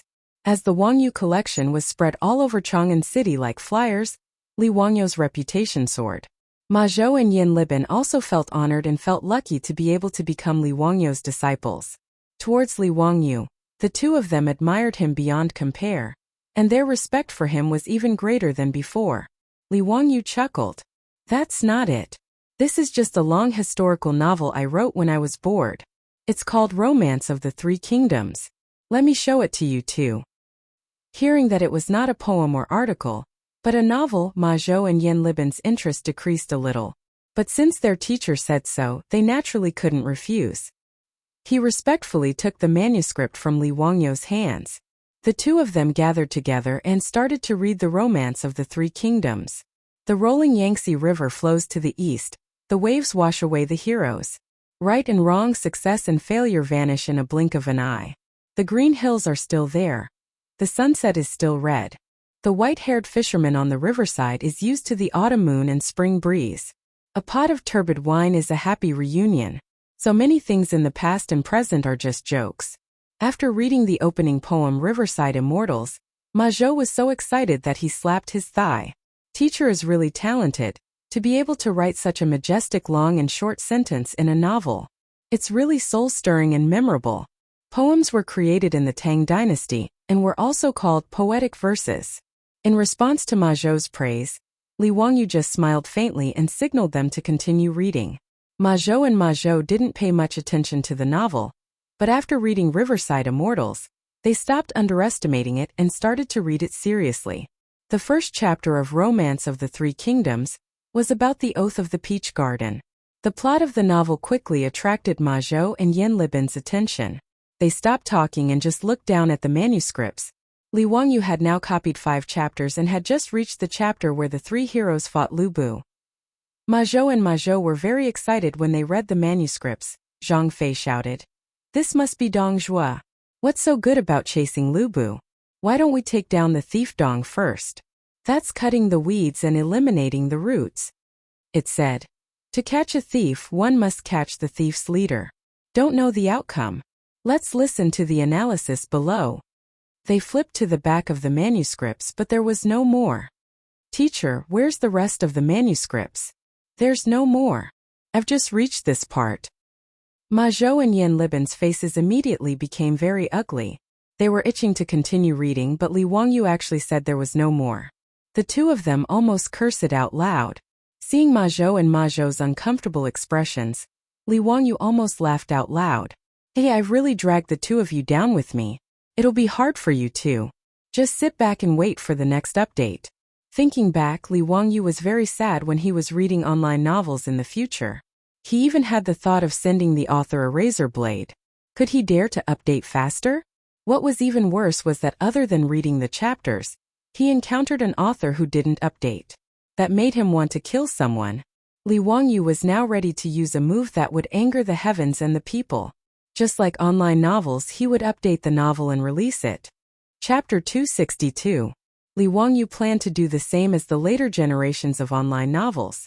Every time he finished copying 5 chapters, he would send them to the bookstore in Huxian to be printed and published. Since the birth of block printing in Wuxia, the characters printed could not be too small due to the engraving technology and craftsmanship of the craftsman. A page of about 200 words was printed.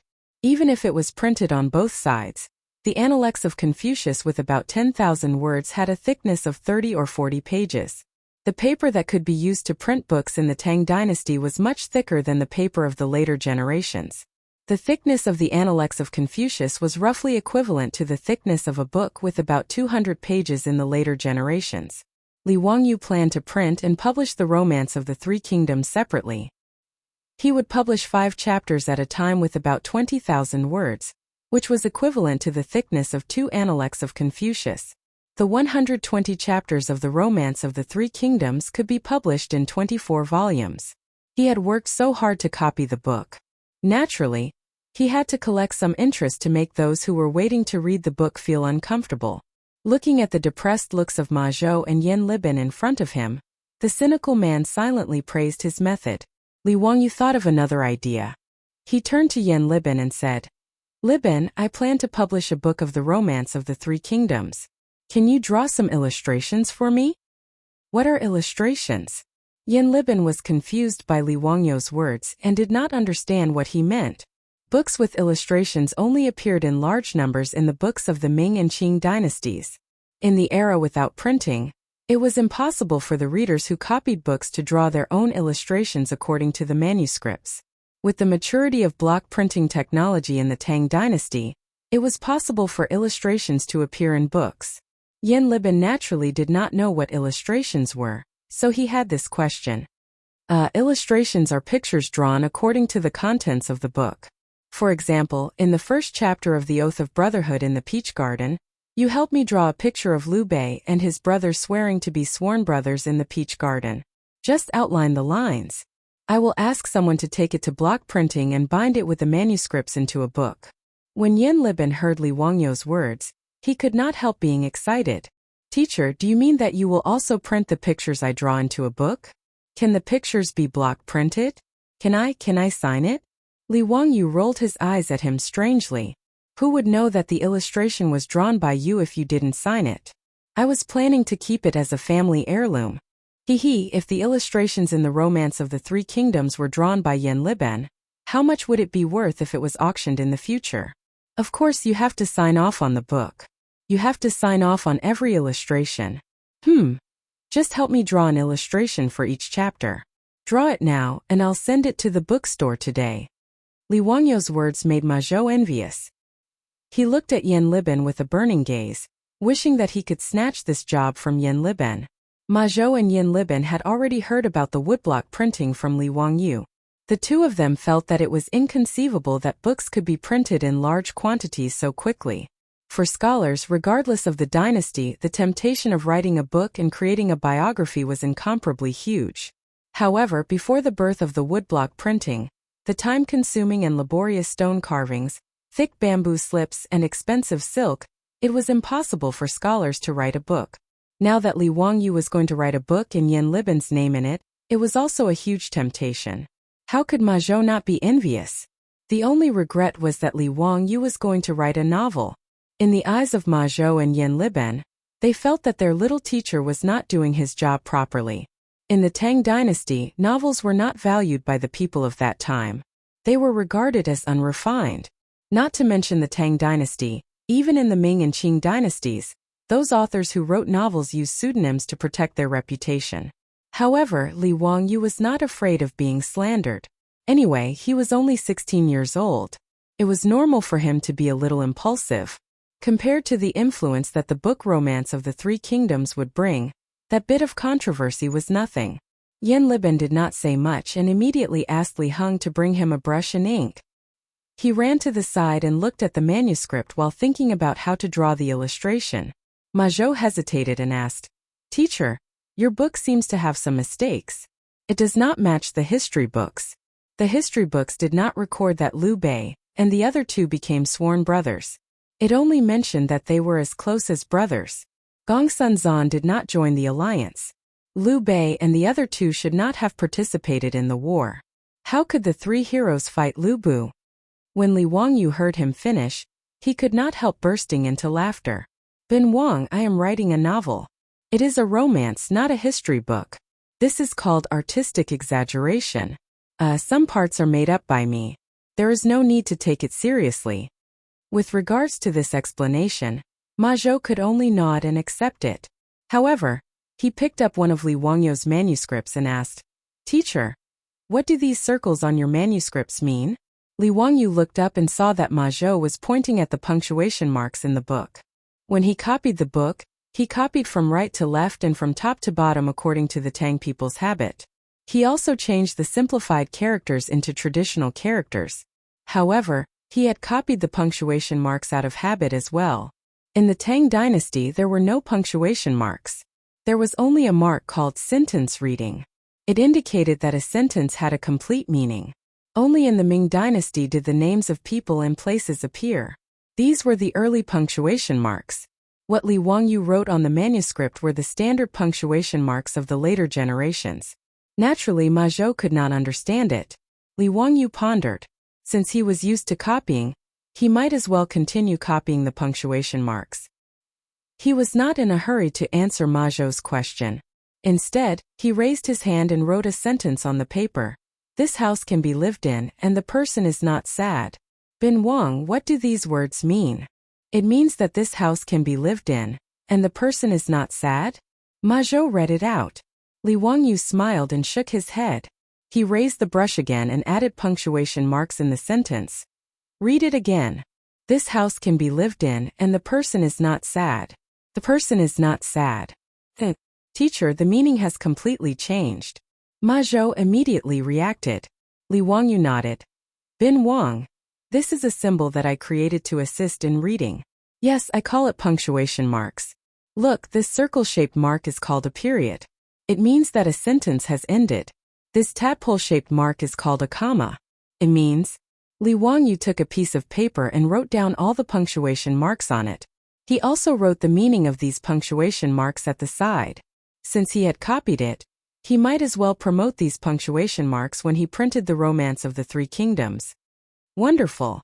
It's really wonderful. Teacher, these punctuation marks are really divine. With this, there will be no more punctuation mistakes." In the face of Ma Zhou's praise, Li Wangyu nodded calmly again, showing that he was such a genius. Chapter 263. Ma Zhou looked at Li Wangyu with a burning gaze. He no longer cared that Romance of the Three Kingdoms was just a story. This was the first book in the Tang dynasty to be engraved and printed, and the first book to use punctuation. Even Yan Liben could draw the illustration and sign it, so how could Ma Zhou not be envious? "Hee, teacher, what do you think your disciple can do for you? I also want to contribute to your book." Ma Zhou rubbed his hands and said embarrassedly. Li Wangyu looked at Ma Zhou with a smile, but in his heart, he suddenly had a plan. Such a good free labor, it would be a waste not to use it. The most tiring part of copying Romance of the Three Kingdoms was using a brush to transcribe stroke by stroke. Because this manuscript was to be sent to the bookstore for engraving, every word could not be sloppy. Therefore, he had to concentrate and write seriously, which was very tiring. If he accidentally wrote a word wrong, the entire manuscript would have to be rewritten, and he would not even have the chance to alter it. These few days, Li Wangyu was very impatient with copying. Although he could not give Ma Zhou his phone, If he could copy it without worrying about writing, and then let Ma Zhou help him rewrite the manuscript, it would save a lot of time. Bin Wang, are you willing to help me copy the manuscript? This manuscript will be sent directly to the bookstore for engraving, and in the future, Romance of the Three Kingdoms will be your pen and ink. How about it, are you willing? Ma Zhou nodded his head like a chicken pecking rice. I am willing, of course I am willing. It is my honor to be able to work for teacher. Li Wangyu was very happy. He patted Ma Zhou's shoulder and gave him a sweet date. On the cover of this book, I will write your name and indicate that it is your Ma Zhou's Ma Bin Wang's ink. These words made Ma Zhou even more excited. He could not wait to start copying. Not only would he be able to leave his name on the book, but he would also be able to see the updated content. Ma Zhou was very satisfied with this. When Yan Liben, who was concentrating on his painting, heard this, he couldn't help but raise his head and look at Li Wangyu with eyes full of anticipation. Li Wangyu saw the look in Yan Liben's eyes and immediately gave him a sweet date. Liben naturally has to leave his name on the cover. The illustration will be drawn by Yan Liben. Pretending that he didn't care, Yan Liben lowered his head and continued to paint. However, the corners of his mouth couldn't help but curl up. He was obviously very satisfied. Li Wangyu had already copied the first 5 chapters of the Romance of the Three Kingdoms. Naturally, there was no need for Ma Zhou to copy it again. This made Ma Zhou feel very regretful. He could only wait for Li Wangyu to finish the rest of the manuscript. While the two of them were talking, Yan Liben had already finished a draft. He dried the ink and handed it to Li Wangyu. Division Commander, what do you think of this? Li Wangyu took the manuscript. After looking at it, he almost wanted to keep it for himself. It was such a waste to use it as an engraving plate. It had to be said that letting a master like Yan Liben draw for him was like using a cannon to kill a mosquito. It was like using a sledgehammer to kill a chicken. Yan Liben was originally good at drawing people. After learning from Li Wangyu for a period of time, the lines of the people he drew were strong and round. The clothes were simple and heavy, and it became more and more lifelike. What he drew was the scene of Lu, Guan, and Zhang becoming sworn brothers in the peach blossom garden. Yan Liben was known as the legend of painting. The standard of his illustration was much higher than the illustrators of later generations. This made Li Wangyu very satisfied. Liben, this illustration is very good, very good. There are still 4 chapters left. You can draw them all. I will send them to the bookstore to engrave them. I hope that they can be printed in 10 days. After receiving his division commander's praise, Yan Liben immediately nodded. He ran back to the table and started to draw again. Because he only needed to draw the lines and the size of the illustration was not large, Yan Liben did not need much effort to draw the illustrations for the 5 chapters. Li Wangyu also finished the cover of the Romance of the Three Kingdoms. Under Yan Liben's expectation, he wrote a small line of words. Illustration drawn by Yan Liben. These words made Ma Zhou very envious. He wished that he could copy the first 5 chapters again, so that Li Wangyu could also write Copy Ma Bin Wang on the cover. The first volume of Romance of the Three Kingdoms was ready. Li Wangyu wanted to strike while the iron was hot. He would send it to the bookstore today, and try to get it printed as soon as possible. The earlier it was released, the earlier the people who read the book would understand the pain of catching up. Wahahaha, wouldn't that be great? Li Wangyu brought Niu Wu and rode a horse to the bookstore in Hu County. When owner-son of the bookstore saw Li Wangyu, he quickly went forward and bowed. Old me is here to see County Boy. Is there anything that old me can do for you?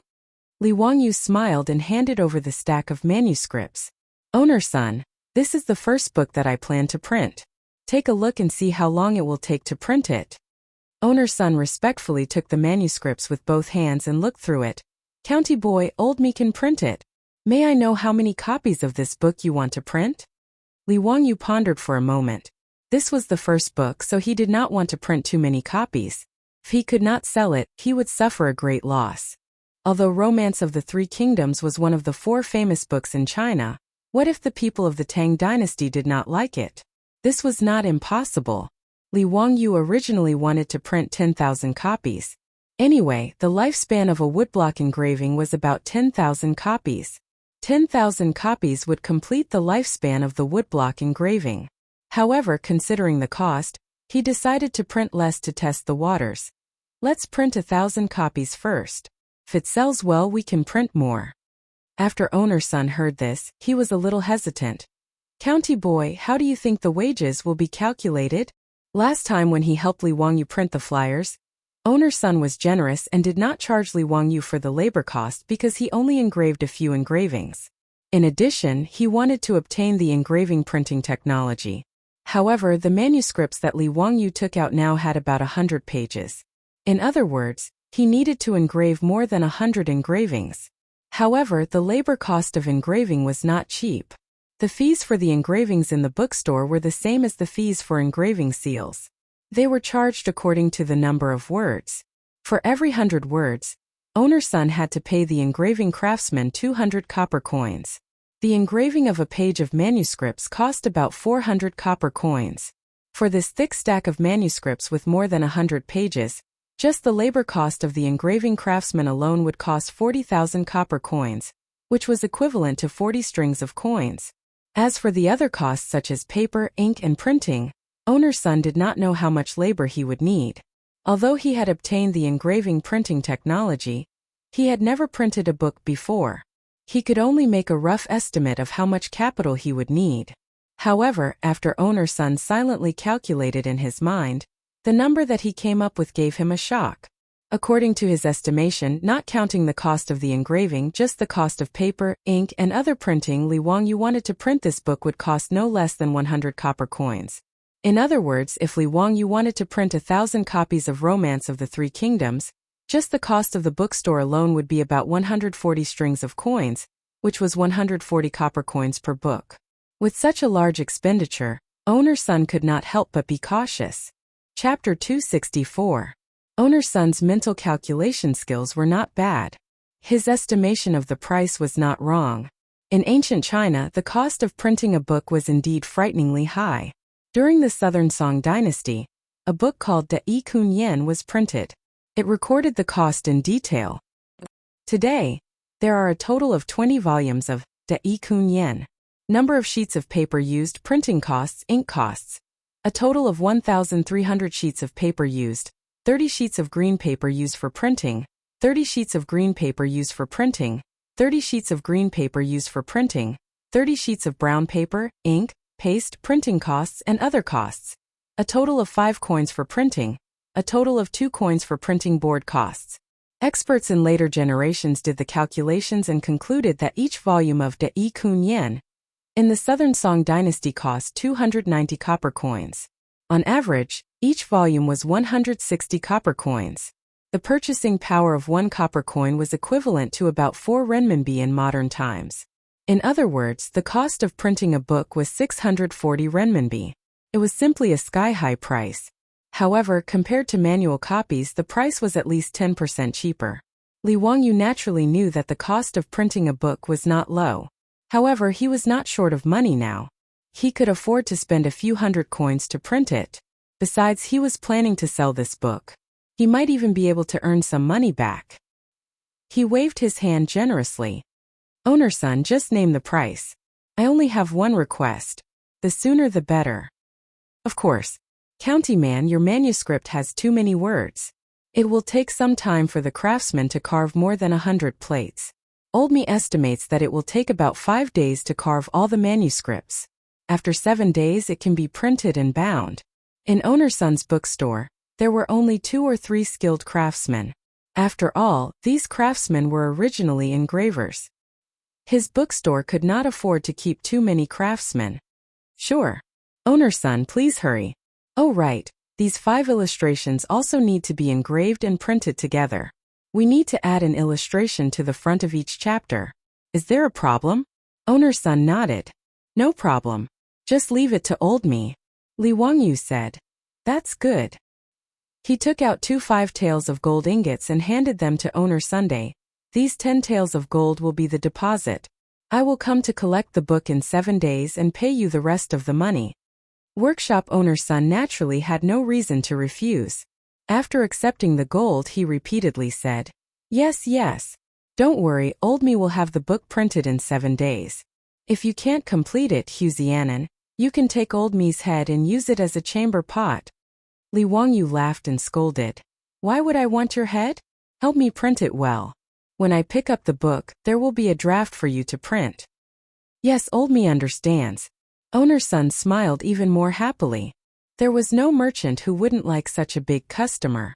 Seeing that Li Wangyu was about to leave, Owner's son hurriedly asked, May I ask Wuxia Nan, are you going to sell this Romance of the Three Kingdoms after you finish printing it? Li Wangyu nodded. Of course. Otherwise, why would I print so many? Owner's son said. I wonder if Wuxia Nan is willing to sell this book to old me? Sell it to you? Li Wangyu shook his head. Wuxia Nan is too small. I can't sell that many books. Besides, if it sells well, I plan to print another 10,000 copies. How can you sell your bookstore? Owner's son smiled and said, Wuxia Nan, don't worry. Old me actually runs a bookstore in Chang'an East City. Business is pretty good. Wuxia Nan, don't worry about selling it. The old man's words piqued Li Wangyu's interest. He had been thinking about how to sell this Romance of the Three Kingdoms after it was printed. Since Owner's son had a bookstore in Chang'an East City, it saved him a lot of trouble. Without waiting for Li Wangyu to nod in agreement, Owner's son continued. Wuxia Nan, based on old me's experience, this Romance of the Three Kingdoms of yours should be able to sell for around 400 to 500 copper coins. Old me's bookstore only takes 20% of the consignment fee. As for the cost of printing the book, old me only takes the capital. Wuxia Nan, what do you think? Li Wangyu thought to himself. Books from the Tang dynasty were really ridiculously expensive. A book with over 20,000 words was sold for so much. That would be around 2,000 yuan in the future. The key point was that he planned to produce 24 copies of the Romance of the Three Kingdoms. According to this price, if he wanted to buy the entire Romance of the Three Kingdoms, he would need 12 strings of copper coins. That would be 48,000 yuan in the future. If any profiteer in the future dared to sell books like this, they would definitely be beaten to death. However, looking at the bookstore, the price of the handwritten Analects of Confucius was actually 2 strings of copper coins. Li Wangyu felt that he was being too kind. Ma Zhou was now a 6th-rank court official, but his monthly salary was only 2 strings of 400 copper coins. If he came to the bookstore to buy books, his monthly salary would only be enough to buy 1 volume of the Analects of Confucius. Li Wangyu pondered over Owner's son's proposal for a while, then nodded in agreement. Having someone to help him sell books would save him a lot of trouble. Furthermore, Li Wangyu had a good impression of Owner's son, so he was naturally willing to continue working with him. The cost of printing the first volume of the Romance of the Three Kingdoms was 150 copper coins. If he sold it for 500 copper coins, he would have a profit of 350 copper coins. If he gave Owner's son 100 copper coins, he could still make 250 copper coins. 1,000 copies would be 250 strings of copper coins. If the sales were good, he could print another 10,000 copies. That would be a profit of 2,500 strings of copper coins. Furthermore, this was only the first 5 chapters of the first volume of the Romance of the Three Kingdoms. If the book really sold well, he would be able to make a small fortune just by selling the books. However, a profit of 250 per book? Damn, why does this number sound so awkward? Forget it, earning money is a good thing. 250 it is. Li Wangyu did not argue and immediately nodded in agreement to Owner's son's proposal. He was prepared to hand over the Romance of the Three Kingdoms to this old man. When Owner's son heard that Li Wangyu was planning to write 24 volumes of the Romance of the Three Kingdoms, he was so happy that his beard started dancing. After reaching an agreement, Li Wangyu returned to Dingzhou village and prepared to continue his work as a plagiarist. Since Ma Zhou was willing to help him copy, Li Wangyu was naturally happy to save him the trouble. When he returned home, he began to think about how he could save time and energy to complete the difficult work of copying books. The most important thing was the brush. He definitely could not continue using the brush. Even though Li Wangyu was forced by his grandfather to practice writing with the brush since he was young, no matter what, using a brush to write was not fast. Naturally, there was no need to think about making a fountain pen or a ballpoint pen. Li Wangyu planned to try making a few goose feather pens first. However, there were no geese in Dingzhou village. Li Wangyu pondered and simply asked Niu Wu to bring a bow and arrow to help him kill a few crows. The feathers of the crows could also be used to make a feather pen. The effect was not inferior to a goose feather pen. Moreover, it was just right for writing small characters. Niu Wu was already numb to all of Li Wangyu's strange requests. He was too lazy to ask anymore.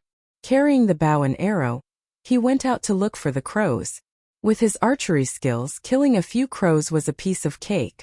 Without much effort, the corpses of the crows were placed in front of Li Wangyu. "Ami tofu, I've sinned. Li Wangyu said that he had sinned, but his hands were not careless. He directly reached out and plucked a few of the longest feathers from the crow's wings. Chapter 265. Li Wangyu had tried making a feather pen because he found it fun when he was a child. In order to make a feather pen, he had even secretly plucked the feathers of several geese at home. For this reason, every time the geese at home saw Li Wangyu, they would immediately go into attack mode and chase after Li Wangyu. There was a saying in the countryside, "It's better to be bitten by a dog than to be pinched by a goose." The geese didn't look fierce, but they were actually ferocious guardians of the house. Not only did the geese bite, they would also fly and beat people, making ear-piercing cries as they did so.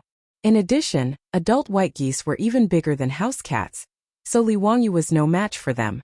Therefore, every time he was chased by the geese at home, he would be utterly defeated. He was in a very sorry state. But even at such a huge price, Li Wangyu didn't succeed in making a feather pen when he was a child. Making a feather pen wasn't as simple as plucking a feather. In order to make a feather pen, Li Wangyu even asked the European girl Aphrodite for an answer. But who would have thought that Aphrodite was also confused? She had never heard of a feather pen. It was only after his beautiful boss pulled Li Wangyu aside and explained in a low voice that Li Wangyu finally understood. His beautiful boss had paid attention to the introduction of a feather pen when she was studying in the United States. She still remembered it clearly. The European feather pen was invented around 700 AD, and it was now the second year of Chang'an 628 AD. Aphrodite naturally didn't know what a feather pen was. As for how to make a feather pen, the beautiful boss remembered the instructions on the introduction. First, it had to be degreased. There was a thin layer of oil on the feathers of birds, which would stink after a long time, so it had to be removed. The oil on the feathers could be removed by steaming them in a steamer basket and then washing them. Then, the roots of the feathers were cleaned with a knife, and the body of the pen was hardened. The roots of the feather were inserted into an iron pot filled with sand, heated for 15 minutes, and taken out after it cooled down. Finally, he used a small knife to cut the base of the quill into the shape of a fountain pen. Just like a fountain pen, he cut a thin slit in the middle to act as an ink reservoir. Li Wangyu experimented a few times and damaged a few crow feathers before he finally succeeded in making 2 or 3 quill pens. After dipping the quill in ink, it could write very smoothly on the paper. The ink was clear, and it was not much different from the fountain pens of the future. Li Wangyu was very satisfied with his own hands-on skills. But before Li Wangyu could gloat and show off, he saw his beautiful boss reach out her slender hand, grab a few quills and snatch them away. Hey, what are you doing? Are you trying to rob me? Yao Ling? Someone is robbing here.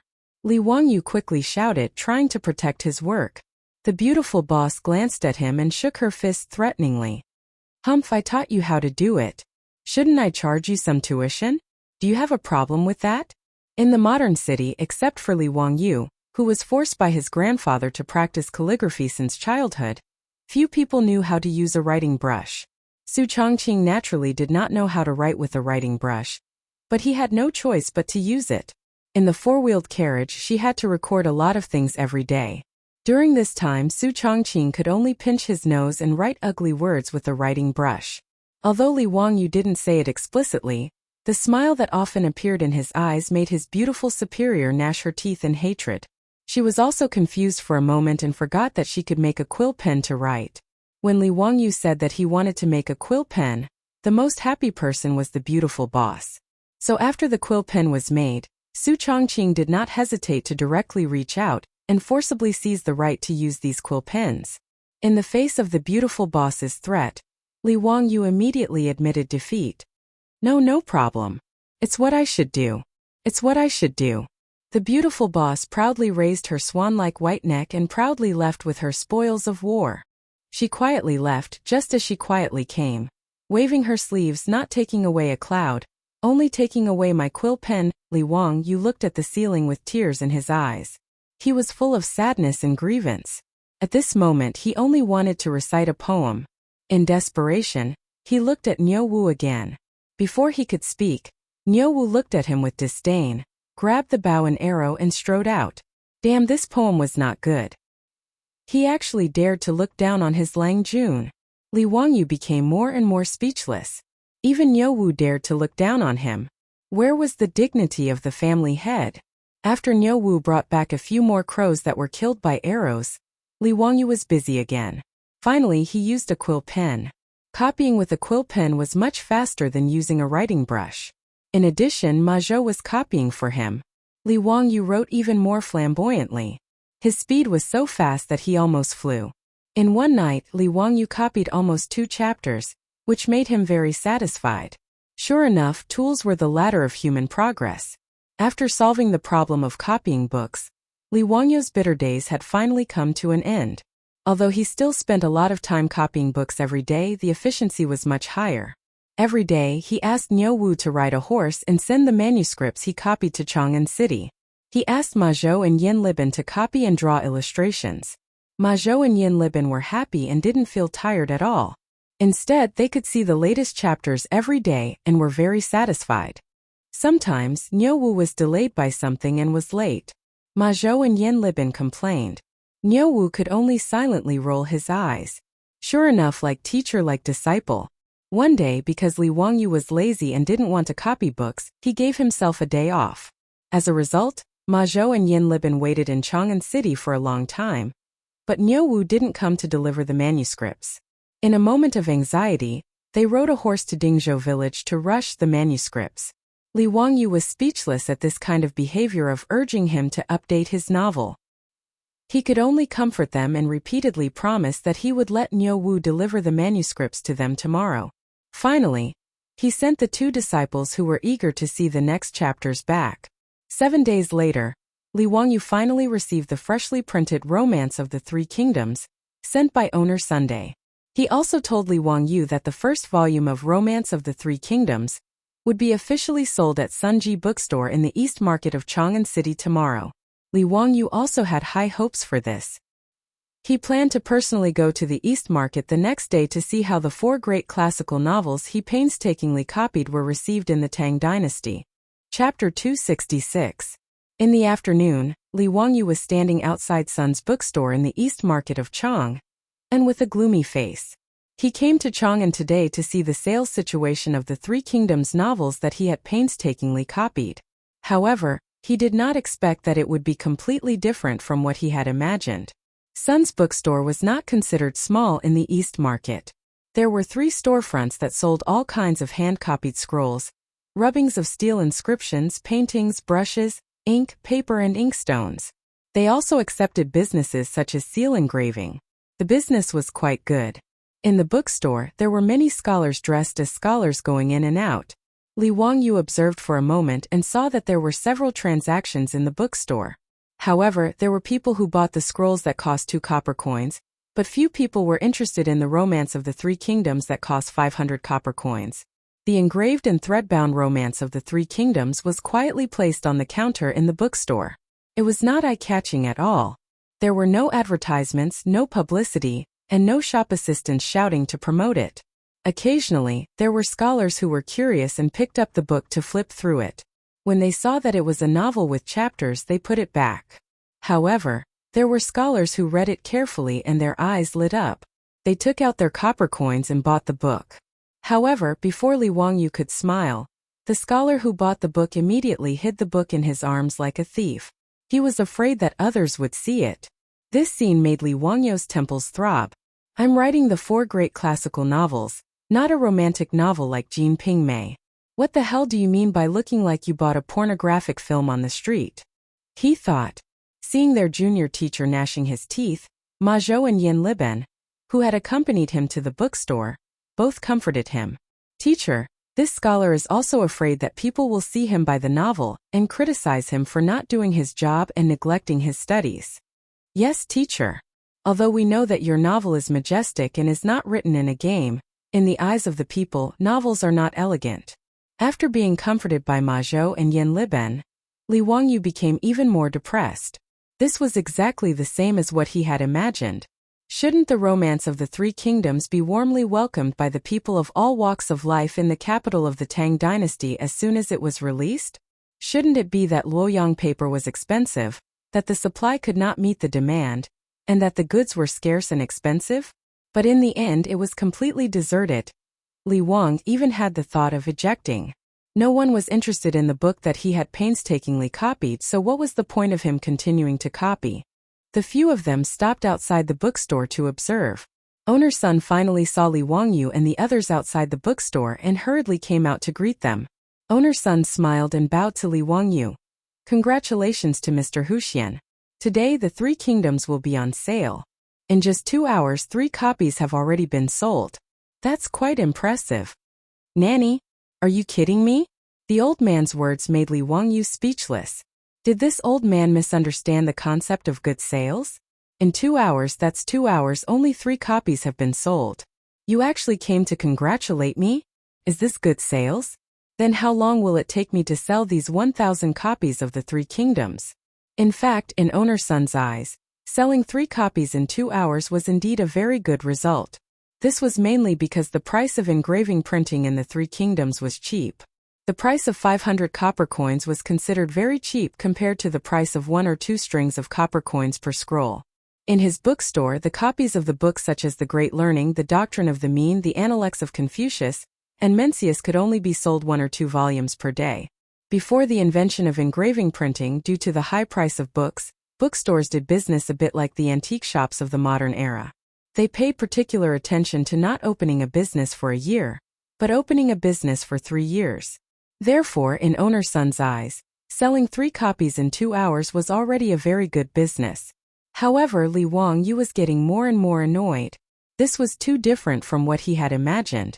The East and West markets were not open for business early in the morning. The Tang dynasty's rule was that the market was in the middle of the day. In other words, the East and West markets could only start trading at noon and end in the afternoon after the drum sounded. There was only half a day of business every day. According to today's sales speed, 10 copies of the Three Kingdoms would not be sold in a day. Owner's son had printed 1,000 copies of the first volume of the Three Kingdoms. Based on the current sales, wouldn't it take more than 3 months to sell all of them? This was only the first volume of the Three Kingdoms. There were still 23 volumes after that. How long would it take to sell all of them? Moreover, Li Wangyu's goal was not only to sell 1,000 copies. He was also thinking of selling 10,000 copies or even more.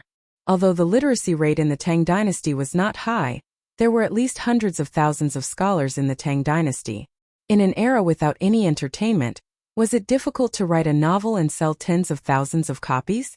However, he did not know that if he could sell 1,000 copies of the Three Kingdoms in 3 months, he would make owner's son laugh his head off.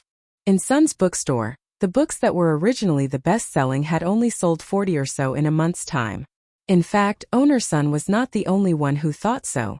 Even Ma Zhou and Yin Liben felt that selling 3 copies in 2 hours was already considered a big hit. Seeing that they all had such a matter-of-fact expression, Li Wangyu was speechless. He could only ponder on how to increase the sales of the book.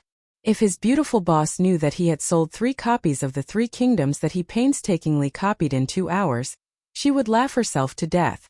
Brother Zichao, let's go to the bookstore and see if there are any new paintings.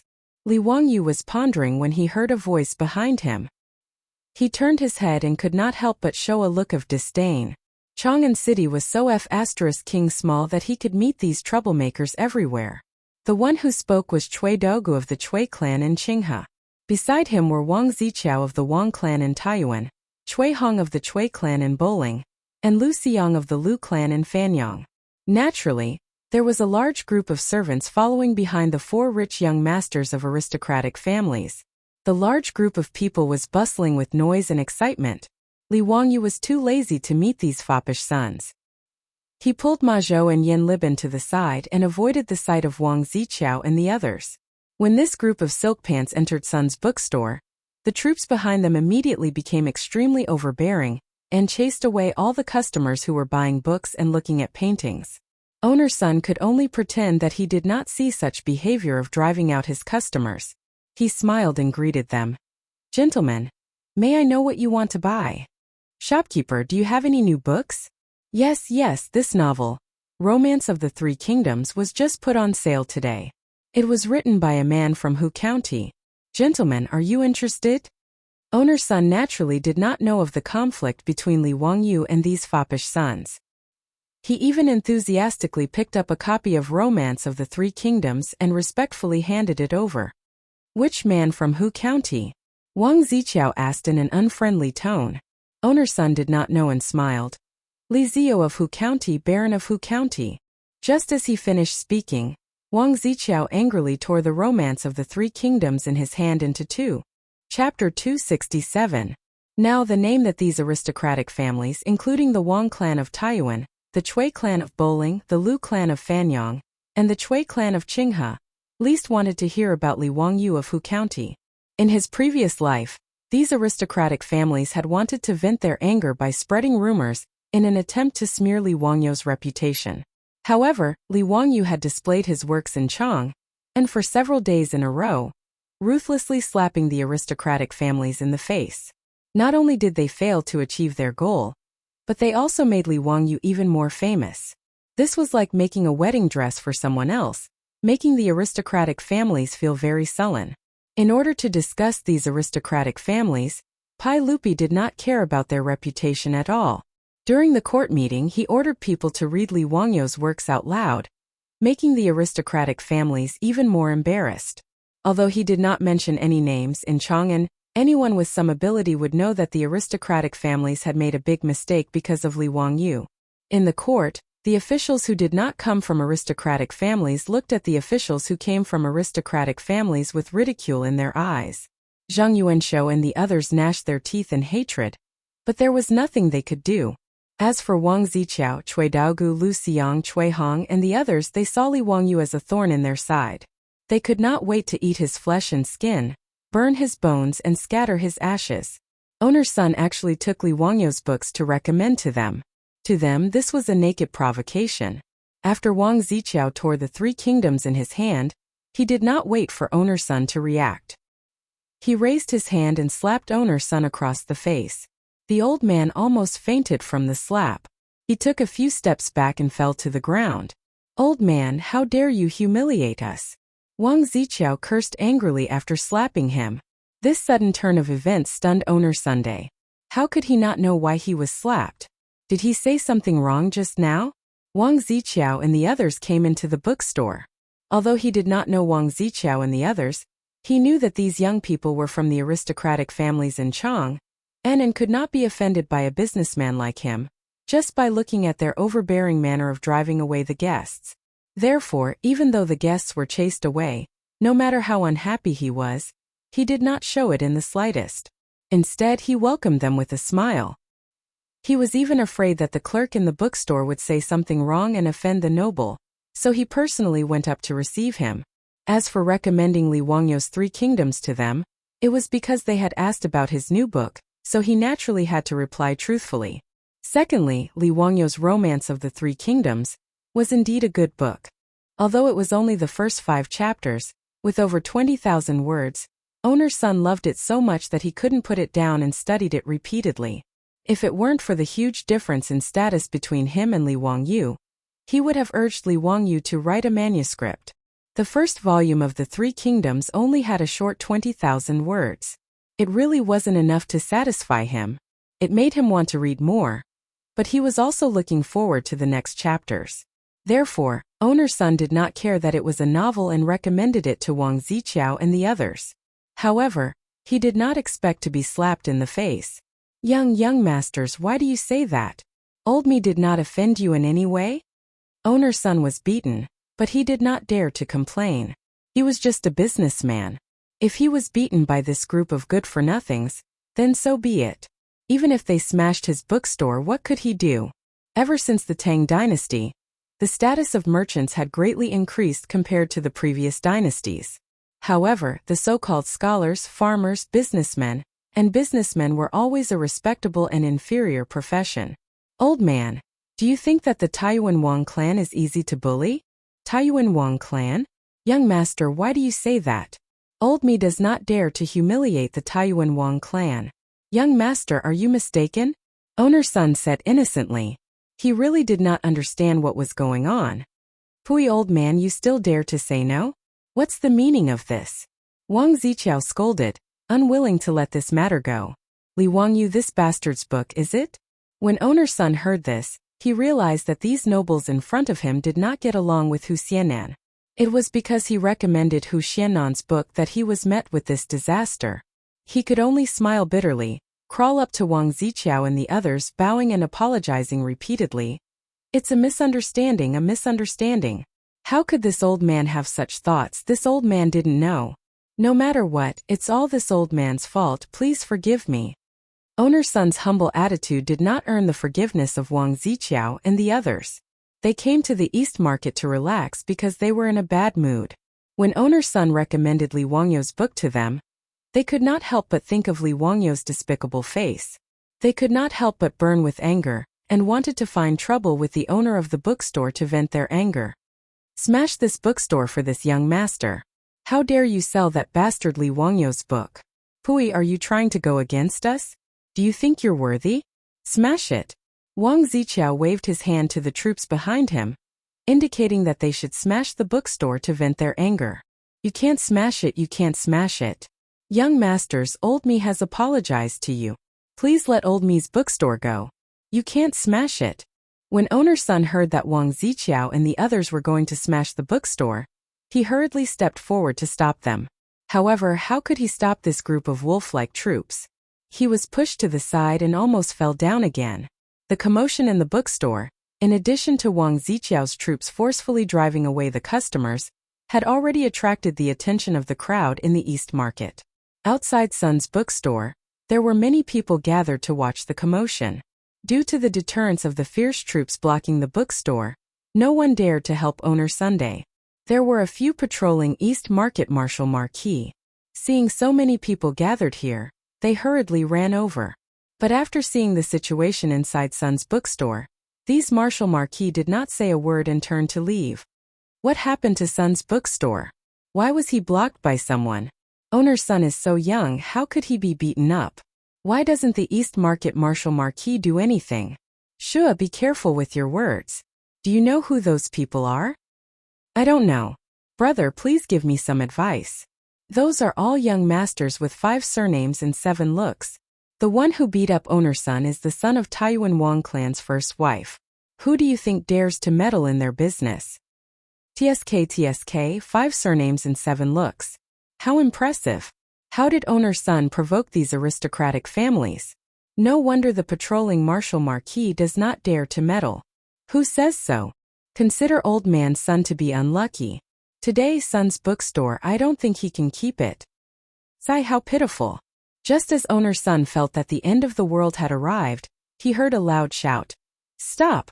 In broad daylight, do you still have the laws of the land? Wang Ziqiao, Cui Daogu and the rest immediately glared at the source of the voice.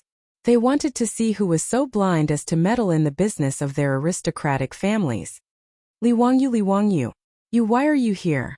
After seeing the person who spoke, Wang Ziqiao and the rest could not help but feel a little guilty. Although they hated Li Wangyu to the extreme, when Li Wangyu stood in front of them, the 4 of them felt a little guilty. The one who pushed the crowd aside and stood up to stop them was Li Wangyu. Behind him, Ma Zhou and Yin Liben also had angry looks on their faces. He, as expected, of 5 surnames and 7 looks. How impressive! Li Wangyu said with ridicule. Chapter 268. Li Wangyu was too lazy to pay attention to Wang Ziqiao and the others. He felt that talking to these aristocratic families was polluting the air. Therefore, Li Wangyu pulled Ma Zhou and Yin Liben to the side. He did not want to see these people face to face so as not to affect his mood. Who would have thought that just because owner's son recommended the 3 kingdoms that he copied to Wang Ziqiao and the others, he was implicated for no reason and even wanted to destroy the old man's bookstore. Wang Ziqiao and the others were so arrogant and despotic. Even if his uncle could tolerate it, his aunt could not. Li Wangyu naturally would not stand by and watch. 5 surnames and 7 hopes, how impressive! You want to destroy other people's shops at the slightest provocation. Does the saint know that you are so awesome? Li Wangyu mocked. Li Wangyu, don't talk nonsense. It was the owner of this bookstore who humiliated us. We were just teaching him a lesson. Cui Daogu hurriedly explained. He did not want Li Wangyu to mention this matter to Pai Lupi. Li Wangyu showed a look of disdain. Humiliate you? Are you worthy? You don't be so arrogant. Do you want to be enemies with the 5 surnames and 7 hopes? Do you want to stand up for this insignificant merchant? How can we not teach such a disrespectful merchant a lesson? He insignificant merchant? May I know what your official positions are? What are your titles now? Li Wangyu asked. His words made Wang Ziqiao and the others speechless. They did not know how to answer. The aristocratic families led by the 5 surnames and 7 hopes mainly relied on the local areas. They relied on their power, money, and prestige to control the local politics and enjoy a superior political and social status, contending with the imperial power. However, in terms of status and titles in the imperial court, they were far inferior. Pai Lupi naturally would not confer high positions and titles to officials from aristocratic families. Even the head of the Zheng family, Zheng Yuanshou, was only a 3rd-rank official of the Honglu Temple. As for the disciples of these aristocratic families, they actually didn't have any official positions, nor did they have any titles. If one really wanted to talk about it, they were nothing more than commoners. He was different from Pai Lupi's group of debauches. Although Chang Chumo and the other debauches did not have a noble title, they all had official positions granted to them by the imperial court. Although most of them were fake titles, it was enough to show Pai Lupi's attitude. Normally, no one would be so tactless as to ask Wang Ziqiao and the others about their official positions and titles. The 5 surnames and 7 hopes were the best identities for the legitimate sons of these aristocratic families. Are you humiliating us? Wang Ziqiao roared in exasperation. Li Wangyu took out his goldfish talisman and waved it in front of Wang Ziqiao and the others. Do you see it clearly? I am the Baron of the founding county of the Tang dynasty, with the title of Huxian. You guys are nothing. Do you have any seniority? Why aren't you bowing to me? You. His words made Wang Ziqiao and the others speechless. Li Wangyu was now the Baron of the founding county of the Pai Lupi. Logically speaking, they should bow to Li Wangyu. But how could Wang Ziqiao and the others be willing to bow to Li Wangyu? They looked at each other and planned to turn around and leave. Stop! You tore my book and are going to leave like this? What are you going to do? Li Wangyu said. Didn't the adults in your family teach you to apologize for destroying other people's things? Prince Zhou chuckled and said, Apologize? Who can afford my 5 surnames and 7 hopes? Just because of this bookstore owner? You can ask him if he dares to accept my apology. When owner's son heard his words, he quickly waved his hand. Old me can't afford it, can't afford it. Please don't say that. Owner's son's surrender was naturally within Li Wangyu's expectations. How could a merchant go against the 5 surnames and 7 hopes? Not to mention a small bookstore owner, even if Chang'an's Zhou family was a wealthy family. If Zhang Liang, the commandery duke of Chongping, wanted his paintings, he could only obediently offer them up with both hands. Li Wangyu ignored owner's son and only stared at Wang Ziqiao. The book you just tore was placed in the bookstore for sale. It has nothing to do with this bookstore owner. Let me ask you, are you going to compensate or not? So what if I compensate? So what if I don't? If you compensate, then we can talk about it. If you apologize, then this matter will be dropped. If you don't compensate, then please leave. I will go ask your family for compensation. Li Wangyu once again waved the goldfish talisman in his hand at Wang Ziqiao and the others, indicating his status. With his title of Baron of Kaigua County, even if he was from the Taiyuan Wang clan, his status was now equal to Wang Ziqiao and the others' elders. These sons of the first wife were said to be of noble status, but according to the laws of the Tang dynasty, they were no different from ordinary people. Li Wangyu's words angered Wang Ziqiao and the others so much that they almost vomited blood. According to what he said, it was the 4 of them who would lose face. There was no need to say more about apologizing. Today, the face of the aristocratic families had been trampled to the ground by Li Wangyu, and if they didn't compensate, Li Wangyu would really use his status to force an explanation. That would be even more humiliating. If a young man came to their door and complained to their parents, the four of them would no longer be able to survive in Chang'an. At this time Wang Ziqiao, Cui Daogu, Cui Hong, and Lu Xiang were forced into a corner by Li Wangyu and were in a dilemma. Just when they were at a loss, Cui Daogu inadvertently caught a glimpse of the pile of 3 kingdoms and the torn book on the ground by Wang Ziqiao. Thinking of Owner Sun's introduction, he couldn't help but turn his eyes and quibble. Huxian man, this is the book you wrote? Humph, as the founding Huxian man of the Tang dynasty, instead of thinking of repaying the saints, you wrote such unorthodox stories. It's really a disgrace to the educated. A gentleman wouldn't do such a thing. We were thinking of the saints, so we tore this book. We just don't want you to lose your mind and go astray. Novels had always been in a bad position in ancient Wuxia, and were in a suppressed position. The Han Shui Wenji said, "The novelist came from Yuguan. The street talk was created by those who listened to the talkers." It meant that what the novelists did was to record the street talk and hearsay of the people. They were seen as unorthodox people who didn't do proper work. Although Cui Daogu was quibbling, what he said was the common understanding of the scholars of the Tang dynasty about novels. Li Wangyu was not moved at all. He rolled his eyes. "So what? Why do you care what I wrote? What does it have to do with you? What do you want?"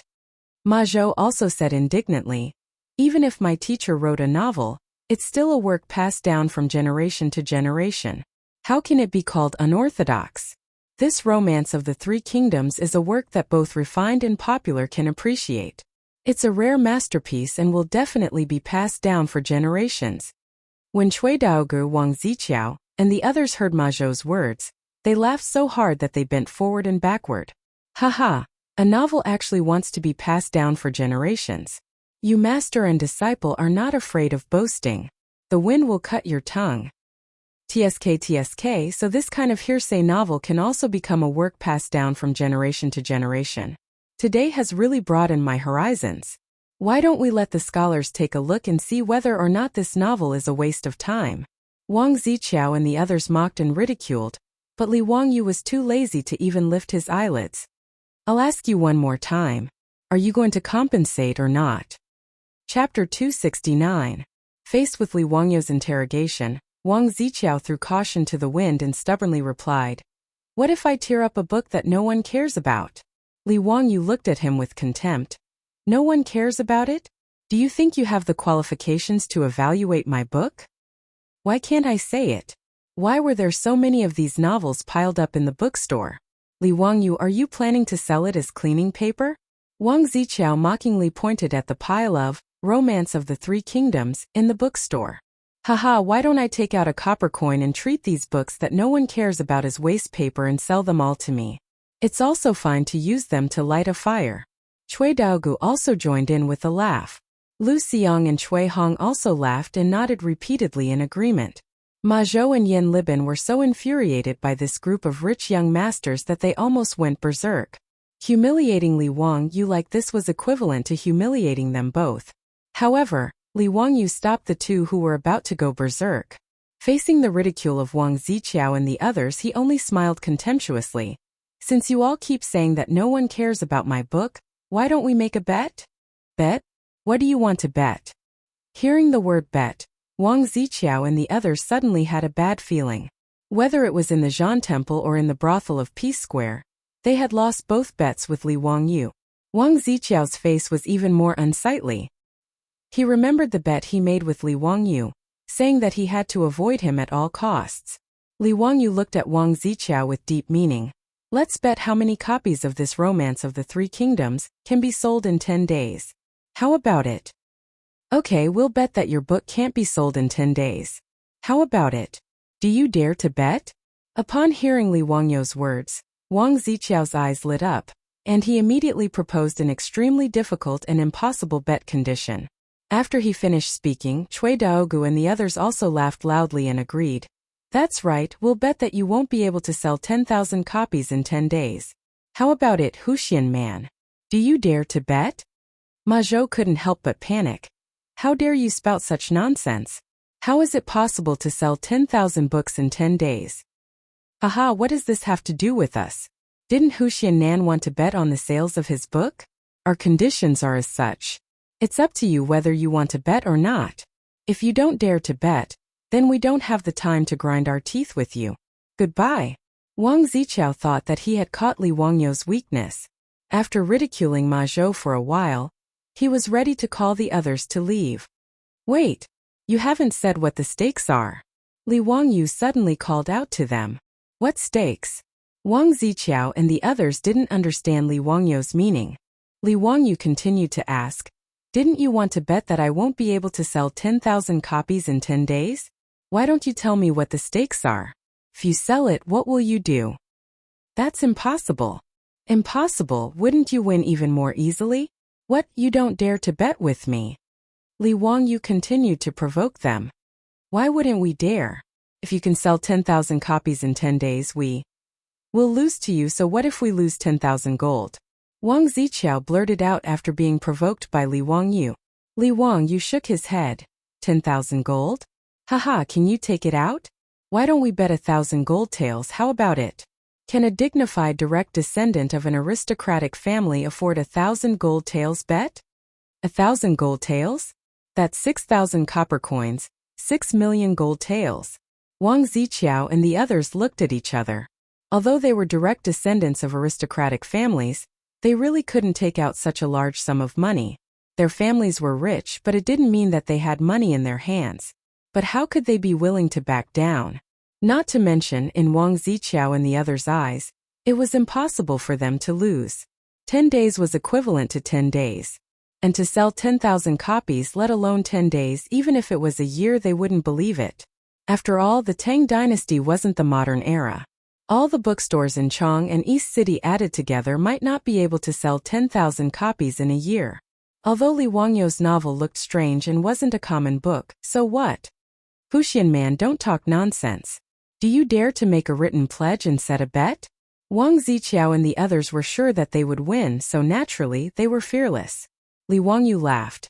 Haha, that's right, lest some people lose the bet and don't admit it. Owner-son, please bring us a pen and paper. This Wuxia man, do you really want to bet with them? Why don't you just let it go?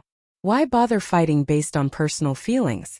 Owner-son hesitated for a moment, but still tried to persuade him. He didn't want Li Wangyu to lose such a large sum of money just to stand up for him. Even Owner-son felt that Li Wangyu couldn't win. 10,000 books were sold in 10 days. This was too inconceivable. To sign such a bet, other than losing 1,000 taels of gold, there was no other possibility. Ma Zhou and Yin Libin were also shocked by Li Wangyu's words. Although they felt that Romance of the Three Kingdoms was a good historical novel, it was impossible to sell 10,000 copies in 10 days. Division Master. Ma Zhou wanted to persuade him, but Li Wangyu reached out and stopped him. Owner-son, I only have my own opinion. Just go and bring me a pen and ink. Seeing Li Wangyu's resolute attitude, Owner-son could only helplessly shake his head and bring over a pen and paper. Li Wangyu wrote down 2 bets on the paper and signed them. Okay, it's your turn. Sign. Li Wangyu put down the pen and raised an eyebrow as he looked at Wang Zichao and the others. Wang Zichao, Cui Daogu, and the other 3 were rather dumbfounded. They hadn't expected Li Wangyu to agree to such an absurd bet. Did he really have the confidence to sell 10,000 books in 10 days? How could this be possible? In the eyes of the Tang, the contents of this bet were no different from the modern era's demand to paint the Great Wall in 10 days. Sign. I don't believe that he can win. Wang Zichao coldly snorted as he wrote down his name on the bet. Cui Daogu and the other 2 glanced at each other and nodded, signing their bets. Li Wangyu chuckled as he picked up a bet, dried the ink and put it away. That's good. With the contract in black and white, we'll see who's the winner in 10 days. Remember, prepare the gold. Otherwise, I'll ask the saints to collect the debt from your clan. Wang Zichao and the others only sneered. Wuxia man, you should prepare the gold yourself. If you can't produce the gold in 10 days, be careful that we don't sue you at Taiji Palace. After saying this, they didn't stay any longer. After putting away the bet, they called out to their troops, and the crowd retreated like the tide. Wuxia man, what should we do?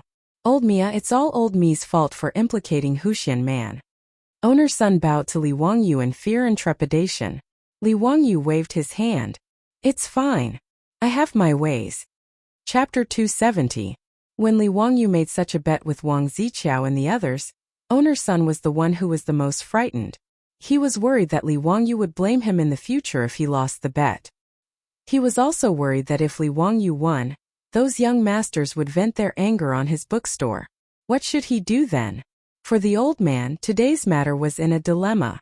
But no matter what, Owner's son still hoped that Li Wangyu would win the bet. After all, Li Wangyu had only made such an unfair bet with the young master of an aristocratic family, because he wanted to stand up for him. If Li Wangyu lost, Owner's son would definitely feel guilty. The merchants of the Tang dynasty were very honest. The word unscrupulous merchant had not yet appeared. In fact, the word unscrupulous merchant had evolved from the word unscrupulous merchant, and the original meaning was unscrupulous merchant. In ancient times, when merchants did business, other than filling the bucket full, they would also scoop more to make the rice in the bucket full.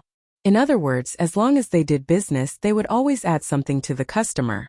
However, because of the changes in people's hearts, later generations slowly became unscrupulous merchants. It was also a kind of moral regression. Old me, if there is anything old me can do, I will not refuse. Owner's son patted his chest and promised Li Wangyu. Li Wangyu nodded and smiled. There is indeed something that I need your help with. Old me, please tell me. Inform the bookstore to quickly start printing. There are only 1,000 books of the 3 kingdoms in this bookstore. If there are no books printed, even if all these books are sold out, I will be the one to lose. Owner's son nodded and promised. Old me, rest assured.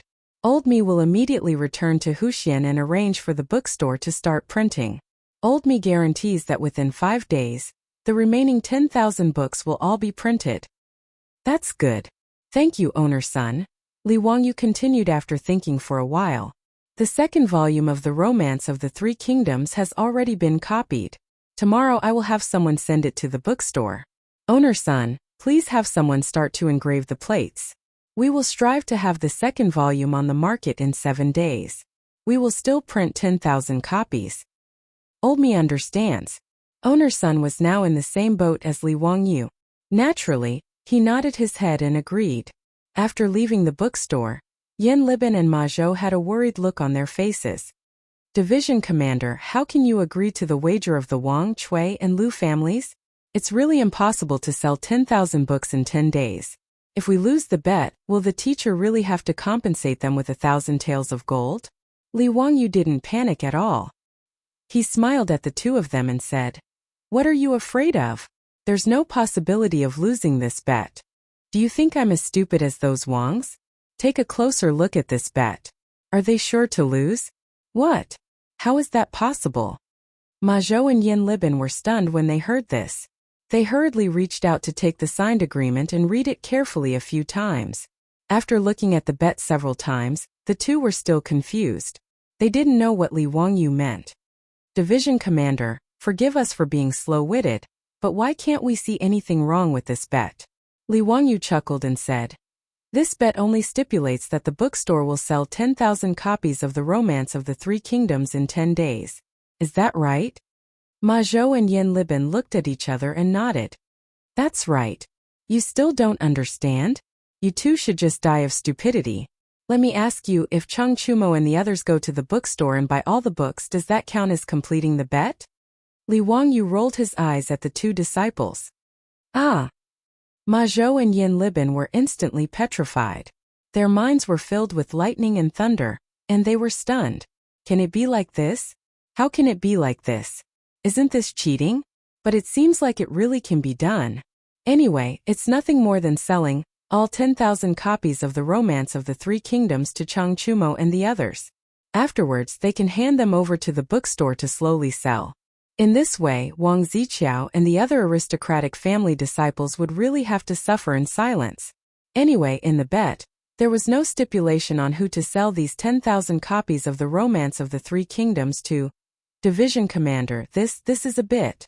Ma Zhou was thinking about what words to use to describe Li Wangyu's shameless idea. But for a long time he couldn't find the right words. Li Wangyu stared at him. What? Are you going to let me lose to those disgraceful debauches? Of course not.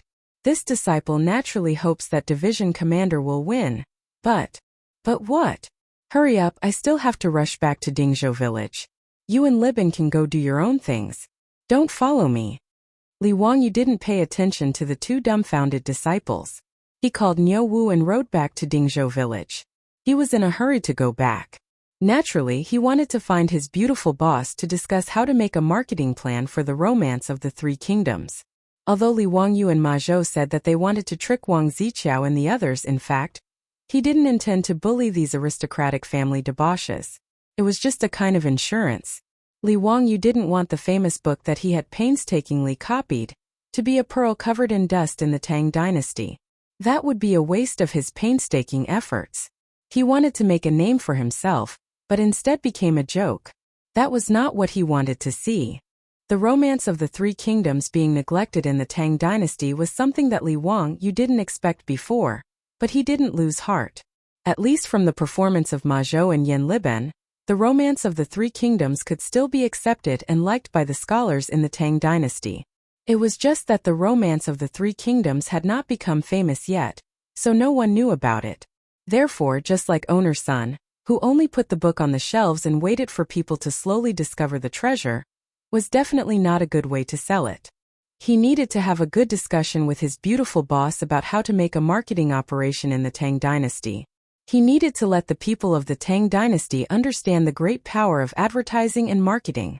At the end of the 70s in Wuxia, the first TV advertisement appeared. A product called Ginseng Osmanthus Nourishing Wine was advertised several times on the TV stations in Shanghai. The result was that all the stores that sold this medicinal wine in Shanghai were sold out. The product was out of stock. When TV advertisements first appeared in the future, they had such an explosive effect. What kind of effect would advertising and marketing have in the Tang dynasty? Li Wangyu was very much looking forward to it. Li Wangyu didn't believe that with the ability of him and his beautiful boss, they wouldn't be able to make the romance of the three kingdoms set off a storm in the Tang dynasty. If that happened, the two time travelers would be wasted. After returning to the Li family's old residence, Li Wangyu immediately found Su Chongqing. He pulled her into the study, closed the door, and told her everything that had happened today. The two of them discussed in whispers for most of the day in the study. Finally, they decided on a series of advertising and marketing plans.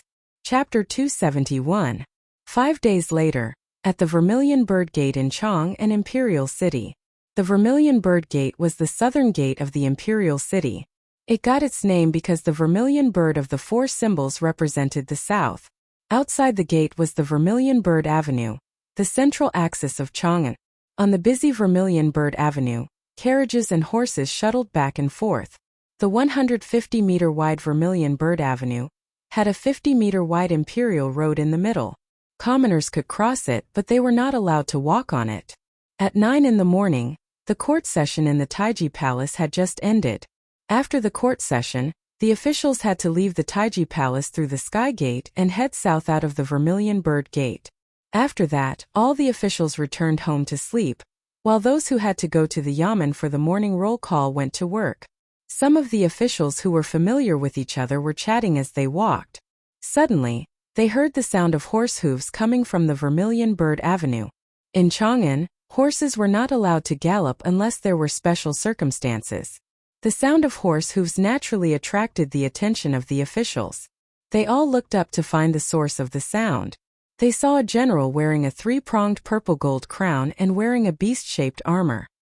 He held a halberd and rode a red horse toward the Vermilion Bird Gate. What was going on? The first thought in the minds of all the officials was there going to be another Xuanwu Gate rebellion? 3 years ago, didn't Pai Lupi charge into the Taiji Palace through the Xuanwu Gate with soldiers and force the retired Emperor Li Yuan to abdicate? Was there going to be another Vermilion Bird Gate rebellion today? Outside the Vermilion Bird Gate, the officials who had just left the court were in an uproar. Some of the more timid ones even exclaimed. But soon the officials realized that something was wrong.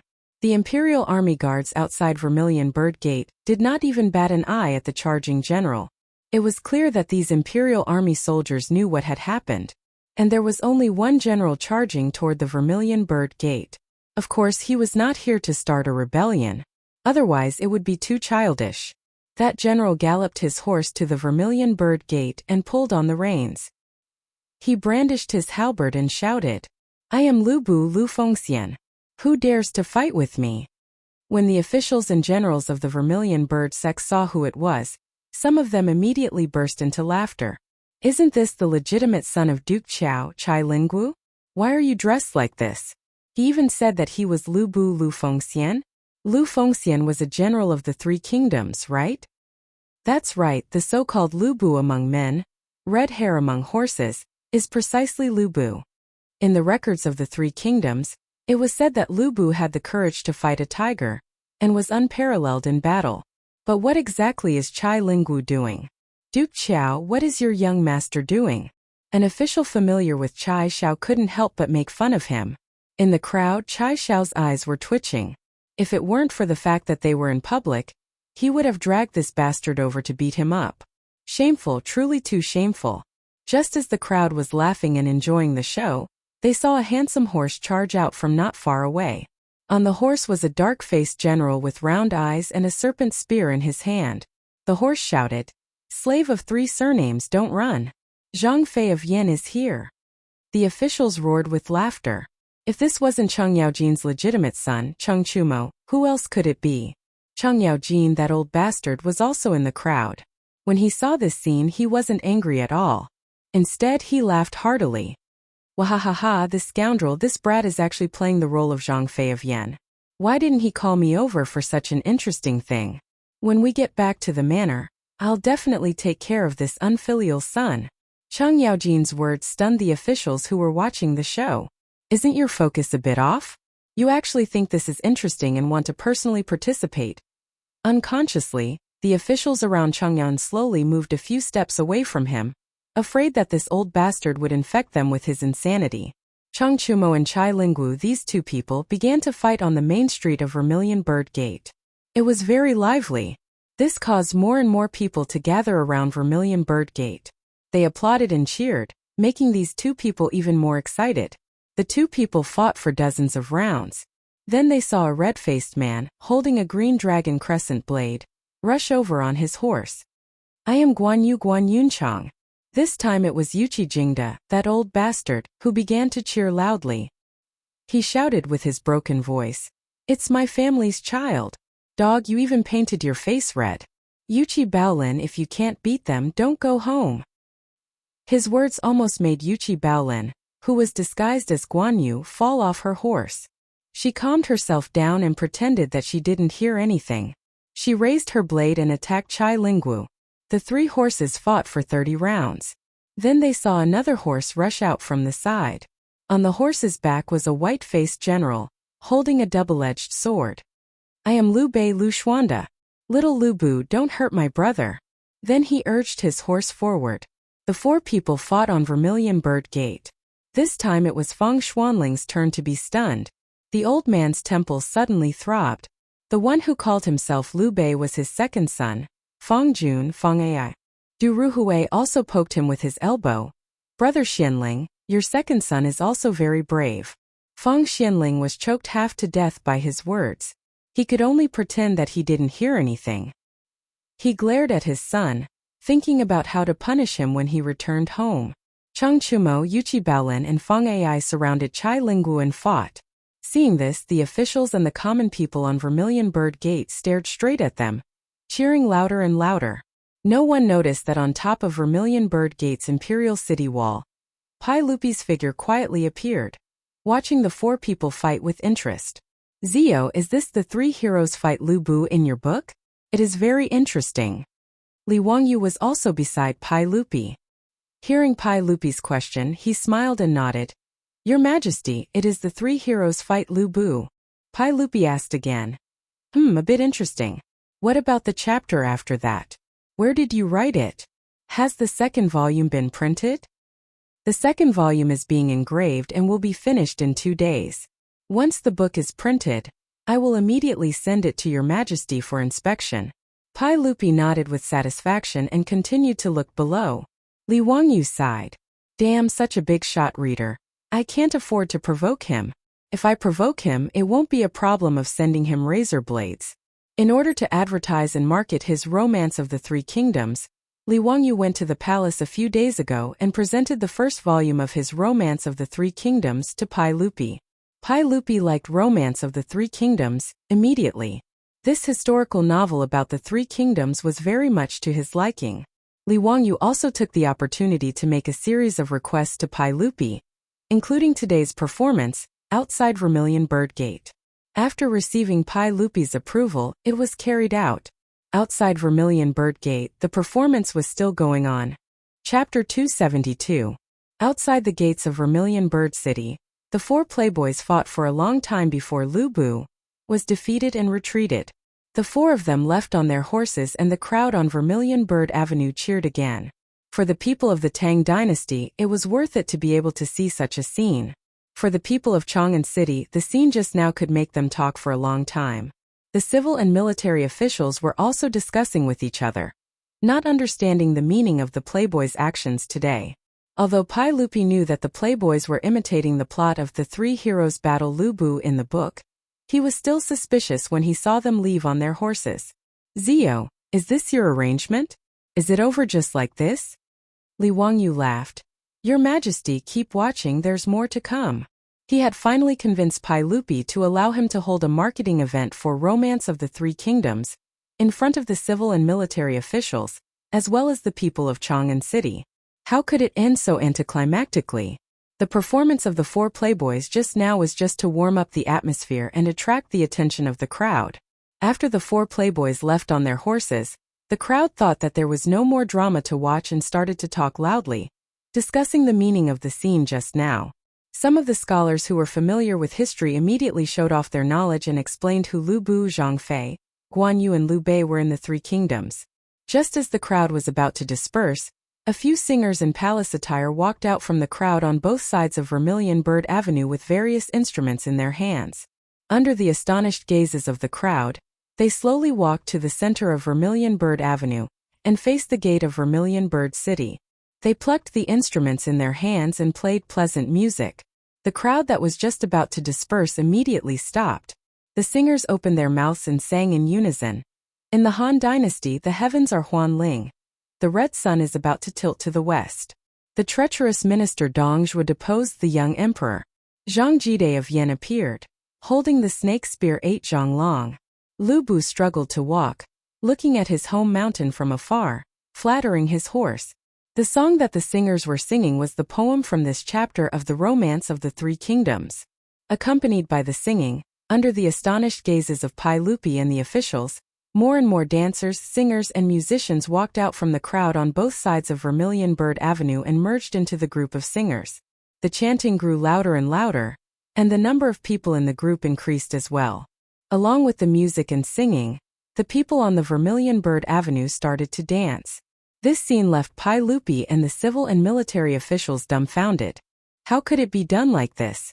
Weren't these people just watching from both sides of Vermilion Bird Avenue? Why did they suddenly walk to the Vermilion Bird Avenue one after another and start singing and dancing? Vermilion Bird Avenue, which was more than 100 meters wide, was now filled with hundreds of people. These singers, dancers, and musicians were all performing the same dance and reciting the same poem. After reciting the poem 3 times, the music suddenly stopped.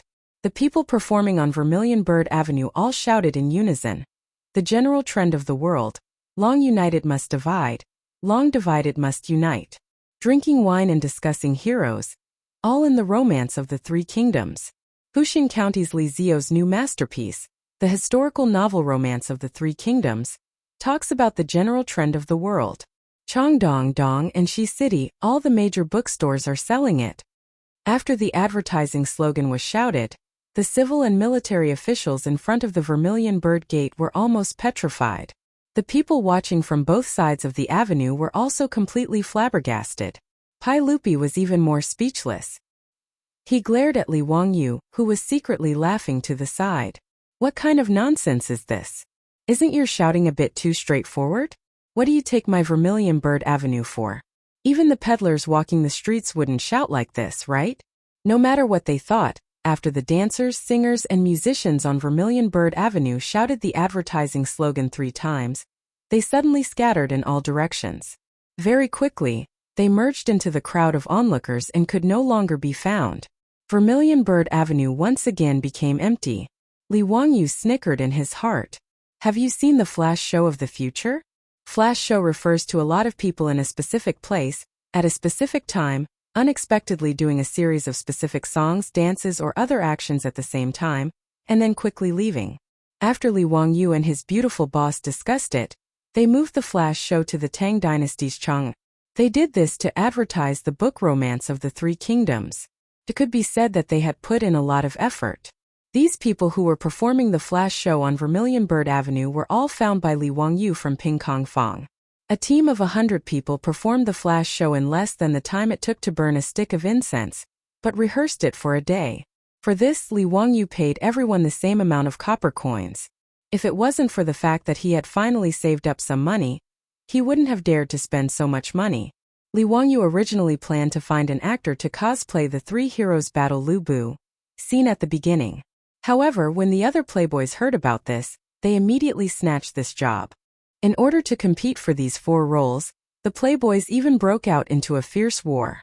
After a bloody battle, Chang Chumo, Chai Linggu, Fong Yai, and Yuchi Baolin snatched the right to perform. Chai Linggu originally didn't want to cosplay Lu Bu, and wanted to exchange roles with Chang Chumo, but Li Wangyu dissuaded him. Zio, why don't you let me cosplay Zhang Fei? Li Wangyu looked him up and down for a long time. He only said one sentence, which made Chai Linggu give up on the idea. Chang Chumo's face is black. The playboys who didn't get the role were very dissatisfied. Li Wangyu repeatedly assured them that there would be more opportunities for them in the future, which temporarily dispelled their resentment. In this regard, Li Wangyu could only shake his head. The Tang dynasty was seriously lacking in entertainment. Look at this group of playboys, they even wanted to snatch the opportunity to cosplay, which almost led to a bloodbath. TSK, how pitiful. Naturally, the rich playboys had also read the Romance of the Three Kingdoms. Thus, Li Wangyu had another group of followers, who would use force to threaten him. Faced with the threat of the playboys, Li Wangyu began to consider whether to put up a sign at the entrance of Dingzhou village. Playboys and dogs are not allowed to enter. However, considering that it would be unfair to the dogs, he reluctantly dismissed the idea. The cosplay performance in front of the Vermilion Bird Gate in the Imperial City, as well as a flash advertisement, immediately spread throughout Chang'an City at the speed of light.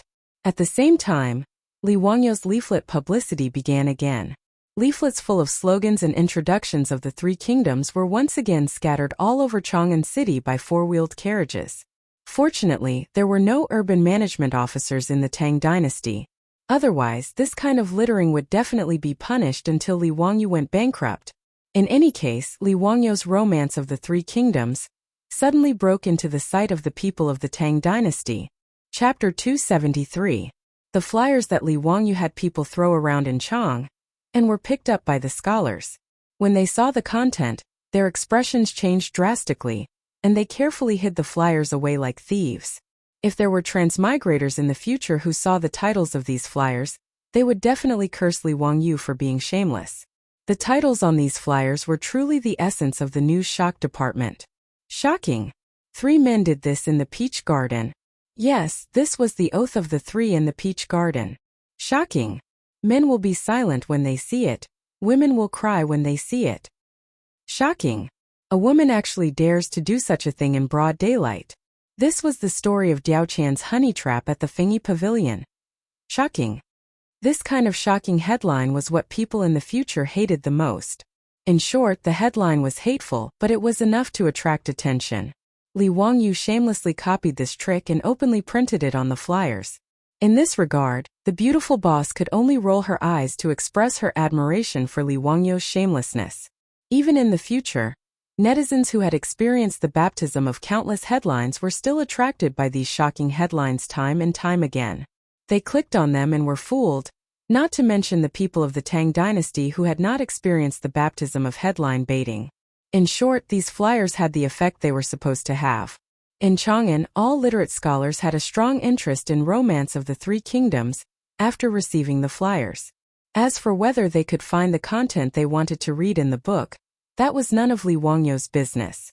The effect of the flash advertising outside the Vermilion Bird Gate was naturally explosive. In addition to the shocking publicity effect of the flyers, the various bookstores in Chang'an welcomed a large number of customers who wanted to buy the book. After the eastern and western markets opened at noon, countless curious scholars poured into the markets and went straight to the bookstores. Even the civil and military officials outside the Vermilion Bird Gate asked their servants to go to the bookstores and buy Romance of the Three Kingdoms for them. The book written by the Crown Prince's imperial tutor, Pai Lupi's favorite, and the new Baron of Hu County, naturally had to be praised. Regardless of whether the book was good or not, everyone was curious about it. To be able to cause such a huge commotion outside the Vermilion Bird Gate, he had to read this book no matter what. Owner's son didn't go back on his word. His bookstore in Hu County worked for several days and finally printed all 10,000 copies of the Romance of the Three Kingdoms. However, with such a large number of books, it was obviously not possible to rely on his bookstore to sell them. Therefore, with Li Wangyu's approval, Owner's son contacted dozens of bookstores in the eastern and western parts of Chang'an City and asked them to sell the books on his behalf. Each copy of the Romance of the Three Kingdoms was priced at 500 copper coins, and those bookstores could earn 100 copper coins from selling them. Naturally, no one would refuse such a good deal. Without much effort, all the bookstores in Chang'an City had been placed in the Three Kingdoms. What the owners of the bookstores had not imagined was that a huge colorful poster was sent together with the bookstores. The life-sized portrait was unprecedentedly realistic and shocking. In the portrait was a lovely and moving beauty. Beside her was a powerful general holding a halberd. This beauty was so realistic that it was as if a real person was sealed in the painting. Her figure was beautiful. Her ears were thin and her smile was captivating. What was even more unbearable was that the beauty in the painting had a voluptuous body and a slender waist. It instantly made the bookstore owners feel a little impulsive. On the huge portrait were the words Romance of the Three Kingdoms, which spoiled the mood.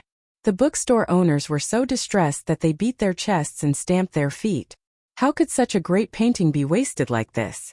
At the top of the poster were the words Honey Trap, and below the characters were the names of Diao Chan and Lu Bu. These colorful posters were all hand-drawn by Li Wangyu and Yan Libin in a few days. The two of them had drawn a total of 10 posters, and they were also very tired. Li Wangyu was very resentful about this. This damn Tang dynasty, why didn't they invent a color printer?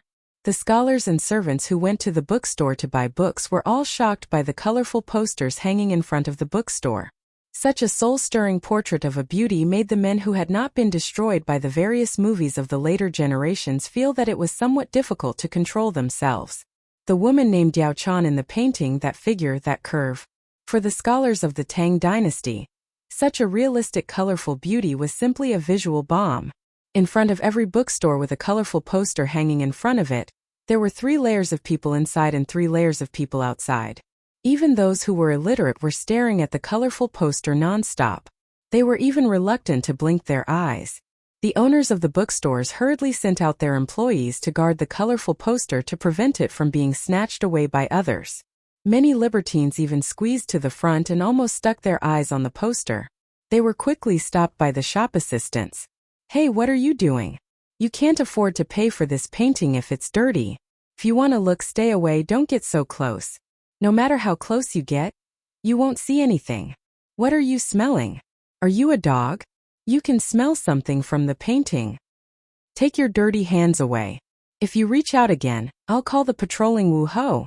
No matter how loudly the shop assistants reprimanded them, the libertines were not angry. They only stared at the colorful poster non-stop with an extremely vulgar expression. If Li Wangyu was here, he would have noticed that the expressions on these people's faces when they were looking at the colorful posters were exactly the same as the expressions on the faces of his roommates when they were watching Japanese romantic action movies behind closed doors. As for the scholars, they were still considered reserved.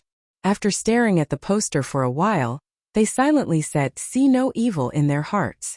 Then they squeezed into the bookstores and asked to buy the Romance of the Three Kingdoms, written by Hu Xiannan.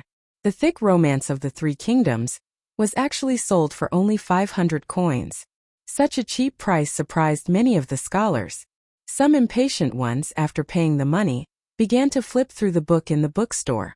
The opening poem, Riverside Immortal, attracted the praise of the scholars. Wuxia Nan Li Wangyu was still so talented. This poem described the rise and fall of history and the vicissitudes of life. As they continued to read, these scholars were fascinated.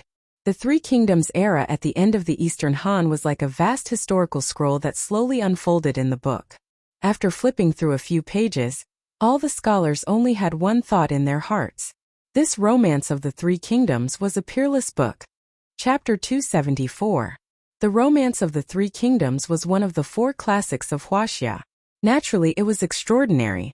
What was even rarer was that it happened to suit the tastes of the current Tang dynasty's officials and scholars. This book described the general trend of, from chaos to governance, at the end of the Han dynasty. It had a lot in common with the chaos at the end of the Sui dynasty, and the replacement of the Sui dynasty by the Tang dynasty. After the chaos at the end of the Sui dynasty, the people's thoughts were settled. The romance of the Three Kingdoms also met the psychological needs of the scholars of the Tang dynasty. In the words of later generations, the immersion was extremely strong. Those scholars who read The Three Kingdoms in the bookstore could not help but be surprised to find that this novel was bright and smooth. It was both elegant and popular. Moreover, there was a deep meaning in the words. As the saying goes, understanding the world is knowledge, and practicing human relationships is literature.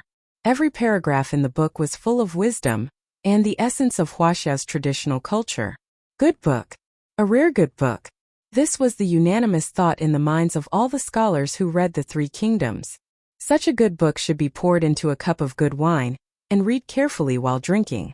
That was a kind of enjoyment. Or perhaps he could boil a pot of fragrant tea and have a beautiful woman to accompany him. Then he could savor this wonderful book. As the saying goes, the earth stove, the tea cauldron, and the fire is alive. Where can the joy of reading be found? Several plum blossoms, the heart of the world. In short, the scholars who read The Three Kingdoms all opened their wallets and bought the book. Even if there were scholars who were poor and did not have enough money, they still shamelessly borrowed copper coins from their companions and bought a book. In the two cities of Chang'an and more than a dozen bookstores were like this. It was unprecedentedly popular. The scene of selling books even scared the owners of the bookstores.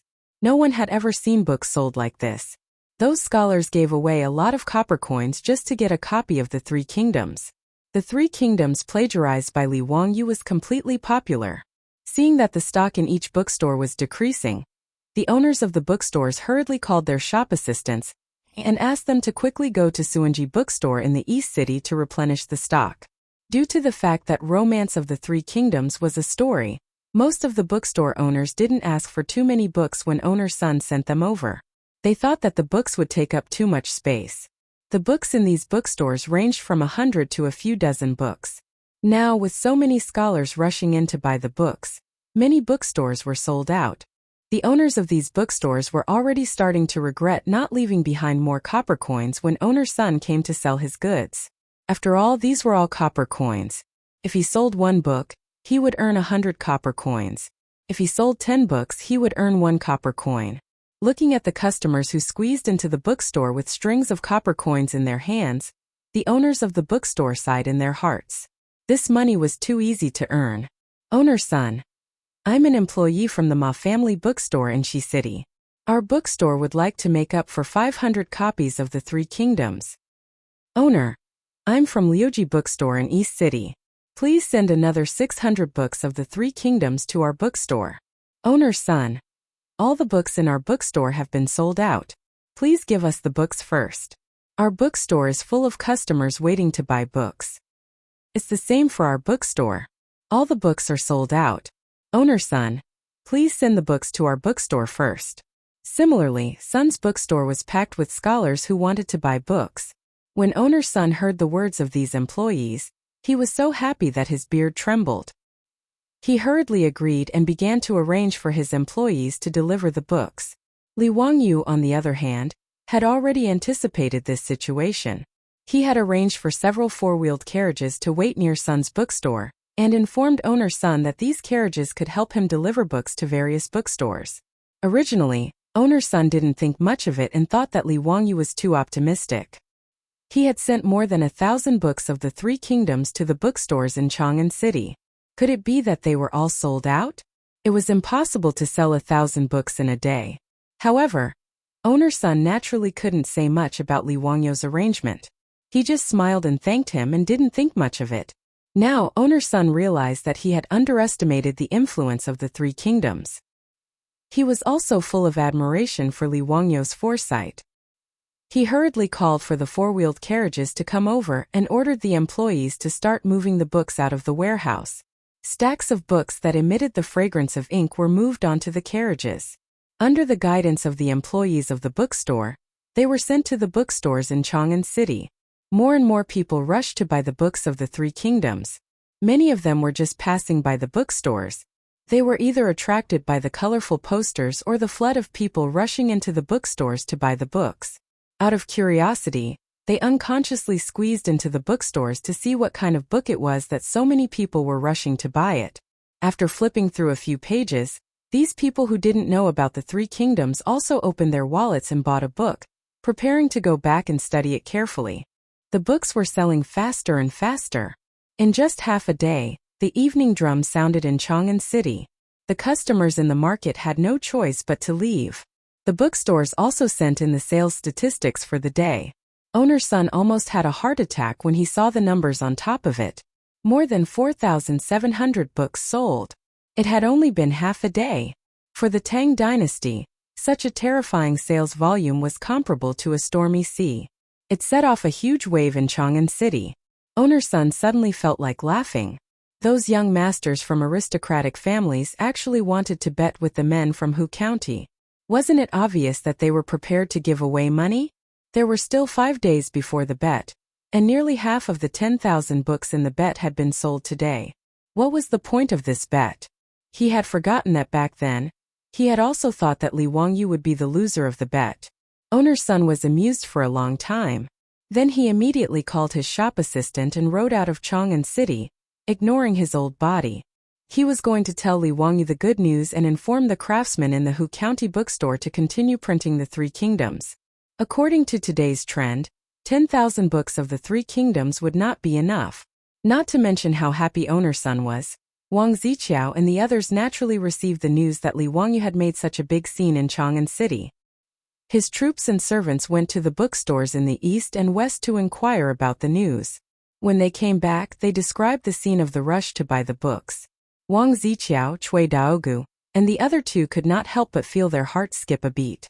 If Li Wangyu's book continued to sell like this, there was a chance that they would lose that ridiculous bet.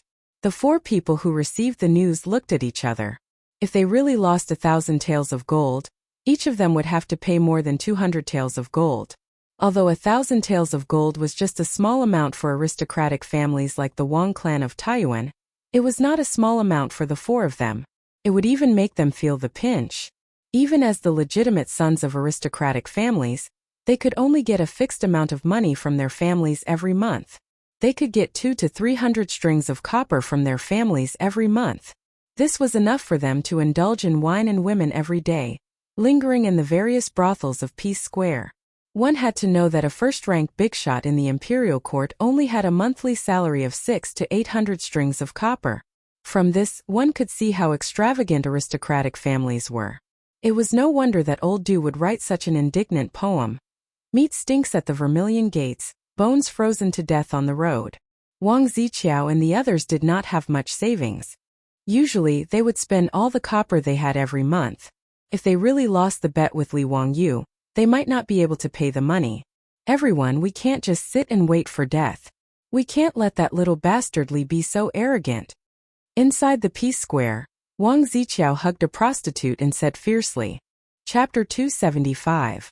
Wang Ziqiao and the others naturally did not want to lose 1,000 gold taels to Li Wangyu for nothing. They originally thought that the bet with Li Wangyu was purely because Li Wangyu was out of his mind and wanted to give them money. Especially a few days ago in Sunji bookstore, the book Romance of the Three Kingdoms sold lukewarm. The bookstore sold less than 10 books of the Three Kingdoms every day, which made Wang Ziqiao and the others laugh even more, ridiculing Li Wangyu for being kicked in the head by a donkey. But now Li Wangyu did such a thing, which was out of their expectations, making them panic. What do you think we should do? I asked the servants to ask around. That stupid book sold a few thousand copies today. Cui Daogu asked. Cui Hong straightened his neck. What can we do? Can you force others not to go to the bookstore to buy books? If you ask me, so be it if we lose. Can Li Wangyu come to us to collect the debt? I won't give it to him. Lu Xiang said. Bullshit. This is a written bet. Can you go back on it? If he really takes the bet to the residents to collect the debt, what will you do? If he dares to come, I will let the troops beat him out. Then what if he goes to the Taiji Palace to find the saint? If they really lost the bet, there was no need to consider reneging on the debt. This time the bet was written on paper. It was different from the previous verbal agreement. In black and white, both sides signed the bet. If they refused to give it up, Li Wangyu would really dare to go to the Taiji Palace and ask Pai Lupi to collect the debt for him. Li Wangyu was now the founding county man.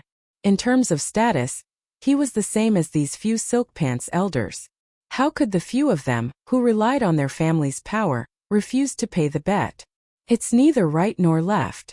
Then what do you think we should do? Are we really waiting to lose the bet and obediently hand over the gold with both hands? Cui Hong was also angry. His words left Wang Ziqiao and the other two speechless for a while, not knowing what to do. Wang Ziqiao suddenly drove away all the prostitutes and singers around him. He lowered his voice and said to the three of them, I have an idea, but I don't know if you dare to do it. What idea? Let's hear it. Come closer. My teachings are not to be passed on to 6 ears. Cui Daogu and the other two hurriedly came over. After hearing Prince Chao's words, the three of them were speechless. Brother Ziqiao, this method is extremely risky. What if? Cui Daogu was a bit hesitant. 200 taels of gold was actually not much. Taking a risk for this bit of gold was not worth it. Lu Xiang also shook his head. That's right. At most you'll lose 200 taels of gold. It's not worth it, right? However, Cui Hong supported Wang Ziqiao's idea. I think it's fine. If we really lose, it's not just a trivial matter of 1,000 taels of gold. What we lose is the face of our family. When he said this, it made Cui Daogu and Lu Xiang hesitate. Just as Cui Hong said, losing a bit of gold was nothing. But to lose the face of the family, that was not okay. Wang Ziqiao advised again. Let's each send a capable troop to do this. After the matter is done, give them a sum of money and send them back to Taiyuan, bowling and other places. How much trouble can they cause? Cui Daogu and Lu Xiang silently looked at each other and nodded in agreement. It was night. Chang'an City East Market. Suddenly, an ear-piercing copper whistle sounded. In the city square, a raging fire erupted. The intensity of the fire was so great that it lit up the night sky of Chang'an City. The flames soared several zhang high and the momentum was terrifying. East Market Wu Ho Shop's Colonel Qin Xian led his Wu Ho subordinates and desperately squeezed water bags in an attempt to extinguish the fire. But not only was the fire not extinguished, it was instead becoming more and more intense. Colonel, someone must have set the fire and used kerosene to ignite the fire. Otherwise, why would the water bags not be able to extinguish the fire? The Wu Ho subordinates who were trying their best to extinguish the fire loudly shouted to Qin Xian. On this point, Qin Xian had already seen through it. The fire came so suddenly and the water could not extinguish it. Other than someone maliciously setting the fire, there was no other explanation. His face was already covered in black soot. After being soaked in sweat, his face was covered in black marks. But Qin Xian did not care about this. He could only continue to urge his subordinates to extinguish the fire. At the same time, he ordered the Wu Ho subordinates to push down the shops on both sides of the fire to create an isolation zone to prevent the fire from spreading. Motherf *her. It's really strange. Which shop is on fire? What kind of business is it doing? Colonel, this is a family bookstore, Sunji bookstore. When Qin Xian heard that it was a bookstore, he did not care too much. But during the day, he also knew that many scholars came to the bookstore to buy books. It seemed that they were all trying to buy a novel written by a county man. He did not know if the bookstore being set on fire tonight was related to this matter. But after all, Qin Xian was only a colonel of the Wu Ho shop. He was not responsible for the arrest case. So this thought only circled around in his mind and he did not delve into it. He only focused on directing the Wu Ho subordinates to extinguish the fire. As the most important market under the jurisdiction of Wanyan County, the news of the fire in the East Market was immediately reported to Wanyan County Magistrate Lu Deheng. Lu Deheng, who was woken up, broke out in a cold sweat. He hurriedly broke out from the arms of the concubines on the bed. He hastily put on his clothes and led a group of yamen runners to the East Market. By the time he arrived at the East Market, the sudden fire had almost been extinguished. Sunji bookstore and the shops next to it were all burned to the ground. The embers were not extinguished, and from time to time, dark red sparks would appear in the night. Colonel Qin, why did it suddenly catch fire? Lu Deheng wiped the sweat from his forehead and asked Qin Xian. Including the Tang dynasty, the dynasties of Wuxia all attached great importance to firefighting. Although the Tang dynasty would not punish officials for a fire, it still had a big impact. So when he heard the fire alarm, Lu Deheng could not sleep well for the past 10,000 years. Lu Ming House, according to this official speculation, it should be arson. We have to wait until the fire is completely extinguished before we go in to investigate. Hearing that it might be arson, Lu Deheng could not help but gasp again. Arson was a serious crime. According to the Tang dynasty's law, arson was sentenced to death by hanging. If the fire killed people, it would be considered as death by reason. Moreover, arson was one of the 10 evils. It was an unforgivable crime. If it was really an arson case, he would have a headache as the Wanyan County magistrate. He would have to urge the yamen runners to investigate the case. Just thinking about it was troublesome. If it could not be solved, he would have to report the case to the Ministry of Justice and the Supreme Court. That would be even more troublesome. Lu Deheng sighed and could only secretly pray that Qin Xian's judgment was wrong. But when the fire was completely extinguished, the marquis of the marquis shop and the yamen runners entered the fire to investigate. Then bad news came. Not only was it confirmed that the fire was arson, but the charred remains of a human were also found in the fire. Chapter 276. During the Sui and Tang dynasties, the yamen did not have a coroner who specialized in autopsies. During the Sui and Tang dynasties, a coroner was someone who worked in the funeral industry. Due to the fact that examining a corpse was a menial and arduous task, the government would usually send a coroner who was in charge of funeral work to examine the corpse. It was not until the Song dynasty that coroner became official servants in the yamen. They were equivalent to the forensic doctors of later generations. After the coroner who was summoned by the Wanyan County Yamen examined the corpse found in the fire, he concluded that the corpse was burnt by a weapon. Hearing this report, Lu Deheng felt a toothache. Now, not only was there an arson case, there was also a murder case. This was a huge case. After dawn, the Yamen runners of Wanyan County found owner's son in Hu County and brought him to the Wanyan County Yamen for questioning. Owner's son almost fainted when he learned that his bookstore had been burned to ruins last night, and that someone had died. After owner's son identified the remaining belongings and clothes on the charred corpse, he confirmed that it was the shop assistant who had been keeping watch in the bookstore last night. His own shop assistant had died an unnatural death, and his bookstore had been set on fire. The old man wept and kowtowed to Lu Deheng, begging Lu Mingfu to help him get justice. He had to catch the culprit who had committed murder and arson. Lu Deheng naturally had a headache about this. After asking owner's son in detail whether he had any grudges with anyone recently, and whether he had any enemies, Lu Deheng sent the old man out. Putting aside how Lu Deheng urged the Yamen runners to handle the case, owner's son walked out of the Wanyan County Yamen in a daze, and was numbly brought to the eastern market by his shop assistant. Looking at the bookstore that had been burned to the ground, the old man could not help but shed tears. This bookstore was not worth much and could be rebuilt with just a few dozen strings of coins. However, there were a large number of books in the bookstore, especially those handwritten copies and famous paintings. They were all priceless treasures. With a rough estimate, the value of the burned books, paintings, paper, ink, brushes and inkstones was no less than 500 strings of coins. Now that all of them had been burned down, owner's son even had the thought of committing suicide. When the shopkeepers of the surrounding shops saw owner's son suffer such a disaster, they all shook their heads and sighed. They all comforted the old man. "Owner's son, my condolences. Sigh, this is truly a sin. How dare a murderer commit murder and arson in Chang'an, and in broad daylight?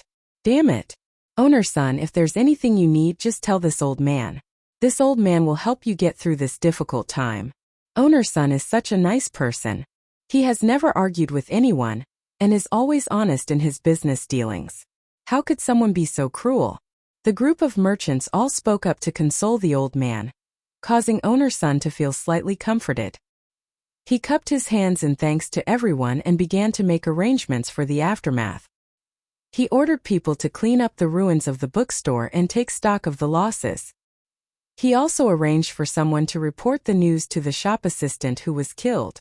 He also had someone send copper coins to express his condolences. After busying himself for half a day, owner-son suddenly recalled something and his face warped in shock. He had no time to care about anything else. He pulled over a shop assistant and hurriedly gave him a few instructions. Then, he hurriedly mounted his horse and ran out of Chang'an City. Owner-son suddenly remembered that there were still thousands of copies of the Romance of the Three Kingdoms in the bookstore. He had to go to Dingzhou village to inform Li Wangyu about this matter. As he galloped on horseback, a thought flashed through owner-son's mind. Could this sudden fire have something to do with those aristocratic families? After thinking carefully, the old man could not help but break out in a cold sweat. He had no quarrel with anyone. Apart from those books and paintings, there was nothing valuable in the bookstore. If it was for money, there were many shops in the Eastern market that dealt in gold and jewelry. There were plenty of valuable things. How could a thief commit murder and arson just to steal books? Owner-son did not think that there were any enemies that would be so fierce, except for some minor conflicts with the legitimate sons of the aristocratic families such as the Wang clan of Taiyuan and the Chui clan of Bowling. Thinking deeper, owner-son felt even more frightened and his heart raced. He thought of the bet that Li Wangyu had made with those young masters of the aristocratic families. He had promised to sell 10,000 copies of the Three Kingdoms in 10 days. But now, all the books in his bookstore had been burned to ashes. Owner-son did not dare to continue thinking about it. This was not something that a merchant like him could participate in. The old man whipped the horse twice more and sped up towards Dingzhou village. Li Wangyu had just woken up and received such bad news. He could not help but be shocked. He exchanged glances with his beautiful superior, and could tell what the other was thinking from their eyes. If this matter had nothing to do with the aristocratic families, Li Wangyu dared to wring his head off and give it to the aristocratic families to kick as a ball. Yesterday he had just created a sensation in Chang'an City, and made the Romance of the Three Kingdoms sell like hotcakes. But in the middle of the night, someone had sneaked into Sun's bookstore to commit murder and arson. This was definitely not a coincidence. With the books burned, it was naturally impossible to sell 10,000 copies of the Romance of the Three Kingdoms. A few days later, he would be considered to have lost the bet and would have to pay Wang Ziqiao and the others 1,000 taels of gold. Li Wangyu did not expect that Wang Ziqiao and the others would be so crazy. For a bet of 1,000 taels of gold, they dared to commit murder and arson. This was truly outrageous. Li Wangyu naturally did not know that these aristocratic families dared to do anything for their own reputation. If he had not been conferred the title of meritorious noble by Pai Lupi, the aristocratic families would have already made a move on him. Whether it was the Zheng clan of Xingyang or the Wang clan of Taiyuan, they had been unhappy with him for a long time. Now, it was only because they were afraid of Pai Lupi that these aristocratic families did not dare to openly deal with Li Wangyu. Li Wangyu's face was gloomy as he asked, "Owner-son, can your bookstore in Hu County print more books urgently?" Of course. Old me thought yesterday that 10,000 copies might not be enough to sell, so I have already informed the bookstore to start printing more. I estimate that in another 2 or 3 days, we should be able to rush out 5,000 copies. That's good. Owner-son, then I'll have to trouble you to arrange for the printing as soon as possible. As for the murder and arson case, I will give you an explanation, Li Wangyu said in a low voice. Owner-son nodded repeatedly. Old me understands. Once the books are printed, Old me will immediately have people send them to the bookstore in Chang'an City to sell. Don't worry, there are still 4 days left. We will definitely sell 10,000 copies. Li Wangyu did not say anything else after arranging things. He let the old butler Li Heng send owner-son out of the door. The murder and arson case in the East Market gave Li Wangyu a great shock. At this moment he realized that this was not a legal society of the future, but the Tang dynasty of 1,300 years ago. If one did not have enough power to protect himself and his family, he would probably be eaten up until not even his bones were left. Just a few legitimate sons of the aristocratic families dared to commit murder and arson in Chang'an City. In this world, was there anything that they did not dare to do? Those who steal will be punished, and those who steal the country will become feudal lords. Only the feudal lords will be benevolent and righteous. The so-called benevolence and righteousness of these aristocratic families was indeed hypocritical. After a brief discussion with Su Chongqing, Li Wangyu called for Niu Wu. The two of them rode on horses and rushed to Chang'an City. Chapter 277. Li Wangyu naturally went to Chang'an to complain. Although he had the title of a county baron, he had no power or influence. Other than complaining to Pai Lupi, he had no other choice. Li Wangyu was just a white-collar worker who graduated from a second-tier university in the future. He did not know how to solve cases, nor was he as intelligent as Zhuge Liang. If he was bullied, complaining to his parents was his only choice. Fortunately, his current parent was also powerful enough.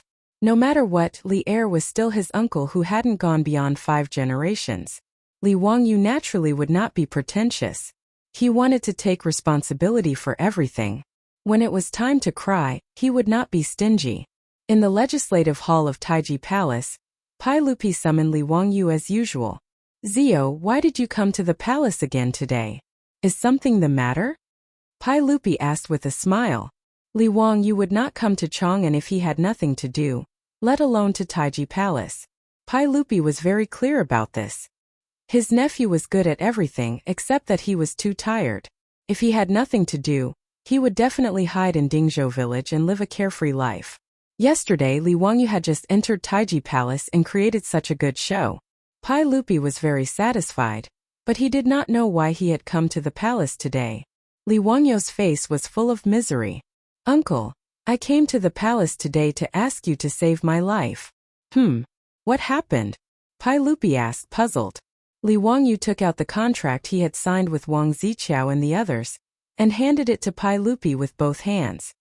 "Uncle, a few days ago I had some conflicts with the legitimate sons of Taiji Wang clan, Bowling Chui clan, and a few other aristocratic families. Feeling indignant, I made a bet with them. I bet that I could sell 10,000 copies of The Romance of the Three Kingdoms within 10 days. Pai Lupi looked at the bet and motioned for Li Wangyu to continue.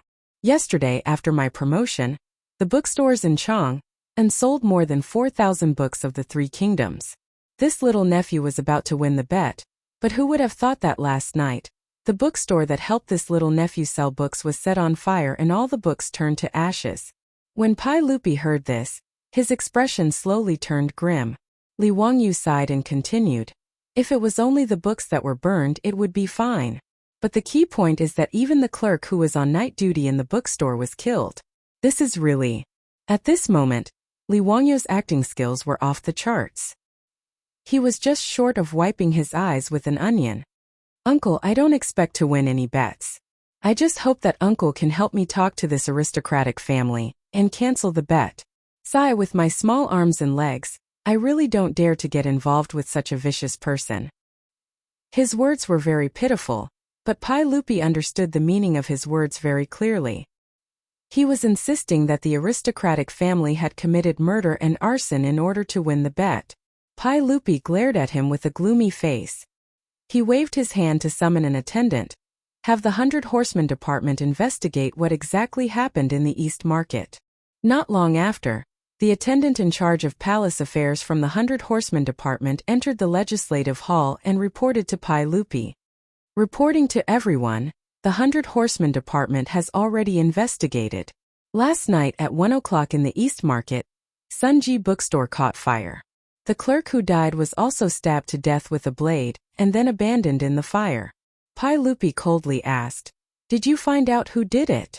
"We're still investigating, but after the 100 Horsemen Department examined the corpse, they confirmed that the method of murder was the method of an old soldier in the army.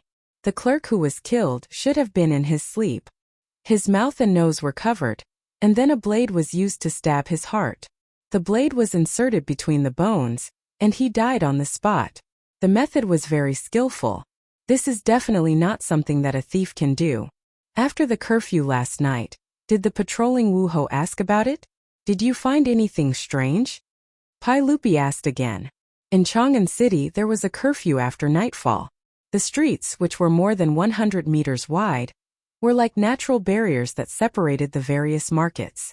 And on the streets there were patrolling Wu Hou at any time, wanting to quietly climb over the high walls of the market, then pass through the 100-meter wide streets, and climb up the wall to enter the East Market was not an easy task. No, the patrolling Wu Hou have already interrogated, but did not find anything. But the 100 Horsemen Department can confirm that there are 4 murderers. After carefully inspecting the walls of the East Market, the 100 Horsemen Department found the footprints of 4 people on the wall near the Peace Square. And the same footprints were also found on the other side of the Peace Square. To be able to avoid the Wu Hou and quietly climb over 2 walls, it's not easy. Reporting to everyone, the 100 Horsemen Department also deduced that the murderers must be fierce soldiers from the White Army, or else they would not have succeeded so easily. Pai Lupi heard this and could not help but look at the bet in his hand again. The murderers went from the Peace Square to the East Market? Last night, Taiyuan Wang clan, Bowling Chui clan, these aristocratic families, did anyone stay at the Peace Square to drink? Taiyuan Wang clan's Wang Ziqiao, Qinghe Chui clan's Chui Daogu, Bowling Chui clan's Chui Hong, Fanyang Lu clan's Lu Xiang. These 4 people stayed at the Peace Square last night. Pai Lupi sneered. Humph, 4 murderers committed murder. And the 4 of them were drinking at the Peace Square, haha, what a coincidence. Order the 100 Horsemen Department to continue investigating, especially the troops around these 4 people, find out what their identities are. Yes. The eunuch of the 100 Horsemen Department responded and immediately left to arrange the investigation. Li Wangyu also heard the conversation between the 2 clearly. After the eunuch left, he immediately looked at Pai Lupi with a pitiful expression. Uncle, you have to give your nephew justice. Pai Lupi glared at him. All right, stop acting, I will give you an explanation for this matter. 5 surnames and 7 looks, humph, as expected, arrogant and despotic. Hearing Pai Lupi say this, Li Wangyu naturally stopped acting. He came to complain, and now that he had achieved his goal, he naturally did not want to continue acting. Li Wangyu said with a mischievous smile. Uncle, I made a bet with them, if they want to renege on the debt, you have to help me collect the debt. Stinking brat, scram. You want me to help you collect the debt? Only you can think of something like that. Pai Lupi laughed and scolded. How about I give you half? Pai Lupi was so angry that he almost kicked him.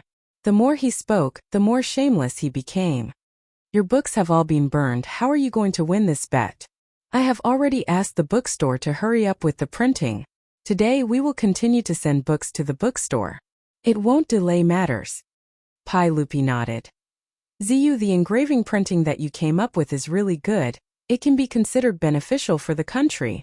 With this engraving printing, books can be printed on a large scale, and it will not be so easy for those aristocratic families to monopolize knowledge. Haha, this is another merit you have made, I will remember it for you. Li Wangyu had already reported the engraving printing matter to Pai Lupi.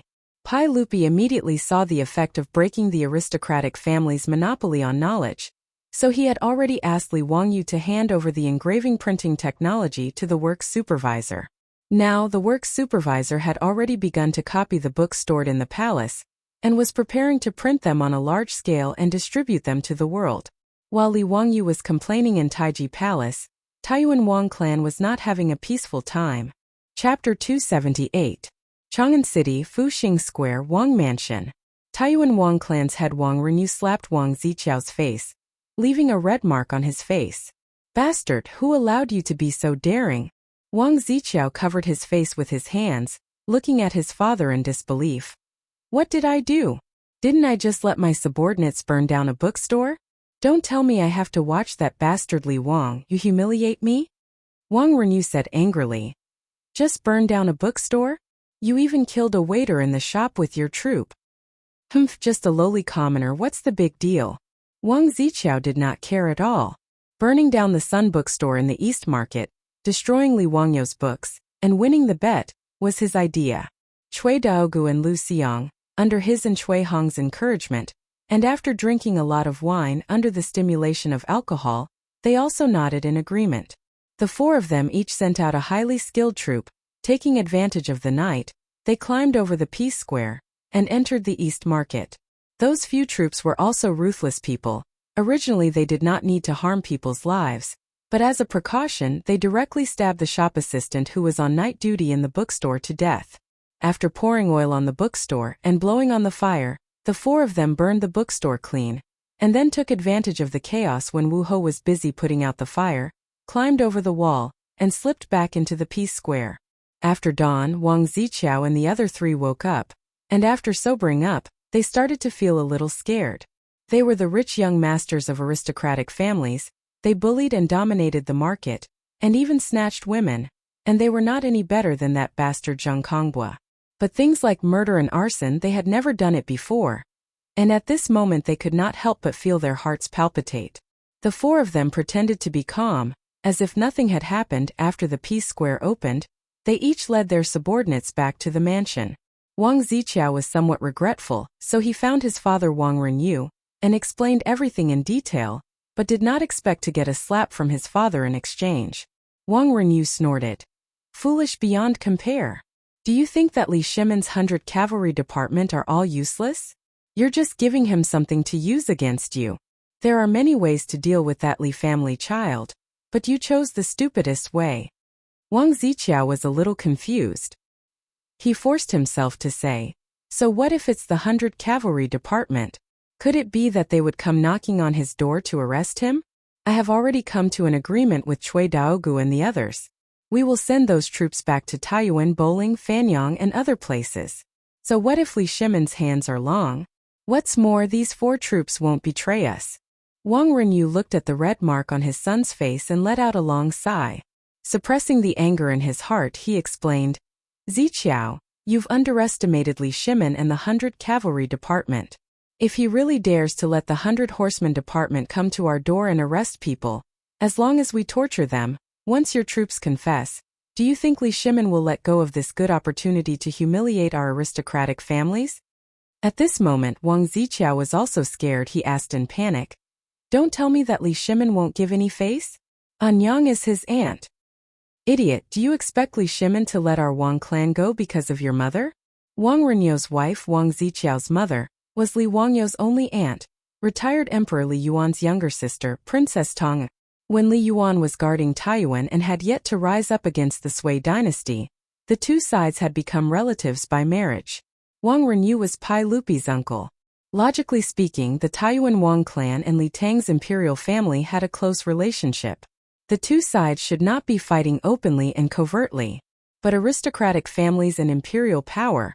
The two sides had loved and hated each other for thousands of years. This was not a conflict that could be resolved just by marrying a few women to each other. Wang Ziqiao did not agree with his father's words. So what? Don't tell me that Li Shimon dares to kill us aristocratic families? Why should we be afraid of him? We are a 1,000-year-old aristocratic family. Wang Renyu only sneered at his son's words and did not say much. The aristocratic families had always been the core power behind the imperial power. They held power similar to the imperial power and could even shake the foundation of the imperial power. This was something that no emperor could tolerate. However, an emperor needed the support of the aristocratic families to sit on the throne. Hence, the imperial power and the aristocratic families were always in a situation where they used and opposed each other. Flourishing for thousands of years, there were aristocratic families with 100 years of history. However, there were no dynasties with more than 400 years of history.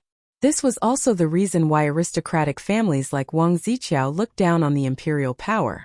Wang Mang wanted to change the situation of the Western Han's land annexation. In the end, the aristocratic families rebelled and overthrew Wang Mang's rule. The aristocratic families in Guangzhou supported the Nanyang Lu clan to establish the Eastern Han. At the end of the Eastern Han, the three kingdoms fought for hegemony, and the aristocratic families were the ones supporting them. The aristocratic families of the West Jin moved south, causing the treasury of the West Jin to be empty. The chaos of the five barbarians had a lot to do with the aristocratic families moving south. When the aristocratic families reached their peak in the East Jin, their power even surpassed that of the imperial power. During the Sui dynasty, Yang Jian created the imperial examination system in hopes of using it to keep the aristocratic families in check.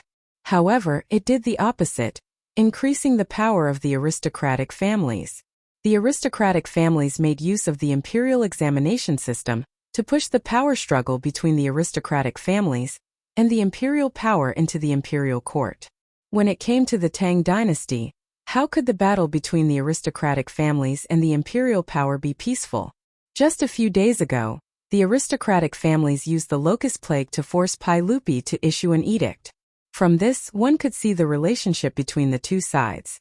Wang Renyu waved his hand at Wang Ziqiao. Okay, I'll deal with this matter myself. You don't have to worry about it. Go take a look at your mother. She caught a cold recently and is not feeling well. After sending his son away, Wang Renyu closed his eyes and thought for a while. Then, he summoned the housekeeper and gave him a few instructions. The housekeeper lowered his head and left to carry out Wang Renyu's orders. Within the Taiji Palace governing hall, Pai Lupi and Li Wangyu were playing chess while waiting for the 100 Cavalry Division's report. The eunuch from the 100 Cavalry Division tiptoed into the hall with an embarrassed look on his face. Pai Lupi looked up at him. Speak, what's the news? Just now, the 100 Cavalry Division sent news that the Wang clan of Taiyuan beat a soldier to death for stealing property. After the Wang clan beat him to death, they sent someone to Chang'an County to report. Pai Lupi and Li Wangyu were stunned. They didn't understand what the eunuch meant. The Wang clan beat a soldier to death for stealing property. Was this news worth telling to Pai Lupi? Before Pai Lupi could ask, the eunuch continued. The Chui clan of Bowling, the Chui clan of Qinghe, and the Lu clan of Fanyang all beat a soldier to death for different crimes. They have all gone to Chang'an County and Wanyan County to report. As soon as he finished speaking, Pai Lupi immediately understood what was going on. In a fit of rage, Pai Lupi slapped the table in front of him and swept the chessboards on the table to the ground. These bastards! How dare they? Li Wangyu also realized what was going on. This was a F*King murder to silence them. The aristocratic families were so cruel. Chapter 279. The troops were not the property of the master, and their status was higher than that of the servants. However, if the troops made mistakes and were punished by the master, even if they were accidentally beaten to death, they would not be punished. The law of the Tang dynasty stipulated, if the master beat the troops to death, he committed murder, but he was punished to death or negligent homicide, he was not guilty. That was to say, if the troops of the Taiyuan Wang clan, the Bowling Chui clan, the Qinghe Chui clan, and the Fanyang Lu clan were charged with violating the law due to negligence, they would not have to bear any responsibility after being punished to death. They only needed to report to the county government. The 100 Cavalry Department had just found out that there were 4 people who committed the crime in the East City, and was investigating the troops of the 4 sons of the 4 families. Then, there was news that the troops of the 4 families were beaten to death because of mistakes. Even a fool could understand what had happened. This kind of merciless method of silencing witnesses made Li Wangyu shudder. These aristocratic families did not care about human lives at all. Even the troops who worked for the aristocratic families were killed just like that. Li Wangyu could not understand or accept this kind of ruthless decision and the practice of treating human lives as grass. Pai Lupi's anger was more because he was played by the aristocratic families. The 4 troops were beaten to death without any disguise. They were clearly laughing at him, the emperor of the Tang dynasty. There was no evidence, and no evidence. Even if Pai Lupi was dead, what could he do to them?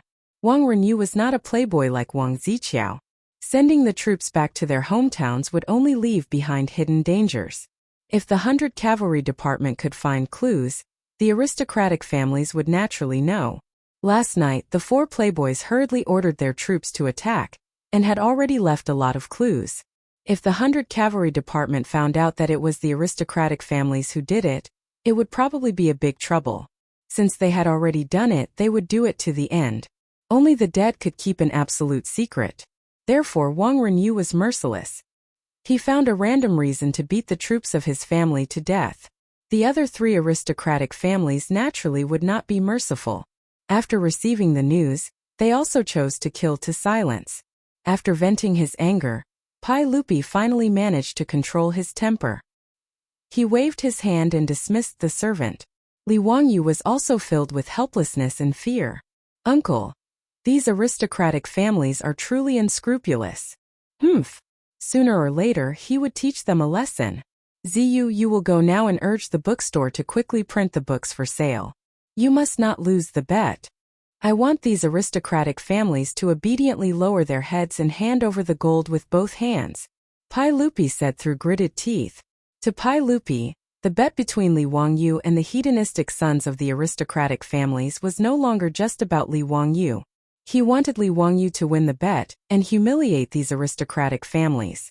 This bet that seemed like a joke had turned into a battle between Pai Lupi and the aristocratic families.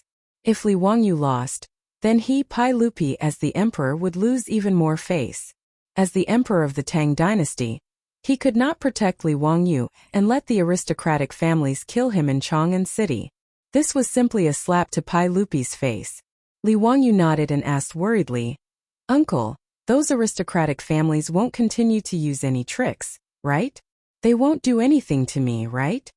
These aristocratic families were unscrupulous in their actions. They really made him, a white-collar worker of the future, feel a little scared. Which normal person would not be scared? He was not a ruthless person who was used to murder and arson. He was just a white-collar worker. The most exciting thing he had experienced was a gang fight when he was in school. But now 5 lives had already told him that this was the Tang dynasty. Pai Lupi glared at him. Why are you so timid? I will let the cavalry department protect you secretly. You don't need to worry, Ziyu. Li Wangyu was speechless. What do you mean I'm timid? I'm not afraid even if you want to protect me with all the palace guards. But he only had the Niu brothers as guards at home. His own safety was one thing. If they really pushed him too far, he could fight them to the death. But what about his beautiful boss and Aphrodite? No matter who it was, if they were really harmed by those aristocratic families because of him, even if he made explosives and sent them all to the Western Paradise, what could he do? So Li Wangyu had to first ensure the safety of himself and his family. There's also Dingzhou village. Uncle, you have to let people protect it for me. That's my fief. Okay. Pai Lupi nodded in agreement. Since Pai Lupi said that he would let the cavalry department protect him in Dingzhou village, Li Wangyu was slightly relieved. He was ready to go all out and fight with those aristocratic families. After leaving Taiji Palace, Li Wangyu rode with Niu Wu to Hu County. He wanted to hurry Owner's son to print the books as soon as possible. Owner's son didn't waste any time. In half a day, he had the bookstore urgently print several hundred copies of the 3 Kingdoms. After checking them, Li Wangyu arranged for a 4-wheeled carriage to transport all these books to the bookstores in the east and west of Chang'an city for sale. However, what Li Wangyu and Owner's son didn't expect was that these books were all returned to the bookstores in Chang'an city after being shipped to them. Even the copies of the Romance of the 3 Kingdoms that hadn't been sold out yesterday were all returned. Overnight, these bookstores all refused to sell the 3 Kingdoms and cut off their cooperation with Owner's Sunday. This sudden turn of events shocked both Li Wangyu and Owner's Sunday. Li Wangyu came to a realization. This was definitely the doing of the aristocratic families, directly cutting off his sales channels. This method of removing the firewood from under the cauldron was even more vicious than Wang Ziqiao's methods of murder and arson. Given the influence and power of the aristocratic families, it was all too easy for them to force the 10-odd bookstores in Chang'an city to bow their heads. Moreover, the fire at Sun's bookstore yesterday had also frightened the owners of the other bookstores. Everyone had their own guesses as to why Sun's bookstore had been burned down. But today, the aristocratic families of the 5 surnames and 7 gazes had sent people to warn them that they were forbidden from selling the 3 Kingdoms. Everyone immediately understood. No one was a fool. Putting the two together, the owners of these bookstores all understood that Owner's son had offended someone he shouldn't have offended, and that the root of the problem was the Romance of the 3 Kingdoms. As merchants, no matter how much they sympathized with Owner's son, and how much they despised the actions of the aristocratic families, the owners of these bookstores had no choice but to obey. Without hesitation, they removed all the 3 Kingdoms books from their bookstores and returned them to Owner Sunday. They also carefully put away the colorful posters, no longer daring to openly hang them outside the bookstore. The methods of the aristocratic families had caught Li Wangyu by surprise. Sun's bookstore had been burned down and they had lost their sales channels. Even if the subsequent books were printed, where could they sell them? Just as Li Wangyu was racking his brains for a solution, another piece of bad news came from Chang'an City. Chapter 280. Within a day, more than 4,000 copies of The Romance of the Three Kingdoms were sold in Chang'an, which was terrifying. For a while, everyone in Chang'an was talking about the Three Kingdoms. But when this famous book began to spread widely in Chang'an, it was criticized by many sour scholars. The Romance of the Three Kingdoms was a historical novel, unlike the Records of the Three Kingdoms, which was a historical book. When Luo Guanzhong wrote The Romance of the Three Kingdoms, he made a lot of references to the Records of the Three Kingdoms. This was the so-called 30% truth and 70% romance. In the future, because the Romance of the Three Kingdoms was so famous and spread so widely, many people even regarded it as the official history. But since it was a novel, it naturally had elements of artistic exaggeration and processing. It also had the imagination of the author, which was understandable. It was also Luo Guanzhong's processing and modification that made the Romance of the Three Kingdoms become a model and masterpiece of history. But many sour scholars, after reading the first 5 chapters of the first volume of The Romance of the Three Kingdoms, criticized this book. These sour scholars thought that The Romance of the Three Kingdoms distorted historical facts and was full of loopholes. It was an inferior work that misled people. It was normal for some people to criticize. As the saying goes, everyone has their own preferences. Even if it was a famous book like The Romance of the Three Kingdoms, it was impossible for everyone to like it. Li Wangyu did not care about this at all. But what made Li Wangyu speechless was that the shop assistant of the Sun's bookstore in Chang'an City to deal with the aftermath hurried to report.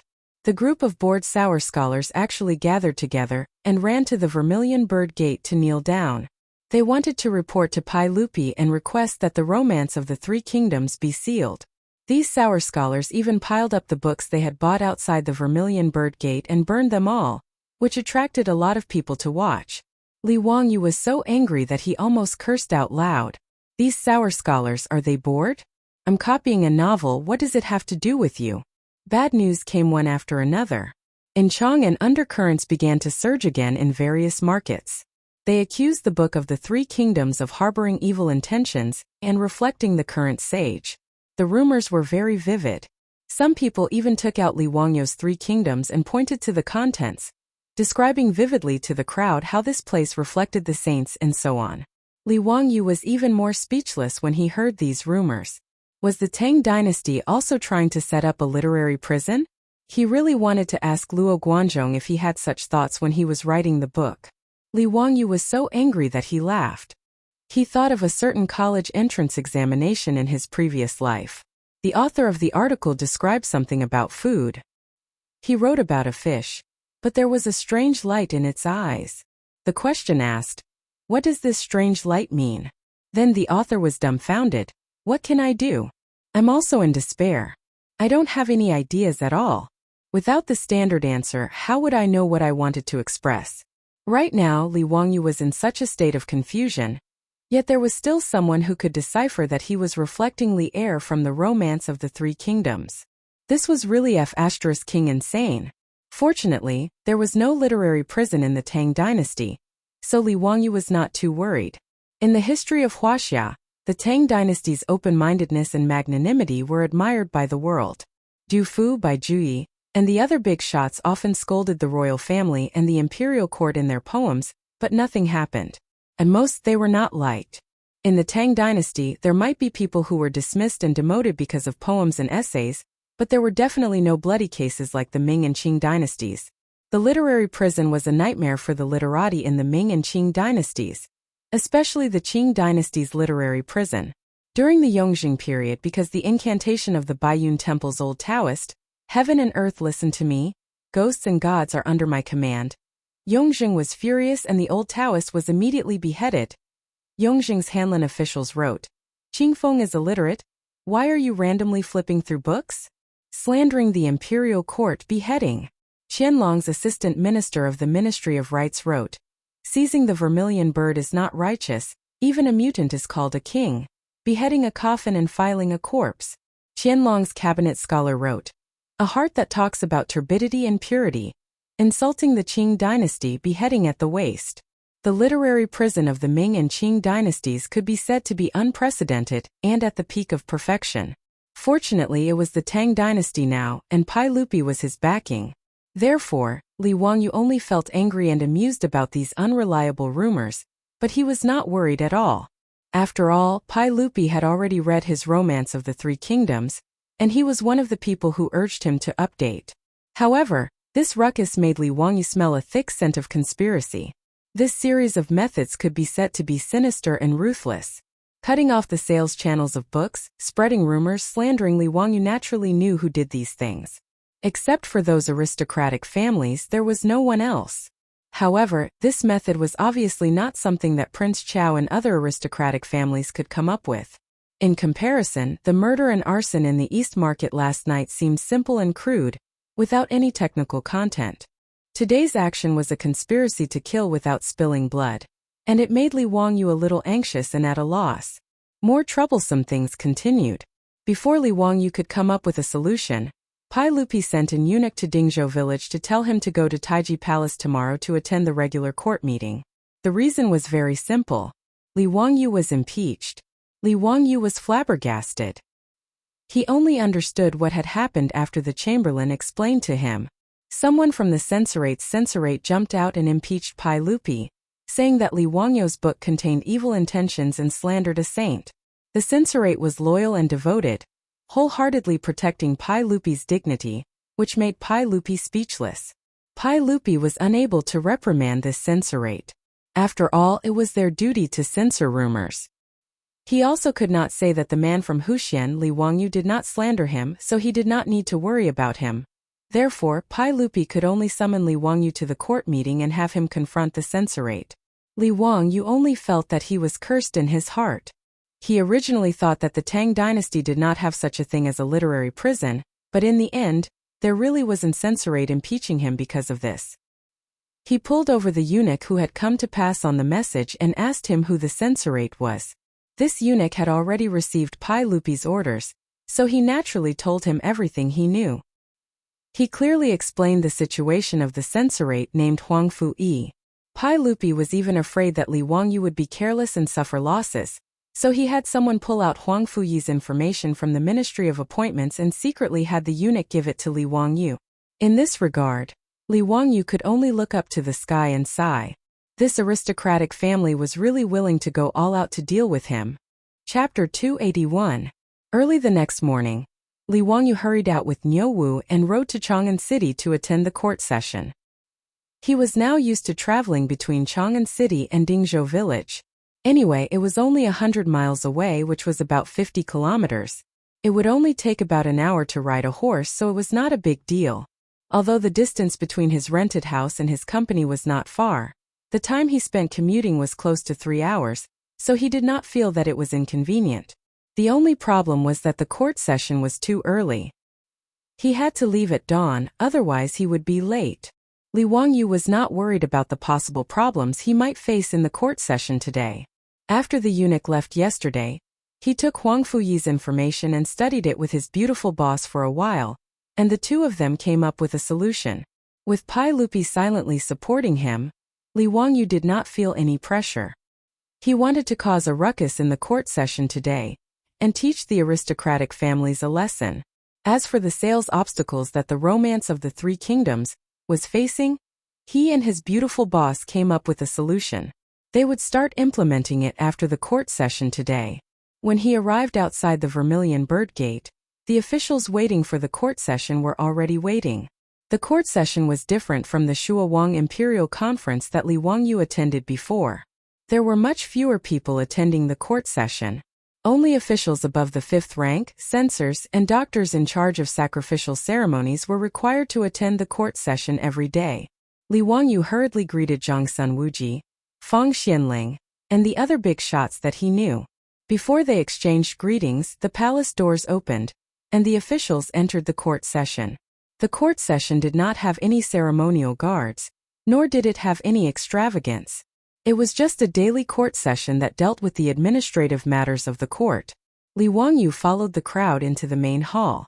After bowing, he sat in his seat, bored, and listened to the officials of all levels report to Pai Lupi and discuss state affairs. He had no interest in these things at all. Moreover, he woke up early today, and his ears were filled with the so-so voices of the officials. He could not help but doze off. His head drooped, and his eyelids grew heavier and heavier. Li Wangyu dozed off in the Taiji Palace's main hall. Speaking of sleeping while sitting down, that was Li Wangyu's specialty. When he was in school, he had never been caught sleeping in class by the teacher. He placed his left hand on his forehead and pretended to be in deep thought. Then, he lowered his head and began to sleep. Chang Chao started to deal with official business at around 7 in the morning. Usually it would be between 9 and 11 in the morning. After such a long time, Li Wangyu slept very happily in the palace. He was just short of snoring. While he was on a date with the daughter of the Duke of Zhou, he suddenly heard someone call his name, causing the sleeping Li Wangyu to suddenly wake up. He wiped the saliva from the corner of his mouth without batting an eyelid and looked forward. In front of Pai Lupi's throne, there was a young official dressed in 8th rank dark green official robes. Li Wangyu immediately understood that the meat show was coming. Presumably, this person was the imperial censor who had impeached him, Huang Fuyi. Pai Lupi had a strange expression on his face as he looked over. Nan, did you hear what imperial censor Huang Fu said? How could Li Wangyu not know that Pai Lupi had seen him dozing off? His throne was in front of everyone and was high above the imperial steps. Naturally, he could see everything clearly. Li Wangyu quickly stood up and bowed respectfully to Pai Lupi. Your Majesty, I heard. Then what explanation do you have? I have nothing to explain. Explain my ass. He didn't even know what he had just said. He was sleeping soundly. He saw that the book in Huang Fuyi's hand was the copy of the Romance of the Three Kingdoms. Huang Fuyi saw that Li Wangyu didn't respond and immediately opened the book in his hand. He pointed to a page and said, Your Majesty, in the Romance of the Three Kingdoms written by Nan in the 4th chapter, he deposed the Han Emperor Chanlu and offered his blade to the traitor Dong Mengda. This is the proof of his disloyalty. Li Wangyu silently rolled his eyes. He was too lazy to respond and continued to watch his performance. Huang Fuyi righteously continued, Your Majesty, look at this book. Zhuoqi supported His Majesty to the left and right and removed his royal ribbon. He knelt in the north and said that he would obey orders. He also called the Empress Dowager to serve the imperial edict. The Empress Dowager cried, and all the officials were miserable. This is clearly a reflection of the abdication of the retired emperor in the 9th year of Wu Da. Nan referred to His Majesty as Dong Zhuo. He really harbors evil intentions. Li Wangyu almost gave Huang Fuyi a thumbs up. This scholar's mouth was really King amazing. Even in the book, Dong Zhuo forced the Han Emperor to abdicate. He could forcefully say that he was referring to Pai Lupi forcing Li Yuan to abdicate after the incident at the Xuanwu Gate. When Pai Lupi heard this, his expression became very ugly. He naturally wouldn't believe Huang Fuyi's nonsense, but the incident at the Xuanwu Gate was a thorn in Pai Lupi's heart. Huang Fuyi used the incident at the Xuanwu Gate as an excuse, but Pai Lupi couldn't do anything. He simply looked at Li Wangyu with a gloomy expression.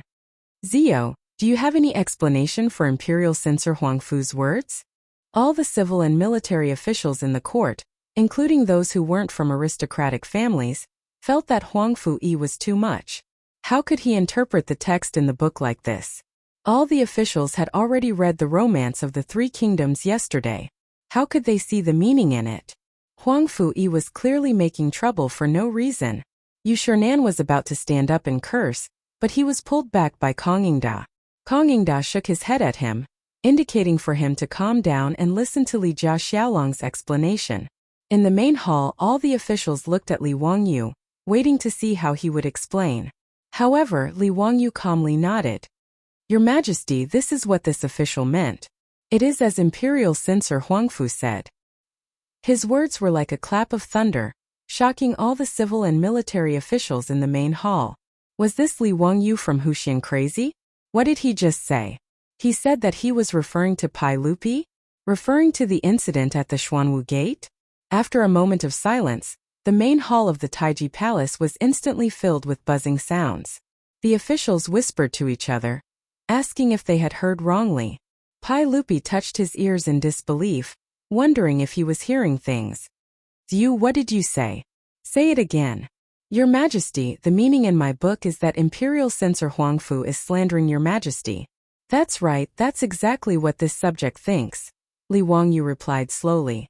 Yu Shernan, Fang Xianling, and the others couldn't help but exclaim in horror. Ziyu, don't talk nonsense. Answer properly. However, Huang Fuyi was pleasantly surprised. He didn't expect that Li Wangyu would admit it in front of Pai Lupi. Originally, Huang Fuyi just wanted to discuss Li Wangyu and smear the romance of the Three Kingdoms. Who would have thought that he would gain such a result? Huang Fuyi laughed. Haha, since Imperial Censor Huang Fuyi admitted it, that's for the best. Your Majesty, this official asks Imperial Censor Huang Fuyi to punish him for slandering the sage and talking about the court. Before he finished speaking, he heard Li Wangyu say loudly, Your Majesty, this official is guilty. This official has an accomplice and is willing to confess. Chapter 282. Li Wangyu's words caused a commotion in the hall. Even Wang Ringyu, Zhang Yuanshou, and the other big shots of the aristocratic families were dumbfounded by his words. Was this Huxian man crazy? These big shots of the aristocratic families vaguely felt that something was wrong, but they couldn't figure out what the problem was. Yesterday's series of actions against Li Wangyu had been discussed by Wang Ringyu, Zhang Yuanshou, and the other big shots of the aristocratic families. The methods of this group of old foxes were naturally incomparable to those of Wang Ziqiao's group. They mercilessly flogged the troops who committed murder and arson in the East Market to death, cut off the 100 Horsemen Department's pursuit of clues, and turned the East Market case into an open case. Even if the 100 Horsemen Department and Pai Lupi were well aware of who committed the East Market case, so what? Without evidence, no matter how furious Pai Lupi was, he could only endure it. After that, they used the influence of the aristocratic families to set a trap for Li Wangyu. With a few efforts, Li Wangyu was badly battered. Yesterday, in the entire Chang'an city, not a single book of the Three Kingdoms could be sold. As for Huang Fuyi, of course, this was also arranged by the aristocratic families. Their purpose was to disgust Li Wangyu and Pai Lupi, and at the same time to defame the Book of the Three Kingdoms. In short, they only needed to cause a ruckus in the imperial court for a few days and delay Li Wangyu from successfully selling the book. In their view, in the face of this kind of impeachment, Li Wangyu would naturally not admit to it, and then there would be a lot of verbal arguments. In this way, it was very simple to cause a ruckus and delay the matter. As long as the impeachment was not settled, Li Wangyu's Book of the Three Kingdoms could no longer be sold on the market. If the bet was delayed for 10 days, the aristocratic families would win the bet. It was very simple and easy. The reason why these big shots of the aristocratic families began to interfere in the bet between Li Wangyu and Wang Ziqiao was not because they were unwilling to part with the 1,000 taels of gold. This amount of gold was not even a drop in the ocean for the aristocratic families. What they didn't want to lose was face. The foolish sons of the aristocratic families had drunk too much and let their underlings commit murder and arson. This was simply stupidly giving Pai Lupi something that could be used against them. For the sake of the aristocratic family's reputation, Wang Ringyu had no choice but to kill his family's troops to cover up the truth. Although they did not care about killing a troop, the act of killing a troop of their own family in order to protect themselves made the aristocratic families feel that they had lost face. Thus, they became more and more jealous of Li Wangyu. As a result, Wang Ringyu and the others took the bet seriously. No matter what, they could not afford to lose the bet. Otherwise, the reputation of their aristocratic families would be worthless. If Li Wangyu lost the bet, the aristocratic family's face would be saved, and they would be able to give Pai Lupi a slap in the face. So what if you, Li Shimin, are the emperor of the Tang dynasty? So what if you protect Li Wangyu? In the end, you could only watch your nephew lose the bet and obediently hand over the gold with both hands. But today, in the Chang dynasty, Li Wangyu actually nodded and admitted Huang Fuyi's impeachment. He even said that he had accomplices. What was going on? After the shock, Pai Lupi immediately realized that something was wrong. Not to mention whether Li Wangyu really had such thoughts. Even if he did, he was not crazy, right? How could he admit it in front of everyone? Looking at Li Wangyu's faint smile, Pai Lupi could not help but breathe a sigh of relief. This bastard must have a backup plan. In the main hall, Li Wangyu said loudly, "Your Majesty, this subject is guilty. This subject also has accomplices and is willing to confess. This imperial censor Huangfu is this subject's accomplice. The reason why this subject slandered your Majesty in the book was all because of imperial censor Huangfu's instructions." As soon as he said this, everyone was stunned again, and Huangfu, like a cat whose tail was stepped on, immediately exploded. "Nonsense! Your Majesty, Hu Xiannan is speaking nonsense. This subject does not know Hu Xiannan at all, so how could I order him around? This subject is also not his so-called accomplice. Your Majesty, please investigate this." Li Wangyu gave him a sidelong glance. "Your Majesty, this subject has evidence." Pai Lupi looked like he was watching a good show. He did not care how Huangfu defended himself and only asked, "Ziyu, what evidence do you have?" Li Wangyu pointed at Huangfu. "Imperial censor Huangfu, you are a grand scholar in the first year of Zhongguan, right?" "That's right, so what?" "Hu Xiannan, don't you dare slander me and slander me!" Huangfu shouted angrily. Li Wangyu ignored him and bowed to Pai Lupi. He continued, "Your Majesty, Imperial censor Huangfu has long been dissatisfied with your Majesty. The poem he wrote during the spring examination is proof." Huangfu was stunned when he heard this. The poem he wrote during the spring examination last year was his proudest work. Although he had submitted to the Wang clan of Taiyuan before the spring examination and became their disciple, the poem he wrote during the examination was also very well done. Otherwise, he would not have been given the important position of imperial censor after passing the grand scholar examination. Li Wangyu recited, "Spring grass grows in Xuanwu Lake," vaguely thinking of Chang'an City. Later, thousands of people rose like clouds, hating that the king's plan failed. The people lost their virtue, the road to society was crooked, and tears were stained in several places tonight. Imperial censor Huangfu, you wrote this poem during the spring examination, right? That's right, I wrote it. Huangfu nodded angrily. He did not feel that there was anything wrong with his poem. Similarly, Pai Lupi and the civil and military officials in the hall did not feel that there was anything wrong with the poem. They all looked at Li Wangyu. Li Wangyu laughed and bowed to Pai Lupi again. Your Majesty, this is an anti-poem written by Imperial censor Huangfu. The Xuanwu Lake in the poem alludes to the Xuanwu Gate.